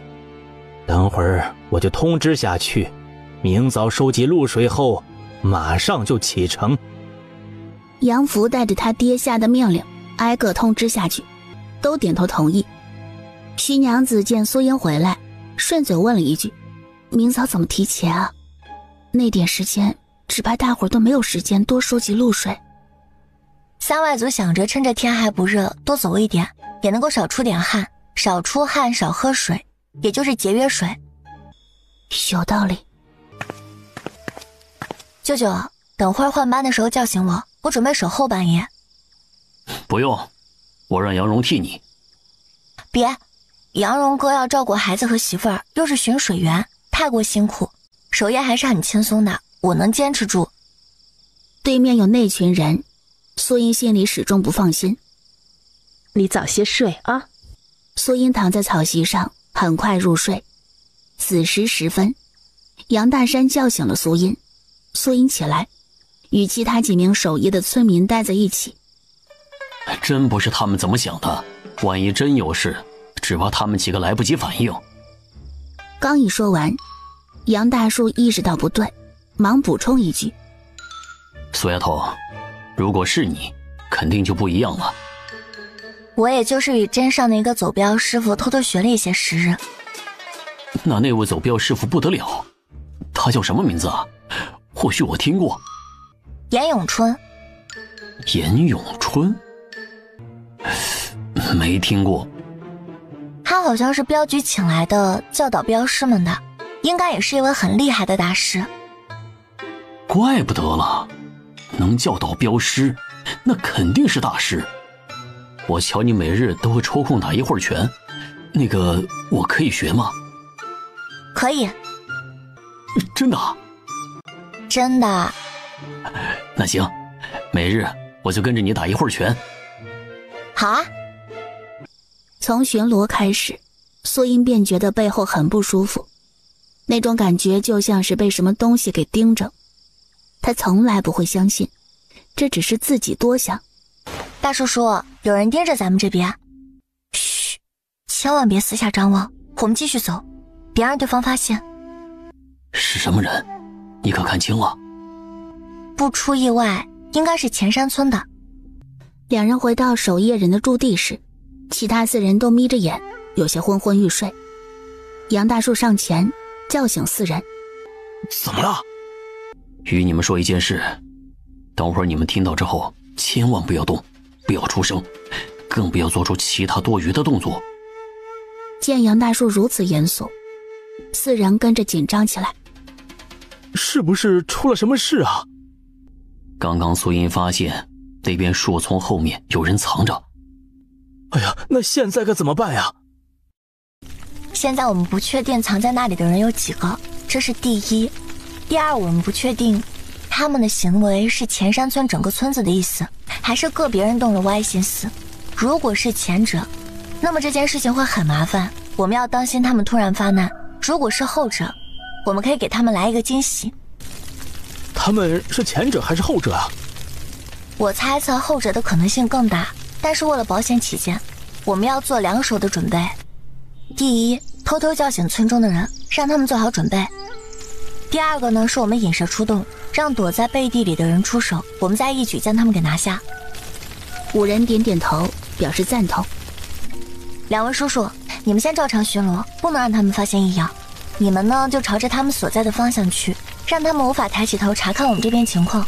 我们4人分头悄悄叫醒一部分人。好，6人分头行动。苏英去了自家那边，走到大舅舅跟前，捂住对方的嘴巴。嘘，大舅，前山村的人要干坏事，你这边悄悄进来叫醒二舅他们，别声张。苏英将他们的计划快速说了一遍。杨大山不住点头。行，接下来的事情我来办。好。哎，你说要是再找不到水可咋整啊？谁说不是呢？我昨天才喝几口水。也不知道前面能不能找到水源。哎呀，要是找不到，2人有一搭没一搭的聊着天，一直压着躲避的这里的人不敢露头，直到2人收到信号，在离开前，其中1人还撒了一泡尿。躲藏在树丛后面的人差点忍不住动手。擦，这2人可算走了。妈的，我怎么感觉自己被尿溅到了呀？噗！隔着这么远见不到，但是味道太冲了。二来哥，你说他们是不是发现我们了？你是不是蠢呀？要是发现咱们了，早就冲过来了，还会在这里悠哉悠哉的撒尿巡逻？二来哥，这货就是胆小怕事。被说的那人只能干笑着，不敢反驳。二来哥，我们什么时候动手啊？不急，等他们昏昏欲睡时，咱们再偷偷摸摸过去。记住了啊，和之前一样，能抢到就抢，抢不到马上就撤，绝对不能让他们抓到。明白。二来哥，你就放心吧，我们都懂。他们一直等啊等，很快就发现守夜的6个人没有起来巡逻，一个个耷拉着脑袋。二来哥，机会来了。6个人麻溜地从兜里掏出黑布，将自己口鼻蒙住。记住了，看准目标，拿到就走。好。窸窸窣窣的声音在寂静的夜里响起，一直假寐的苏音眼角的余光一直关注着那边的动静，再看到他们直奔的方向，眉心跳了跳。他们家是肉骨头吗？一个个往上扑。当6人如饿狼般扑向行李时，手刚一触碰到，一直装睡的人齐刷刷跳起。抓贼呀！在6人愣神时，不知道从何处跳出了一群人，将他们齐刷刷的围住。前山村里正起身，眯着眼看着杏花村，眼里闪烁着星光，但很快熄灭。李正，好像是二赖他们被抓住了。李正，你可一定要帮帮咱们啊！我们家可就二赖子这么一个独苗啊！杏花村这边，杨礼正命人将这5人捆绑起来。误会，这都是误会。说着，他突然将身侧的自家人一推，自己撒腿往外跑。苏英早就注意到他的小动作，杨大山反应过来，立马冲上前，将他死死摁住。拿绳子来！放开我！压在地下的王赖头拼命挣扎。呸！你们找死啊！你干什么？妈的！再叫，老子割了你的舌头！许是他的眼神够凶狠，王赖头不敢再说话。杨大川等人一直关注着前山村的人，在他们靠近时，立马将武器对准了他们。大家不要紧张，我们没有恶意，我们只是过来了解一下情况。杨礼正走上前，你们村的人手脚不干净，现在人赃俱获。你们糊涂啊！为何要做这种事？即便再难，也不能这么做呀！李正，我们是真的没办法了呀！我孩子和老娘已经饿了3天了，再不吃东西，我们就哎呀！但凡有吃有喝，我们又怎么会这么做呀？这世道可是不让人活呀！李正，我真的是没有办法呀！王赖头嚎啕大哭，哭得有多可怜就有多可怜。前山村李正适时开口：唉，都是这吃人的世道惹的祸，又何至于此啊？杨李正，能不能给王某一个面子，饶恕他们一回？我们前山村所有人都会将你们这一份恩情记在心里的。说着，他冲着杨礼正以及杏花村的村民弯下腰，躬身一拜。杏花村人都愣住了，有些不知所措，纷纷看向杨礼正。李正，您看。有人忍不住出声：太精彩了，没想到今夜还能让我看到这么一出精彩的戏码。胖爷，这话要怎么讲？苏叶很配合地问道。你们可有想过，倘若你们没有提前发现，他们真的会像他们说的那般，就拿那点东西吗？这是其一。其二，他们可怜，难道你们就不可怜吗？偷了就是偷了，没什么可辩驳的，更没有什么值得同情。在这个吃人的世界里，同情是最要不得的。其三，那个前山村李正，你轻飘飘一句话就想接过杀人之仇，你这一拜可真值钱呐！这下杏花村的人对这几人越发厌恶，越发不会放过他们。李正，杀了他们！看他们的样子，就不像第一次干这种事，指不定以前就没少干。他们这样的人留着也是祸害，杀了他们！对，杀了他们！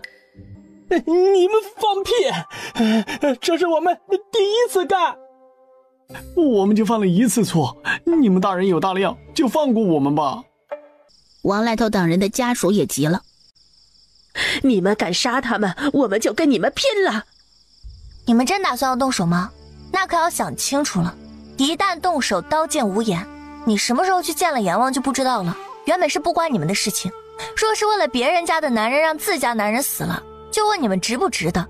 若是觉得值得替他们换命，那我只能说尊重且祝福。小姑娘口才真好啊，3两下就挑拨了我们村人的关系。不过你的算盘打错了，我们前山村所有人都是同进同出，绝对不会坐视不管。这么说，你准备与我们打一场了？我倒是很期待有多少人见不到明天的太阳。他身上散发出的肃杀之气，让前山村李正面色再度变了变。小友，你说笑了，这件事的确是他们错了，但他们也罪不至死。杨立正，你们有什么要求尽管提，只要能留他们一命。你同我一般都是李正，应该能理解我的心情。杨立正一直在斟酌，无论是万三爷的话还是苏音的话，他都明白。他更明白，他们若是执意要杀了这6人，他们必然要与前山村的人发生战斗，接连受到2波冲击，都没多少的时间休养，加上条件恶劣，他们不适宜再打打杀杀。既然是你开口，你这个面子我得给，但死罪可免，活罪难逃。为了避免他们以后再犯错，我们也得让他们痛一痛，才能长记性。王立正，你说对吗？你老说的对，你们想怎么处罚就怎么处罚，只要留他们一条命，能让他们继续走下去就行了。杨立正不慌不忙地开口：打就不打了，万一打出个好歹来，这荒郊野外也难救过来。这样吧，就赔偿吧，6个人，每个人赔偿我们10两银子。什么？10两银子他们拿不出，你看是不是？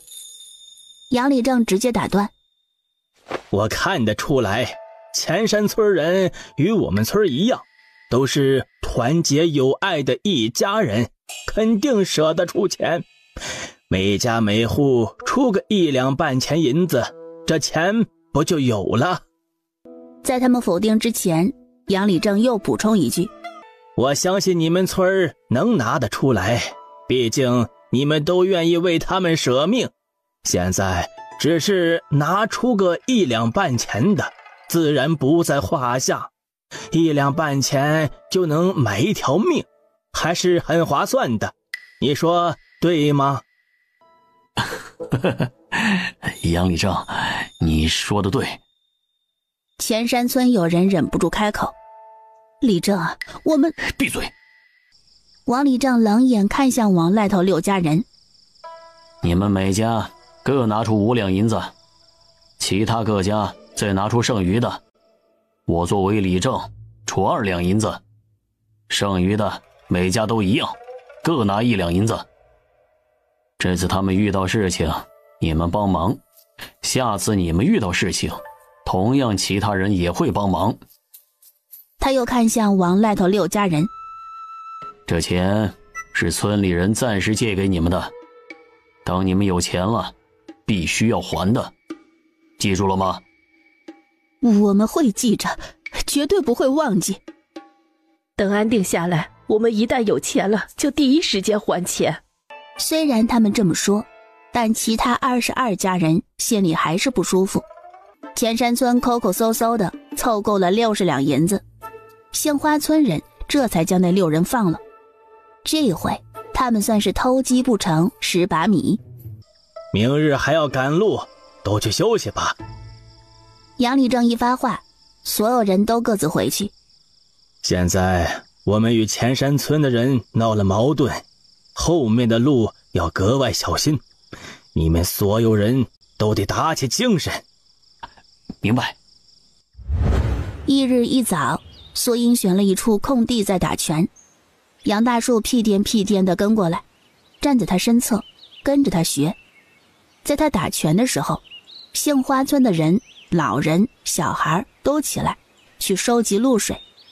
前山村人注意到他们这边的动静，尤其是看到他们拿着竹筒往山里走，只觉得奇怪。他们怎么都拿着竹筒往山里走啊？哎呀，谁知道呢？难不成他们找到水源了？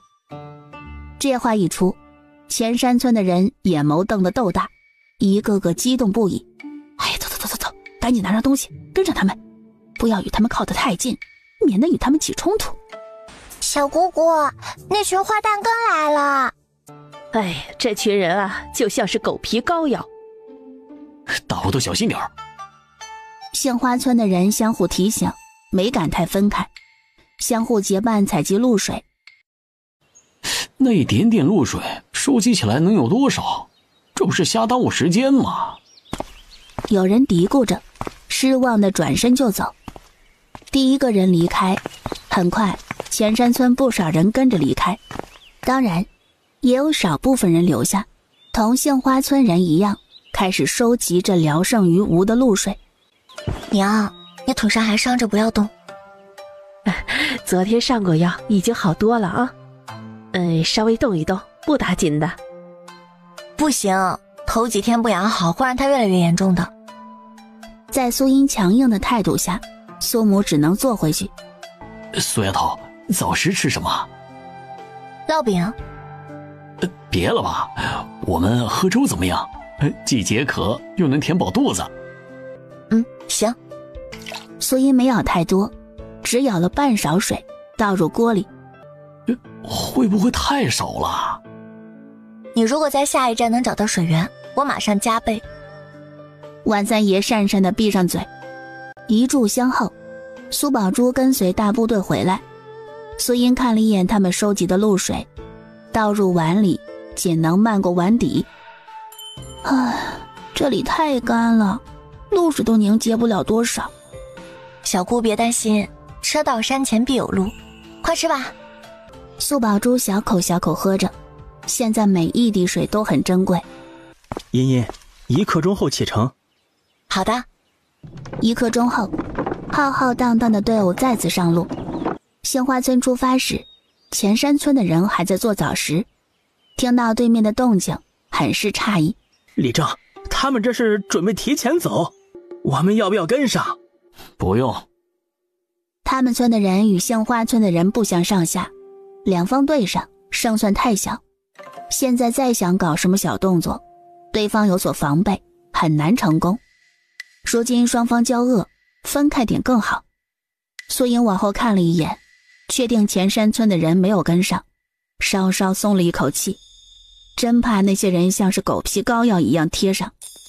1个时辰后，太阳渐渐变得炎热，万三爷胖，比其他人更容易出汗，满头的汗水，嘴里也比别人渴得更快。苏音嘴巴也干渴，她也只敢抿一小口。我怎么感觉越往南平郡腹地走，太阳越毒辣呢？咱们是往南走，南边热。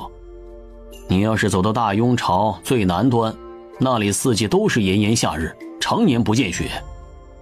真的？当然了。不过那边湿气重，一到回南天，整个屋子都是潮潮的。万三爷见几个小的爱听，讲得也开心，可讲着讲着口干得不行，赶紧抿了一小口水。不说了，浪费水。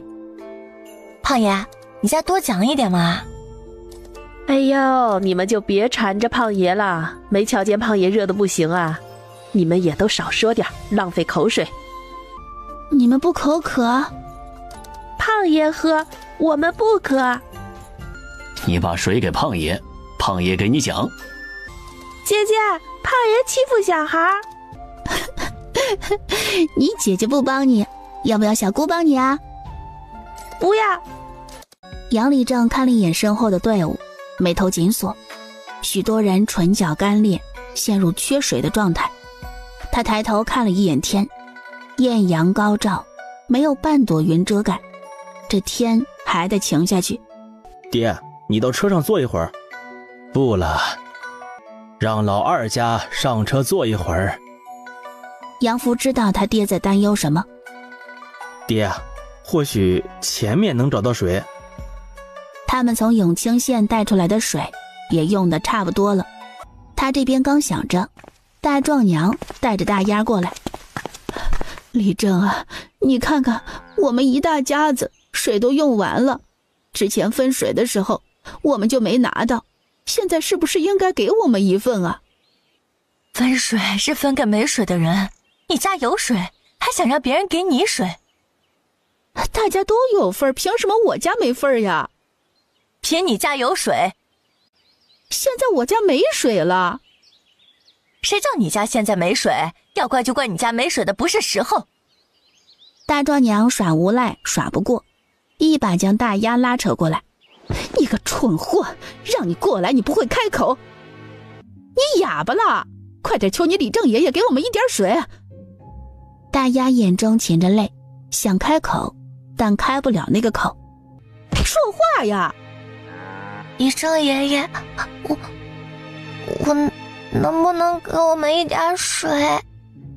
杨立正叹了一口气，刚想开口，老三杨寿开口：我们没水了，自家都不够，可匀不出来。李正啊，你可不能见死不救啊！我们家大壮口干的都开裂了，如果他渴死，我们一家都不活了。你就行行好，给我们一点点，就一点。没有就是没有，你说破了天都没有。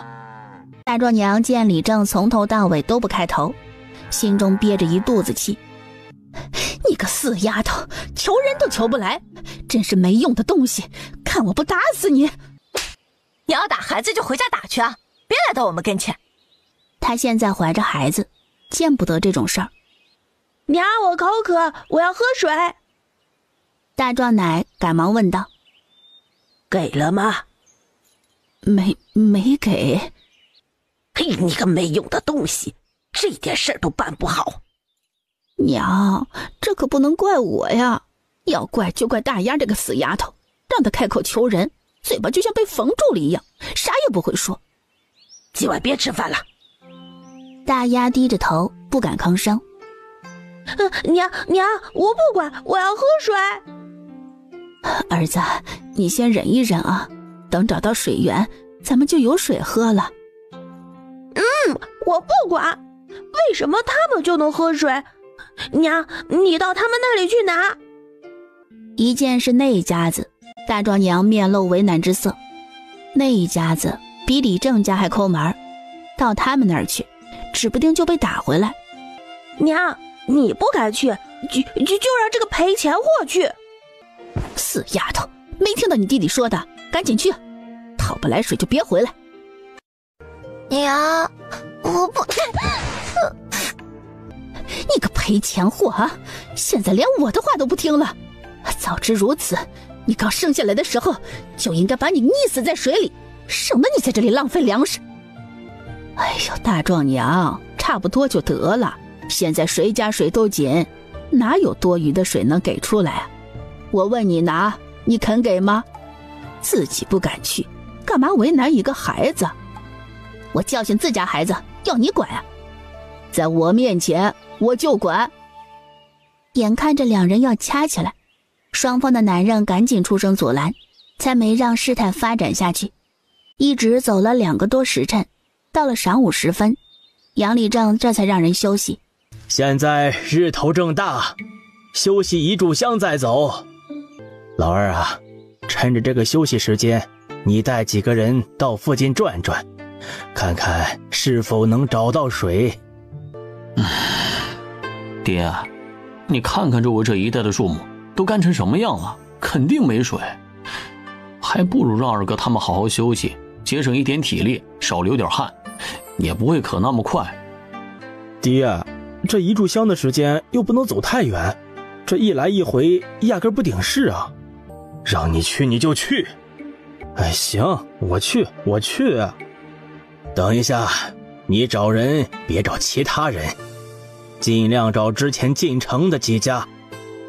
杨璐率先找上了杨大山。哎呀，我们家不去，这大热天的，走了1天，腿都快走断了，好不容易休息休息，又叫人出去。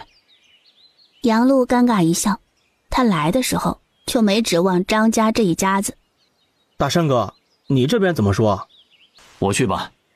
杨璐直接跳过了苏音，直接往杨屠夫、杨大树那边走。杨璐叔，你们这是要准备去哪儿？啊，趁着大伙儿休息的时间，我们去附近找一找，看看有没有水。这里只怕没水。我也是这么说的，奈何我爹坚持，只能顺着他的意思。苏音脑子一转，便明白杨礼正的用意。我跟你们一道去吧。哎呀，不用，你就在这里休息。没事。要不我去好了。我赶车，有休息的时间。倒是你呀，不会赶车一直走路，得要好好休息。5人钻入山林里，分成2组队伍。大舅舅，我到那边去看看。距离太远了，时间上恐怕来不及了。在周围这一带找一找就行。苏音招呼2人上来。大舅舅杨叔，你们上来看看，看出来没？不就是一棵树吗？没看出来有什么特别的地方呀。那棵比周围其他树木更为粗壮，枝叶也繁密翠绿。说着说着，杨大山眼眸逐渐睁大。你是说？我不确定，但是可以去看看。杨大山说的，杨屠夫是听懂了，但也仅限字面上的意思，压根儿没想到其他。他一脸懵逼地看着打着哑谜的救生二人。哎呀，你们别打哑谜呀，倒是和我说说那里有什么？该不会是有水吧？不确定，但是概率会比其他地方要大。那还等什么呀？走，赶紧过去看看。若是真的找到了水源，那可是救了一村人的命啊！三人越靠近那棵树附近，明显感受到周围的凉爽，植被也比其他地方茂盛。一定有水，一定有水！距离那棵树越近，杨屠夫与杨大山两人越紧张。苏音亦是如此，只能在心里祈祷那里能有水，无论多少，只要有水。滴答滴答滴答，滴水的声音犹如仙乐，落入三人耳中。找到了，我们找到了！走，我们赶紧回去通知他们。茵茵，你留在这里，我们俩先下去。大舅，你们回去后啊，与三外祖说一声，要防备前山村和其他流民，千万不能让其他人知道，这里的水就这么一点，一旦被其他人知晓，会很麻烦的。两人急匆匆地离开，走回的步伐都变得很轻快。寻找水源的另一组人，杨璐与杨大树两人在山林里走了一段路，掐着时间点往回走。快下山时，不见三人。他们还没下来吗？会不会先下山了？有可能。杨璐抬头看了一眼天，时间差不多了，走吧。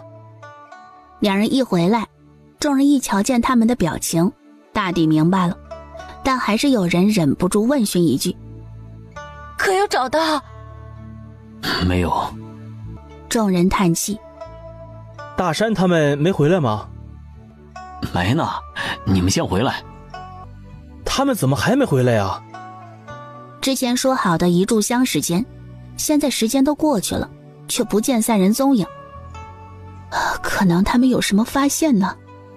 有人抱着美好的幻想开口：这种山险地貌，没那个可能，指不定他们三个会遇到什么危险了。有可能，这种山地有很多暗洞，人一不小心踩空，那可是有去无回。不会说话就别开口，别整日净说些有的没的。等一等吧，他们应该很快就会回来。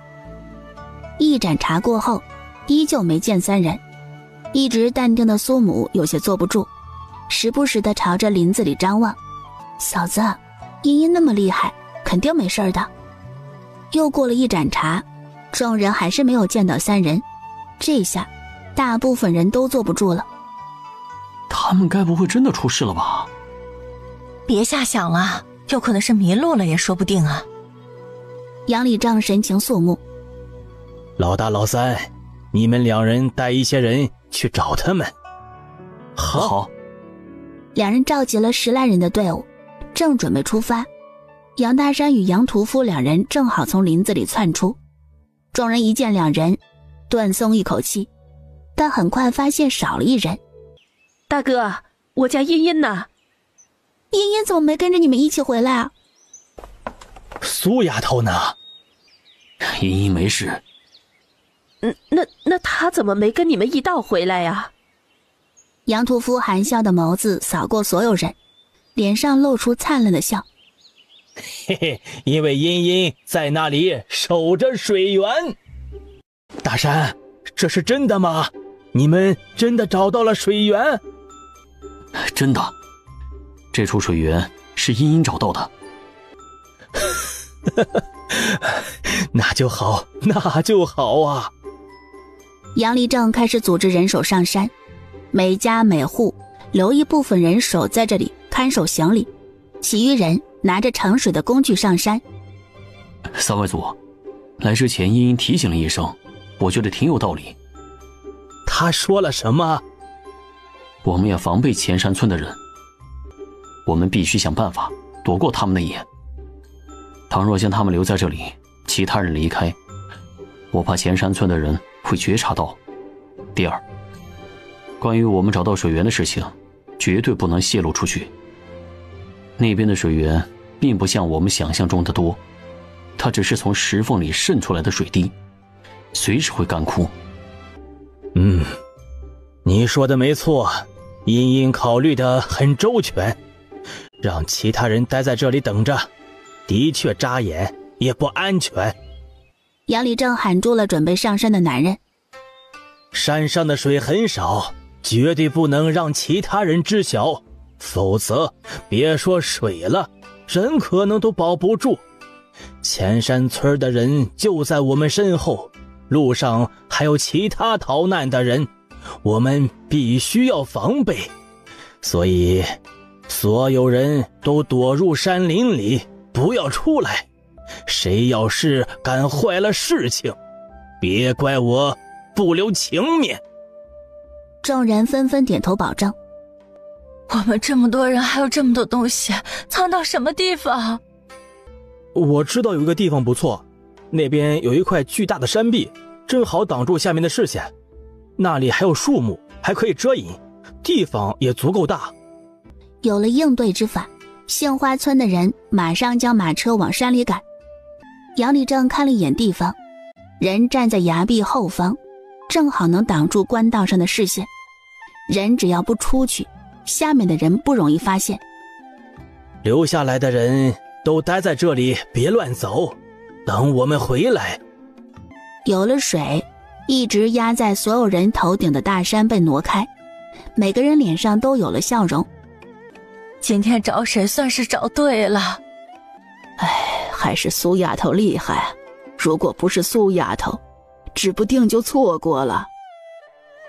可不是嘛，这都是杏花村的运气好，老天爷呀在帮着咱们呢。这话让在场的妇人和老人都露出笑。大壮醒来，看到小杨贵几个人蹲在山石下玩虫子，他凑上前想要参与，其他人不理他。你干嘛将他踩死啊？谁叫你们不理我？你们不理我，我就踩死他！哼，咱们别和他玩。其他几个小伙伴纷纷离开，不理睬他。大壮气哼哼地跑开。哎呀，这是谁惹我家金孙不高兴了？阿奶，他们不跟我玩。哼，他们不和你玩才是对的。你可是阿奶的金孙，他们没资格和你玩，阿奶陪你玩，好不好啊？我不要！大壮别跑，当心脚下呀！官道上，前山村的人速度不慢，一路上也是疾行。也不知道那伙人走到哪里了，起码与我们相隔有个10几里路。这次真的是亏大了。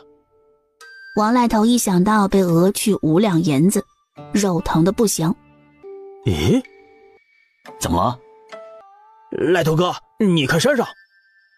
看什么？你没看到吗？那个长得像剪刀手的石头左边有2个人在跑，其中还有一个是孩子。他眯着眼盯着山上的人，越看越觉得眼熟，尤其是跑在前头的孩子。突然他的瞳孔睁大，想到了什么。我说怎么看着这么眼熟呢？那不就是杏花村那帮人吗？他们怎么到山上去了？一句话让王赖头警醒，他立马跑到王礼正跟前汇报。李正，我刚刚发现杏花村的人。哦，他们是哪里人？李正，他们在山上。两人在山林间奔跑，王礼正眼眸微微眯起。也不知道杏花村那帮人会不会都在山上。你现在带着几个人上山查看，切记不要被人发现。好嘞。王赖头带着2名身手矫健的汉子一同钻入山林，朝着大壮所在的方向走。走到一半时，三人躲到山石，目光看向不远处的巨石后方，就见着杏花村的人躲在那儿休息，每个人有说有笑，不见昨日见到的那般愁容。这杏花村的人怎么这么少啊？其他人到哪里去了？他们怎么突然躲到这里休息啊？两名汉子有些不解，王赖头却想到了一个令他狂喜的猜想。或许有一种可能才能解释他们的行为，那就是他们找到水源了。什么？找到水源？就这种地方，怎么可能有水源呢？我的猜测是不是真的？验证一下就行。他将目光转向往回走的大壮爷孙两人，此时大壮乃弯腰耐心地哄着孙子。今晚啊，阿奶给你做好吃的啊。我要吃肉饼。哎，好，阿奶给你做。突然，两侧冲出两道身影。别动！你要是再敢动，我就杀了你孙子！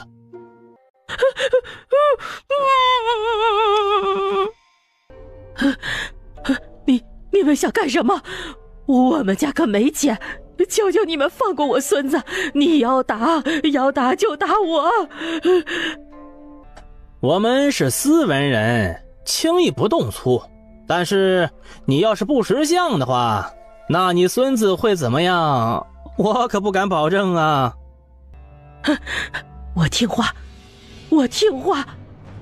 我问你们为什么会躲到山上来休息？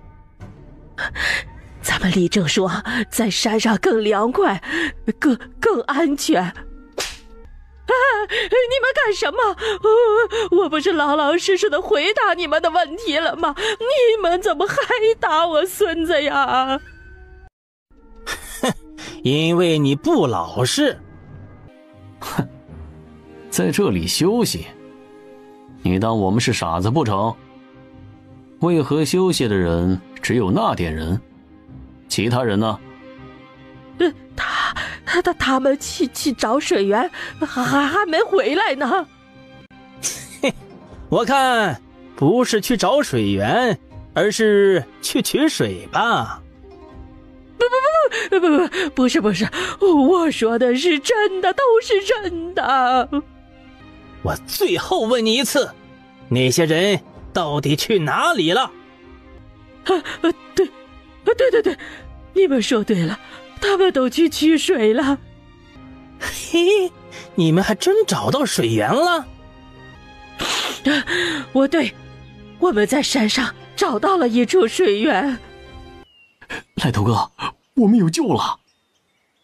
妈的，我们这一路走来找了这么久都没找到水源，没想到他们居然找到了。赖头哥，我们赶紧下山通知李正他们。你们下山去通知。那人马不停蹄地下山，一刻钟都不敢耽搁。赖头哥，他们两人怎么处理啊？不要杀我们呀！放心，现在不会杀你们。苏丫头，好样的！苏丫头，辛苦了。众人走上平台，目光都被巨大石壁下方的缝隙吸引。真的有水啊！苍天开眼，给我们留了一条活路啊！我还以为自己要被渴死了，现在不用了。哎呀，别啰嗦了，赶紧取水。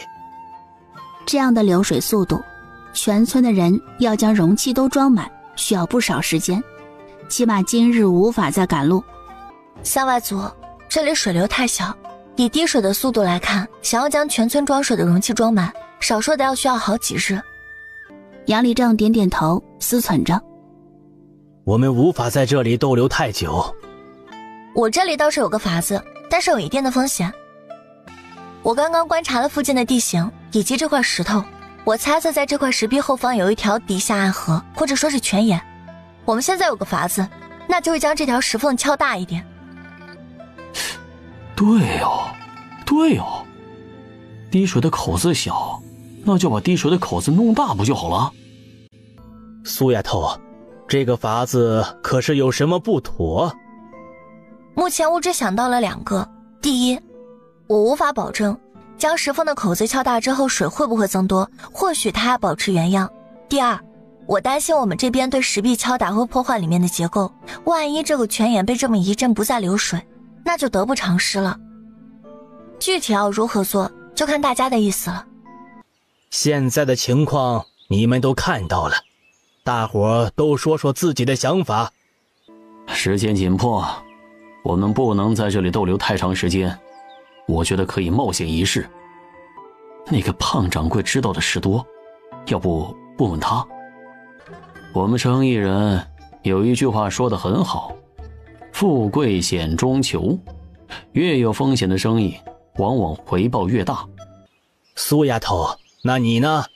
我个人偏向是干脆利索点，这仅代表着我个人想法，具体还是要看大伙的意思。杨礼正点点头，你们都举手表态吧。大多数都选择冒险一试。有了抉择，杏花村人准备凿开石缝，在他们热火朝天准备着，前山村回去报信的村民已经跑到了山下。李正，他们2人呢？我们有一个好消息，杏花村的人找到了水源。真的找到水源了？你具体说说，山上什么情况？报信的汉子将他们上山后，见到杏花村的人，察觉到不对劲，再到他们抓到一对祖孙2人逼问他们情况的事情，原原本本的全部说了一遍。你们做得很好。通知所有人休息，每家每户都聚集在一起，让各家管事的全部过来商议事情。一会儿功夫，各家都汇聚在一起。王礼正将寻找到水源的事情与众人说了一声，每一个人脸上都露出惊喜。根据王来头逼供出的信息，那处水源很小，恐怕没多少。不管多少，我们抢来就是了。没错，我家娃儿已经干渴到虚脱，现在走不了了，再没水，别说娃了，我们大人也要跟着一并倒下。李正，你怎么说，我们就怎么做。大家信得过我，我就拖大一回。接下来一切行动都听我指挥。每家每户来2个人，必须年轻力壮的。留下来的人，一看守行李，2防止被其他流民抢夺家当。我可不希望我们回来时家里面的东西都被人抢了。屠夫，你留下来看守，务必保护好大家的东西。李正放心。其他上山的人将自己的家伙事都带上，再带上各家装水的容器。在他们出动时，后方的官道上出现了一伙人，队伍的人数大概有100多号人。王礼正直接喊停，等他们走了，咱们再上去。前山村的人都眼巴巴地等待着，心里盼着那伙人赶紧离开。随着他们距离越来越近，很快王礼正发现不对，正想开口提醒时，对面的人将他们团团包围住。诸位，你们这是何意啊？可是有什么地方得罪你们了？那伙队伍里走出来一名年约20出头、斯文的青年男子。得罪谈不上，某想问阁下一件事。何事？某听说尔等寻到了水源，可否告知在何处啊？阁下听错了，我们并未寻到什么水源。看来阁下不愿意帮这个忙，那某只能得罪了。诸位，大家同为逃难的人，若是在这里厮打起来，只会便宜其他人。他们不敢。王礼正脸色很难看，最终妥协。我可以告诉你，但那里的水我们要分1杯羹。你也看到了，我们很缺水，若是再不喝水，我们只有死路一条。你若是不同意，大不了鱼死网破。可以。两方人马各自留下一队，看守自家的乡里，同时也是互相牵制。苏音听到后方有动静，一转头就看见下手出现乌泱泱一群人。三外祖，前山村的人来了。他们为什么能找到这里啊？他们怎么知道的？哈，杨立正，我们又见面了，看来我们很是有缘呐。杨立正没有说话。听说你们找到水源了，正好我们也缺水，不如这处地方就让给小弟，你们再另寻他处。放你他娘的屁！这是我们找到的，你们想要喝水，自个儿找去。哼，你们别敬酒不吃吃罚酒，一旦动起手来，就别怪我们不让你们见到明日的太阳。那就试试看。杨立正，别说我们不给你们一条活路，这处水源的确是你们发现的，我们也不好独享。这样吧，这水先让我们取，等我们取完水后你们再取，这样一来大家都有活路，又不用闹得那么难看。你觉得如何？不可能。那就别怪我们不留情面了。我看这件事情不是你能做主的吧？你说对吗？姑娘好眼力。斯文书生无视杏花村人对准的武器，径直走上前，看着石壁下方的火堆，再看看那可怜的水滴。你们这是准备将这块地方凿开？对，我猜测这里面或许是有储存的水，又或许有泉眼暗河之类的，现在仅凭着石壁上的滴落的水太浪费时间了，所以我们准备将其凿开，或许有惊喜，也或许什么都没有，就连这最后的一点水都没了。确实是个好法子。前山村的人听完苏音说的，第一个不同意。你们这不是胡闹吗？若是没有，这不是将最后一点水都霍霍了吗？李正，我们得赶紧阻止他们，这好不容易找到一点水，可不能让他们这么胡来，这个太过冒险，我觉得不合适。你说呢？拍了拍手中的泥土，转头看向苏音。或许你的猜想是对的，冒险而已，值得一试。里面凿出水来，对我们三方都有好处。王立正只能尴尬地应承着。时间紧迫，你们的人都去山头寻找柴火，另外的人一同开凿。有道是人多力量大，有了他们加入，坚硬的石壁开始龟裂。杏花村的人忧心忡忡，杨立正拉着苏音走到远处。这石壁凿开后，谁也不知道里面什么光景。若是有暗河，那我们无需与他们多费口舌，各自取水便是。倘若里面只有小小的一处水洼，恐怕轮不到我们呀。苏丫头，你有没有办法说服那名书生，让他们站到我们这边呀？三外祖，你放心吧，我会想办法的。就在这时，繁茂的大树下发出了惊喜声。开了，开了！杨立正与苏音两人快步回去。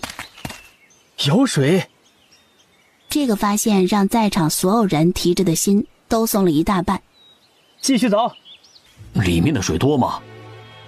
看不清，但是能肯定里面有水洼，深度与大小不确定。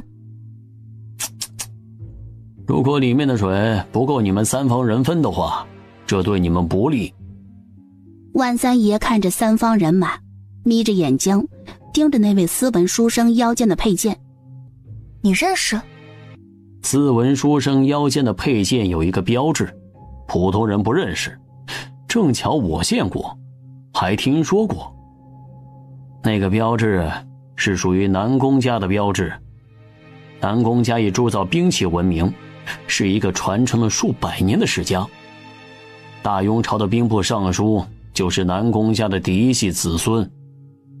苏音诧异，知道这伙人有些来头，却没想到来头这么大。那位能交好就交好，即便吃点亏也别交恶。咱们这些人在他们眼里如同蝼蚁。明白。两人交谈之时，那边石壁上又有一块石头敲落。走。你猜对了，里面有一个泉眼，瞧着水流量不错。真是大喜，天佑我们呐！够我们分吗？足够，还有多余呢。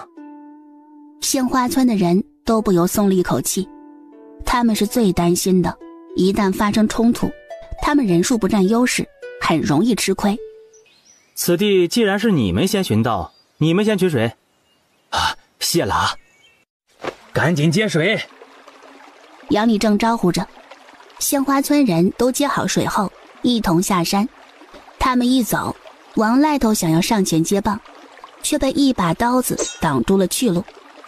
在下赶时间，劳烦王礼正稍等片刻。可以，你先请。前山村的人敢怒不敢言，等到斯文书生这帮人取完水，这才敢开口咒骂。呸！什么东西？别愣住了，赶紧接水，取完水马上离开。出了什么事啊？老伴儿，不好了，大壮和大壮奶不见了。不见了？苏音与万三爷对视一眼。啊，他们怎么会不见了呢？人好好的待在这里，怎么就没了？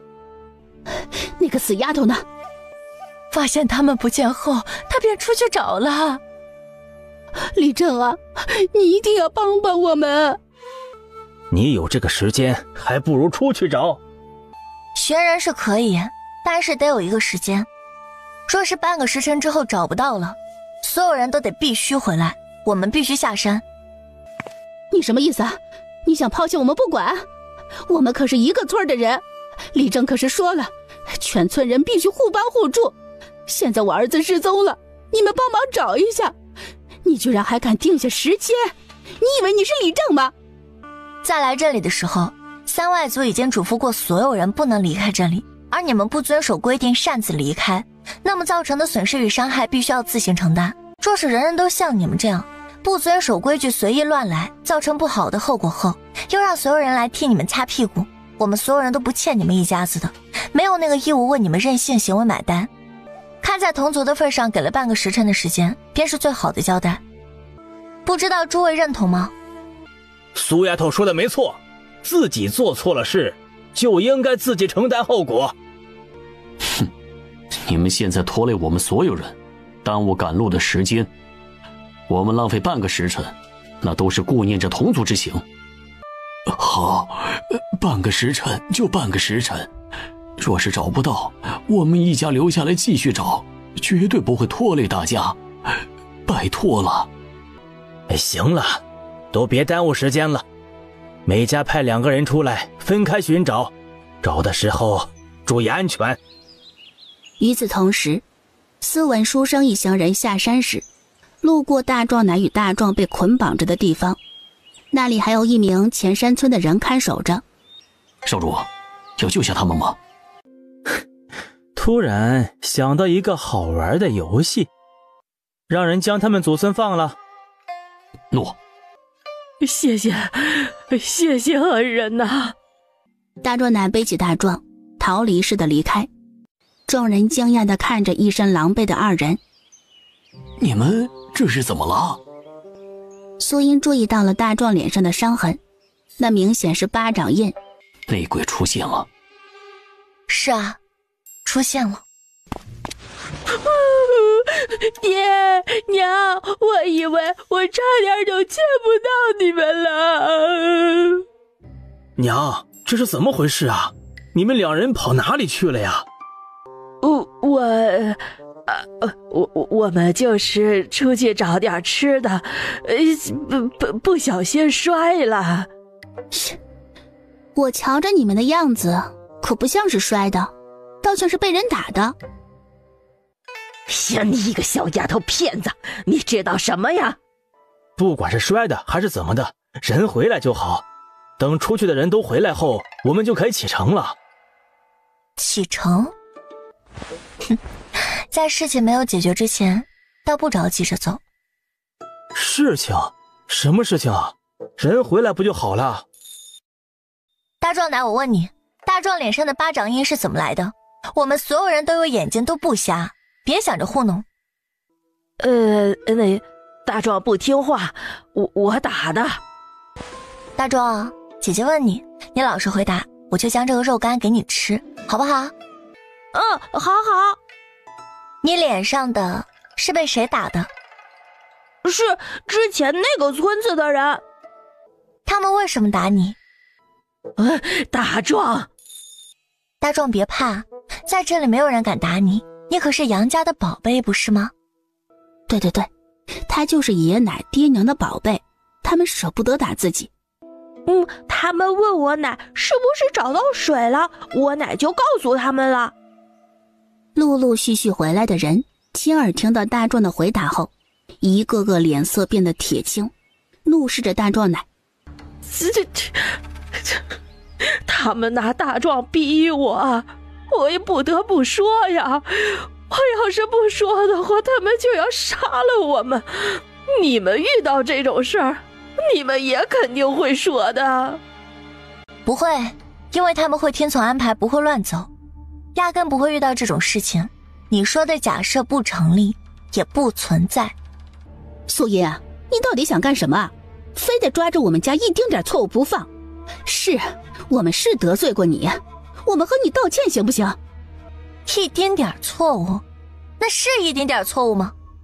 你们知不知道一旦山壁里没有那么多水，这意味着什么？